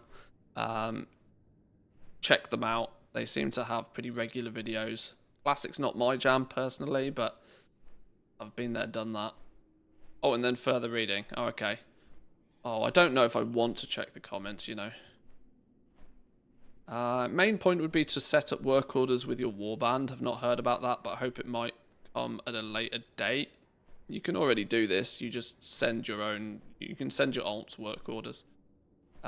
This, ironically, is still going to be the best way to get your weekly quests done. Quite honestly. Still going to be the best way to get your weeklies done. The NPC orders, you can just ignore them. Player housing would be excellent to make professions account-wide, old reps too. Giving you a trophy to put on the wall that your alts can interact to get exalted instantly. In my opinion, player housing would be amazing and open many opportunities if made account-wide. Player housing good, can't disagree. Will we get a profession tree calculator soon? I think there is one on Wowhead, but it's a bit busted. Wondering if Druid is the way to go for herb mining earlier on. Answered that. I'll never use Dawn Gathering. especially if you can level up more characters. Just use the second next best profession to have, my opinion, engineering. With all its perks, portals, looterangs, mobile bank, mail, etc. What? What? Sure. Also, you don't necessarily need 12 characters to have all professions, but less than that. You squish some professions and don't repeat. If you're going to take advantage of remix and other XP boost events to create more characters, specifically to repeat professions like alchemy and tailoring for cooldowns, then definitely. You won't need Dawn Gathering at all.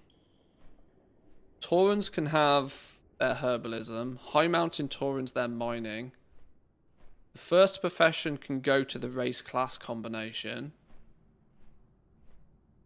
No. Terrible advice. No. If you're flying past... No.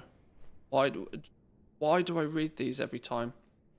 If you're going to spend time... If you're going to invest your time... If you're going to spend an hour doing something... Why would you go and do half something? If you're going to spend an hour gathering, you've spent an hour gathering. Why would you choose to pick up just herbs when you could pick up the herbs and the ore? 2. Dawn Gathering is absolutely the way you should do it. Back in the way back when days of vanilla, sure. When leveling alts wasn't a 2-hour task. But these days you should definitely, if you're going to spend time gathering, pick up everything. Pick up all the herbs. Pick up all of the ore.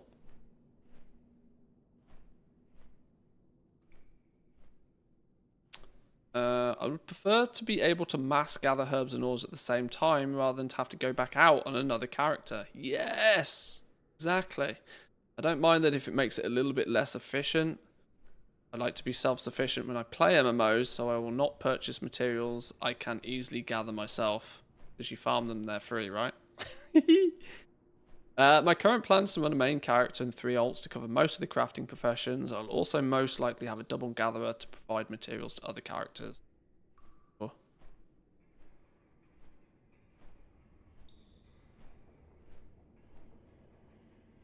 Part of the reason somebody might want more than one alchemy or engineer is to get multiple specs of those professions. Since alchemy has 3 specs, engineering has 2. There are a number of toys mounts from engineering that can only be made from one spec versus the other. Having both means you have access to them. As with alchemy, if you need to craft any older world items, having the specs can be pretty helpful. Oh yeah, if we're going like way back when. We're going back to like old school. This isn't going to matter at all for the Wall Within.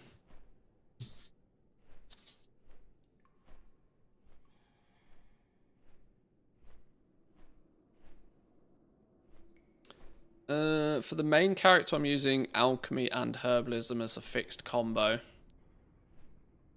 Because these are the first which I ramp up. And I want to have extended potion duration on the main. Sensible. Alts I worked out. Good to have alts with similar crafting profession in pairs. 2 blacksmiths, 2 leatherworkers, and so on. So they can specialize in different skill trees and send work orders from one to the other for the weekly quests.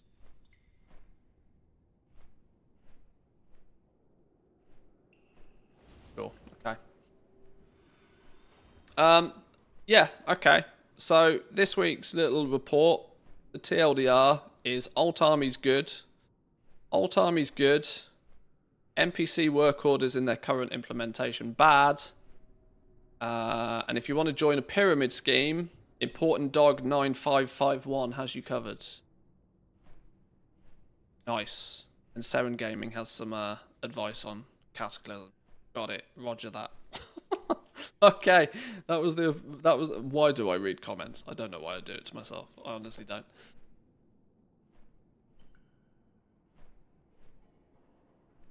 Yeah, respecking out professions I always advise against. Genuinely. Respecking out of stuff is if you just level another character. It's so quick these days.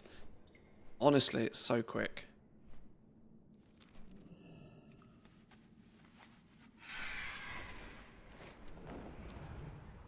That said, boys and girls, I've just realised we've been live way longer than I expected to be. I'm probably going to leave it there for today. I cannot believe throughout this entire stream I did all of one thing, which was pick up one treasure. Feel pretty bad. In fact, yeah, we found one treasure. Flipping useless. We will do some herbalism. We will do some mining tomorrow, I promise. We will have a little bit of poke around with the gathering in a little bit more detail. We'll find out what's what. We'll look at spec trees, see if there's anything that stands out.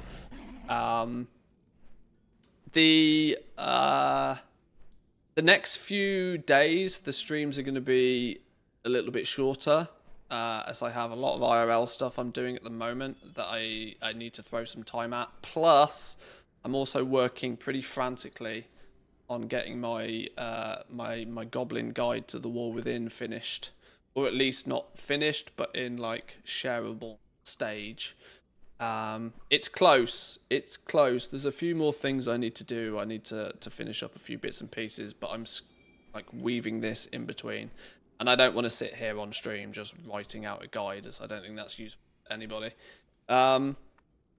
Boys and girls, thank you all for joining today. We'll be back tomorrow. Hopefully there won't be quite as much stress with the football this evening. So I'll be less tired tomorrow, hopefully. That's the plan, at least. That's the plan. But yeah, enjoy the rest of your day. Come say hi on Discord if you're not there already.